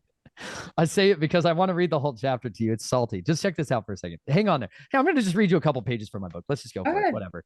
Why not? Maybe it's better. I know some of you who are reading this can laugh as it strikes chords in your souls. In some ways, it's comical until it's not. When it's not about someone doing something odd and no one ever noticing, it suddenly becomes about someone finally being seen. I tell you this so that maybe you would not laugh the next time you notice a quirk in someone around you. Perhaps some of those church friends of mine should have bought me dinner instead of loading me with their scraps week after week, or bought me groceries instead. Maybe one of my teachers should have looked a little closer and noticed the kid who eats many times the usual amount when free food is offered, but otherwise hardly eats at all. Maybe they shouldn't have. I no longer hold it against them in any way. Maybe it's better now they didn't, so I could help you see this truth. It's not always going to be food, hunger, or leftovers pulled out of the trash. It's all about looking closer than a cursory or dismissive glance. Before you blow off someone who is having a panicky reaction to something mundane, maybe ask a question. Ask why they might be that way. Maybe they've never felt safe enough to tell someone they'd been hurt by someone who had that same shirt on. Maybe they'd nearly been drowned by family members during a teenage prank. Perhaps we all could learn to be a little more intentional with our friends and family and not so quick to dismiss a cry for help hidden by a laugh or self-deprecating joke. Hundreds of people throughout my life saw me digging through trash cans and backs of fridges, pulling out foil-lined snacks out of pockets. Hardly ever did they look closer or ask a heartfelt question. Maybe instead of your next tithe check getting dropped into an offering plate or donation box, it needs to go to your neighbor, your coworker, or a family friend. It's time we looked closer instead of looking away. Maybe some of those preparations you've stockpiled for the end of the world could help feed a family this week. Or perhaps the hours you spend watching Netflix could be spent talking to someone who needs your attention and time. Intentional ignorance will be accounted unto you in the days to come. Hunger is eating so many people alive. Some of you are starved for attention, never knowing the feel of lustless eyes upon their flesh. Some are hungry for friendship that is not tainted by manipulation and control. Others are drowning in debt because no one taught them how to manage money while they were making their work in the trade. We need to be the answers, not the problems. We need to look closely enough to feel the breath of their sobs on our cheeks. We need to hold the hurting and tell them, it's okay. You're safe now. We need to wrap our arms around the survivors and weep with those who weep. We need to linger and not run away from the horrible stories they need to tell. We need to build a hedge of protection around them as they leave their families, masters, pastors, or pimps. We need to be the empowering arms of grace, enfolding them in provision, protection, and love. I did not need more food to fix the hunger in my heart. What I needed was someone who cared about me more than the food on my plate or the lack thereof. What survivors need does not come in prepackaged cases located on aisle 7 of our grocery stores. There's not enough food in the world to satisfy the need I see in a wounded one's eyes.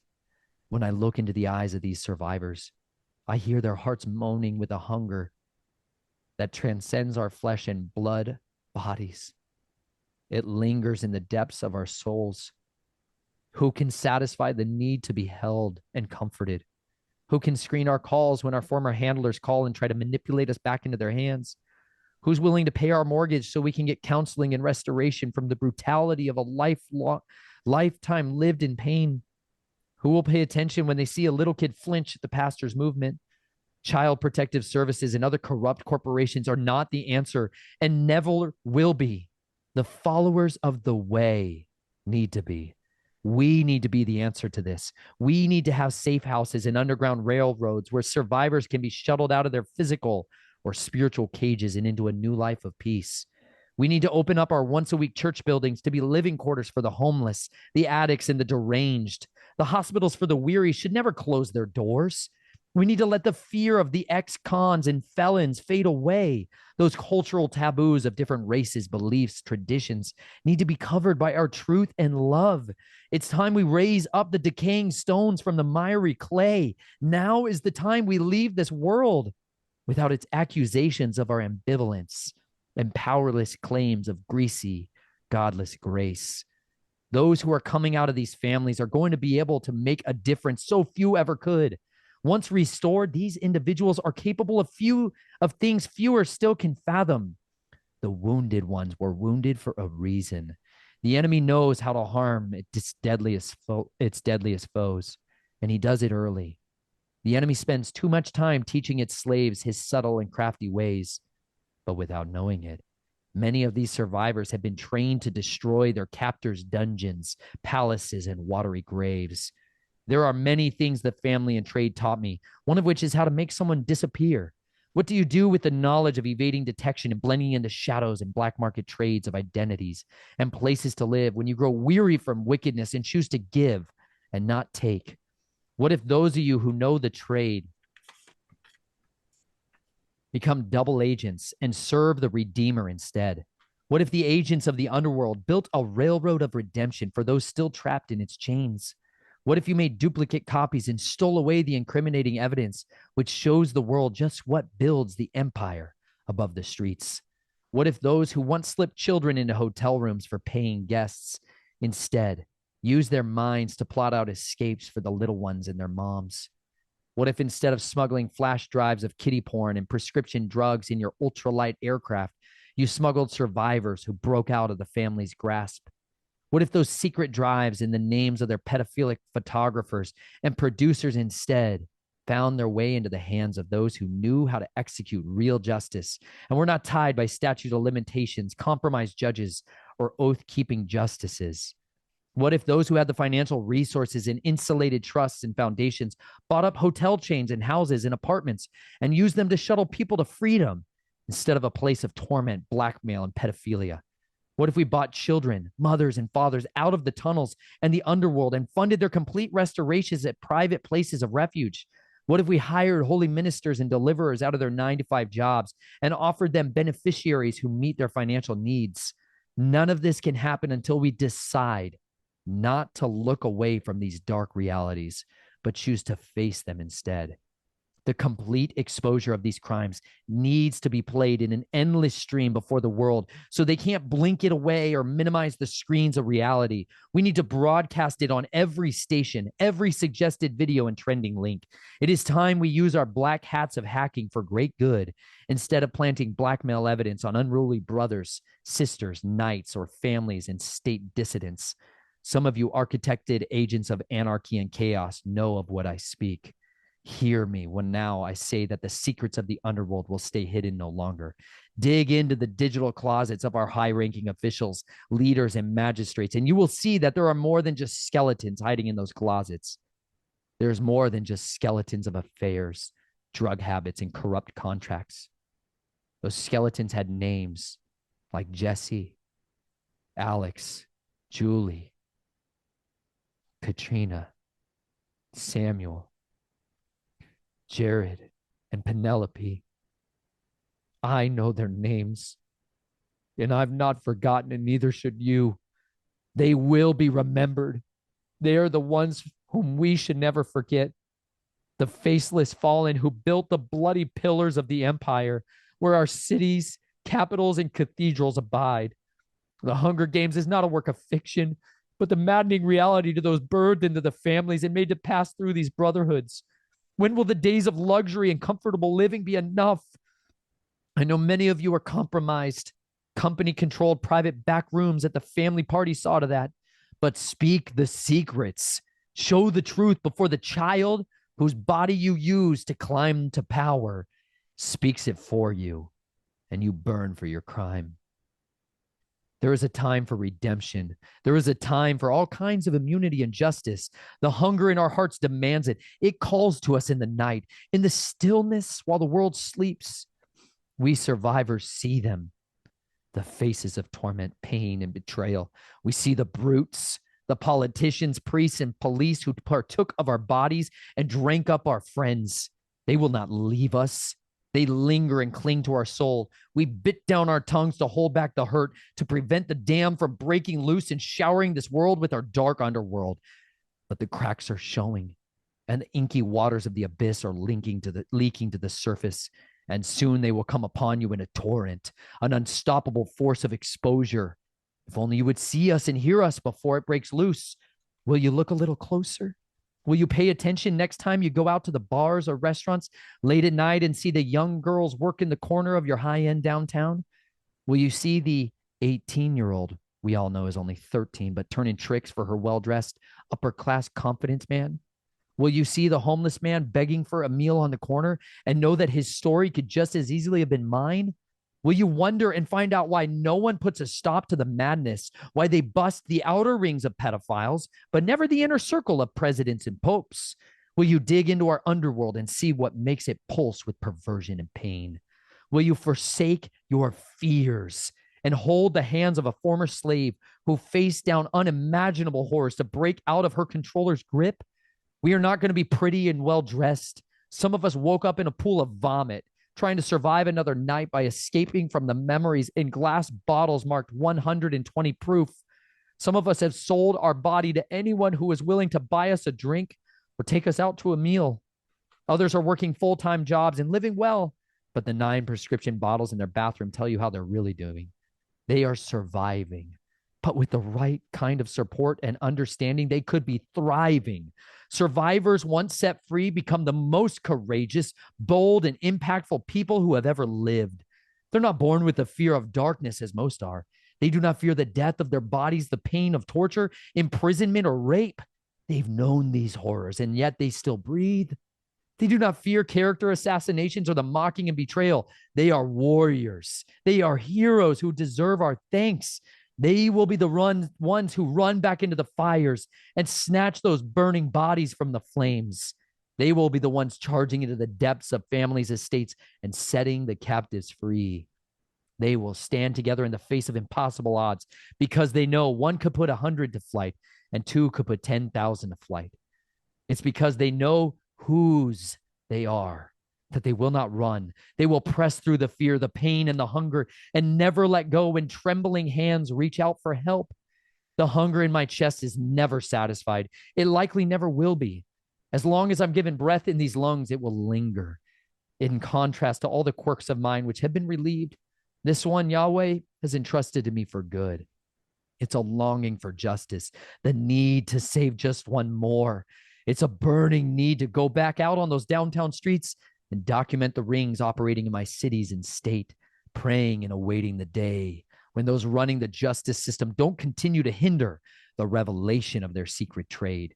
The hunger drives me to prayerfully intercede in my city's high places and examine thousands of miles of tunnel systems where the covens operate and to file our lands.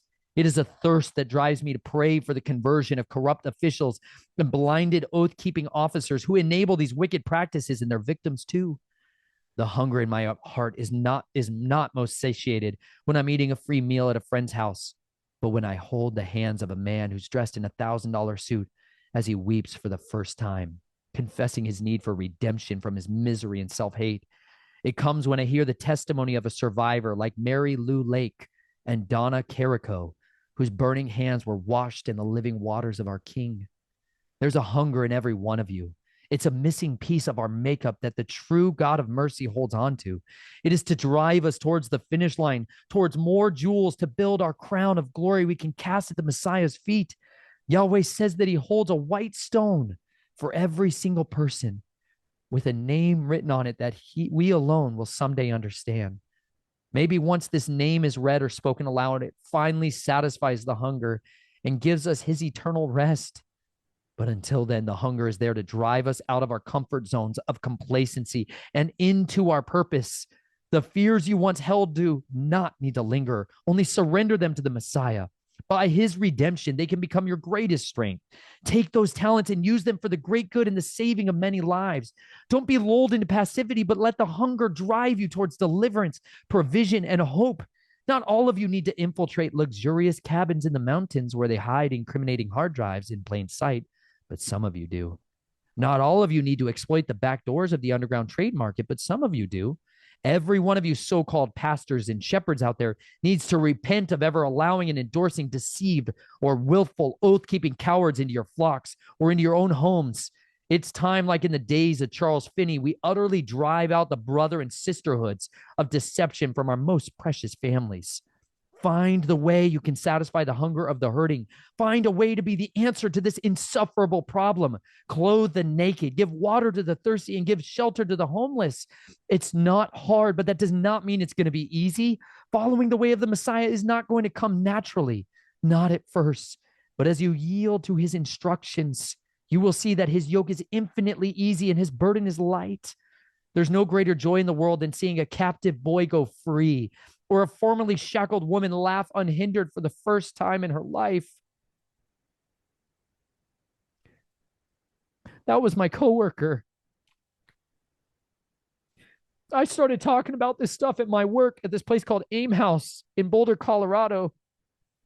And there was this gal who was, I'm sorry, she identified as a transgender. And they started in the introduction circle of every meeting, they started wanting us to introduce ourselves with these pronouns. They were policing speech, and I was refusing to do it. I don't like it when people put muzzles on my mouth. I don't care what agenda you have behind it. I do not consent. And they literally threatened to fire me because I wouldn't introduce myself in this late legalese. They wanted me to introduce myself like this. And we had transgender coworker.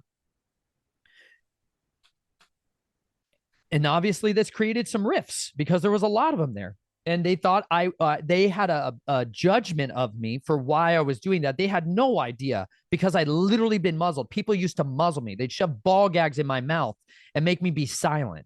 Like I don't like being told what I'm not allowed to say and what I'm allowed to say. Don't police my language. Anyways, I started sharing my testimony there. And the person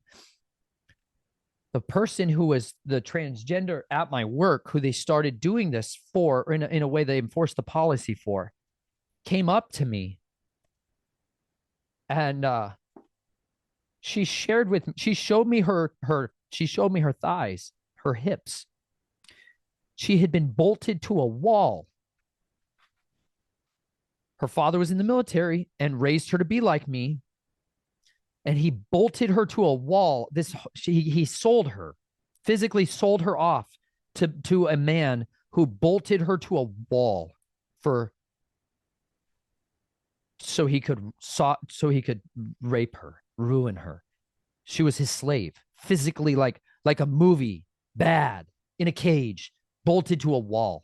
She had scars from pins going through her bones. Horrible. That's who I'm talking about there. Her and I bonded in a way that nobody else could in that building. And they're trying to police my language to help them have a way of feeling accepted. The way we feel accepted is we speak freely. Be who you are. But you know what? Identity's got all freaked up. Know what I'm saying? My identity was so screwed up, I didn't even know what my name was. I literally didn't know what to have my daughter call me. This sounds so ridiculous. I didn't even know what to have Naomi call me. Nate, Nathan, Jason, Joshua. Like I didn't know who I literally didn't know my name. I still don't think I have my actual birth name. It's ridiculous. Like I lived in such a world of falsehood. I don't know who I am. Actually, like who my dad is, who my mom is, who my grandpa. I don't actually know that information, not with certainty. That's why I talk about that name that's given, that's finally entrusted to us. Again, there's a name that he's holding on to for all of us. Like we bonded, her and I, in a way that nobody else could, and it set her free to share something she had never shared. Like, because I was so raw and vulnerable, because I was relentless at sharing what I had been through, even though I was being persecuted, even though I lost my job, my father picked up the phone and made sure those people, and you know what? My boss hated me because I was telling these victims, okay, this place, people are charging tens of thousands of dollars a month or tens of thousands of dollars to send their rich children there to help them get off their drug addictions, to be able to be productive members of society and all this other stuff. And they were having night terrors, okay? They were having alien abduction experiences. And I had this thing called the Red Pill Group where we could talk about any topic. Anybody could bring it up. No matter what it was, we would talk about it. We'd talk about all these crazy conspiracies. I'm like, you want to talk about werewolves? Let's go there. You want to talk about abductions? Let's read some books on abductions. Let's talk about what it is. Like we started having this group about anything that anybody wanted to talk about was allowed in there. And it started being incredible because these children, these young men, started sharing what had been done to them when they were growing up. These super wealthy families, they started talking about ritual abuse. They started talking about this stuff. And one of them, who was an heir to an incredibly powerful family, started sharing about these abduction experiences. Okay. And we started identifying terror, sleep paralysis, nightmares. They used to call it nightmares. They used to believe a demon sit on your chest, choke you to death, and terrorize you and feed off that energy. It's called a nightmare. And Psalm 91 literally is the solution for deliverance from that. You shall not fear the terror of the night, nor the arrow that flies by day, nor the pestilence that stalks in darkness. Those are literally that shadim, those evil spirits. That's why that's that weapon. So I told him, I said, hey, next time it happens, don't get up and take the Xanax. They're always telling him, you got to take the drugs. This was the solution there. I said, stand up and read Psalm 91. Just read that out loud. Read that out loud and see what happens. And it stopped it. And he was like, what? Well, then he told his therapist about it. He's like, oh, listen, I can read the Bible and it stops this stuff. So then I got told I would be fired if I told them for breaking treatment protocols. I didn't tell him to go do the treatment protocols that the licensed therapist was giving him. And I literally got threatened I'd be fired. And that was like my second strike, right? Because I wouldn't use the they, them, theirs pronouns and all this stuff in the same way. I was respectful to the individuals, but I was not participating in the collective forced version of it. Two different things here. I'm not trying to degrade anybody that's identifying in this capacity at all. What I'm trying to say is we should not be enforcing people's language. Does that make sense? Anyways, she was one of the people that became my greatest advocate and ally during that experience at that time. It was because of her that I was able to write these types of scenarios in. When you are bold enough to speak the truth and actually look at this stuff in the face and not hide it anymore, if you're the victim of it, then you tell the truth. What it does is it sets all kinds of victims free around you from that fear of what other people are going to think of them. It delivers them from shame. That's the weapon that defeats this entire thing. It's that seed of love. It's that oxytocin. It's what bonds us together. It's because we are in this fight together. No matter what womb you came from, no matter what your background is, we have to resist this together. We are an absolute unstoppable force when we stand together. But as long as they keep dividing our house and splitting our identities and compartmentalizing of us and fractionalizing our resistance movements and being like, you're a conservative and you're a liberal and all these other versions of how they shatter our identities. Are you pro this or against this? Are you for this or against this? As long as they keep letting us divide each other and systematize each other into categories, we're going to lose. But if we would be united in love and truth, we become an absolute indefeatable army. And that's what's required for us to cut the head off of this dragon once and for all. When we truly walk with love and with truth, it is the double-edged sword that dismantles this entire kingdom. The first time I pulled out this sword, I was doing immersions down in a waterfall. We do these meetups every once in a while. If one of you wants to come, we're going to be doing another one the third week of October. I'd love to meet you and hug you and love on you and encourage you and give you wonderful treasures. I've got all kinds of beautiful gemstones because you are the precious treasure of the Creator, and you need to see that to know it. First time I had this thing, I walked into that waterfall to do immersions, and I was wearing the sword and that buckler. And I walked down in there while wearing the sword, which is not a good idea because it's high carbon steel. But there was a serpent, literally, it looked like a venomous serpent that was crawling around, and all the children are like, oh my gosh, it's a venomous snake. And they thought it was, what did they think? They're not a water moccasin, a copperhead, which it totally looked like. And they're like, there's a copperhead over there. And I'm like, did you guys kill it? And they're like, no, there's all these children just running around right on this waterfall. I'm like, cut the head off of it. And I'm all like, stupid sword, give me this new sword. I took that thing and I chopped it in half because its head was stuck down underwear. So I couldn't identify whether it was a venomous one or not. But I cut it in half, and then its head reared up. Because if you just attack the body, this is all that happens. The head rears up, the actual most dangerous part of this thing, and it hissed at me. And then I chopped its head directly off. That was the first time I ever used this thing. That's why it's kind of rusty, because I was in that waterfall for a long time. I cut the head off of snakes. That's how you win. You win this war by cutting the heads off of these monsters. And I literally mean that. That is the way you do that. You can use the sword of your mouth. It's far more effective because it's replicatable and endorsable. I wrote these words 7 years ago. This is so deadly, y'all. I don't read it very often. I just did tonight, and I'm like, dang. That's some deadly stuff, y'all. You have a weapon inside you that's known as a pen. Pick it up, son. Write down your testimony. Type out your testimony. Publish your testimonies. Don't let them keep it a secret any longer. When you do, you know what happens? We become unstoppable because it sets the captives free. Amen. Oh my goodness. I love your book so much. Where can people find it? Where can people connect with you, Nathan? Snatched from the Flames at protonmail.com. You can send me an email there. And they can go to youtube.com/Nathan Reynolds if you want to see a bunch of my videos. I got the audiobook there. I've got a whole bunch of other stuff. I've got a dissociative identity playlist, DID playlist. If you want to work your way into there, that's all kinds of stuff. That's all kinds of goodies in there. Becoming a Gibberim, if you want to become a mighty man, mighty woman of valor, I've got a playlist on that. But the best one for you guys, you know what you need? You need the cure, which is that bread. I'm telling you, y'all, you think it's crazy, but it's good for you. It'll change your life. Fresh milling your flour and cold immersion. So that's called Becoming a Millenite and Becoming a Millenite. So we've got a Facebook group that's called Becoming a Linenite. And then we also have a Discord server. If any of you want to hang out in there, I'm never on there. I'm sorry. It's so bad. I'm sorry. It's hard to keep up. I like this menu. I do. That one's very unfamiliar, and I can't post videos and can't post endless pictures and all that. Anyways, there's some constraints there that bother the heck out of me, but it's there, and I'll jump on there. I promise. Eventually, I'll get back on there.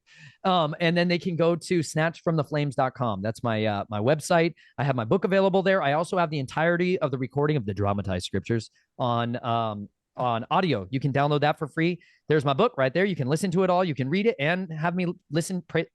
I'll sing it and read it to you as you go along. If you want to read it there, I've got the audio scriptures. That's the real sword, y'all. Equip yourself in that. Wash yourself in that water for a while. It'll change you forever, son. Anyways, that's my website. There's great prayer resources. I can't encourage you enough. Go to click that resource one. You betcha. Yeah, click that. Somebody's finally helping me with my website, y'all. It's getting better. Hang in there. It's going to get better. Anyways, this is from Mary Lou Lake. That was one of the survivors I referenced in there. Her book, What Witches Don't Want Christians to Know. Salty book. Deadly book. Kill all the kingdom. I encourage this for female survivors, by the way, way more. There's a lot more understandability and relatability there. But if you scroll down, these are her prayers. These were incredibly helpful for me on dealing with this. This is like their morning prayers. They had an evening prayer, and they had a prayer for trauma and fragmentation. That was like one of the most powerful weapons I ever got in getting healing and freedom and deliverance from all of this was helping heal and not explode, not totally lose my mind, because they tried to get me to go back home. You'll read in those comments if you guys dig into those ridiculous comments. They're like, we just want you to come back home. It's called return to sender programming. It's a bunch of psychopaths. Anyways, don't go back home. Not one time. Bunch of ridiculous liars. Anyways, those prayers were super effective. I pray them on a regular basis. I encourage you all to do it. It's an absolute weapon in your warfare, and it literally will help you dismantle this kingdom of darkness. So anyways, I love you all so much. Thank you, Emma, for having me on. I absolutely am thrilled to do this show, and I look forward to being. If you guys have questions, you can write me. I will try to respond to them, or I'll just be on the chats when Emma drops this. I'm going to try to be in there in the live chats. I'll also premiere these on my channels, and I'll be there in the chats. Ask questions. A lot of times I'm sitting there in the chat because nobody's talking about anything but like the weather. It's just real lame. But come on in there, survivors. You all are the best. I like you all. You're salty. You're spicy. You're dangerous. Come hang out. Man, you light a fire under everybody, Nathan. And it's neat to. We appreciate how engaged you are with your community. That's not common. In general, I think with content creators, they sort of take for granted the people that are surrounding them and uplifting them. And you do such a good job making everybody feel so special. And you're literally a walking miracle. Your book is phenomenal. You guys, please go pick it up. If you can't afford it, he has PDF versions. Like you said, he has a whole playlist where he narrates it, and you hear how entertaining he is whenever he reads. You get to hear him read his own book. That's not common either. I go on Audible. I love audiobooks, and you don't ever get the real author reading the book, and it's really special whenever you get that experience. So go listen to it if you're, like me and you drive a lot, or and like to listen in the car whenever you're getting ready. If you can't afford it, listen to it. There's a PDF version. And if you can, please purchase it. You help Nathan out. You help his family. I always say the government's never going to give survivors jobs to talk about this. We have to help them create it. And we do that by supporting their work. Books are an eternal way that Nathan's testimony stays alive. They can come after his YouTube channel. They can come after my YouTube channel, all my interviews with him, but these books, they really do stand the test of time. So this is a really great way that you can keep his testimony, give it as a gift to somebody. If you have a friend that's waking up from this stuff, it's a really good way to introduce it if you don't feel comfortable having the conversation. And just go support Nathan, get eyes on him, go watch his content. He explained a bunch of playlists that he has. He reads the whole Bible on his channel. It's amazing. Go engage in his communities, become a Linenite, become a Millenite, get your bread, get your living water. We have so many ways that we can support survivors, and in the meantime, it helps us all heal. Nathan, you're a beacon of light. Thank you so much for everything that you do and that you contribute. You're such a special human. It's such an honor to get to listen to you.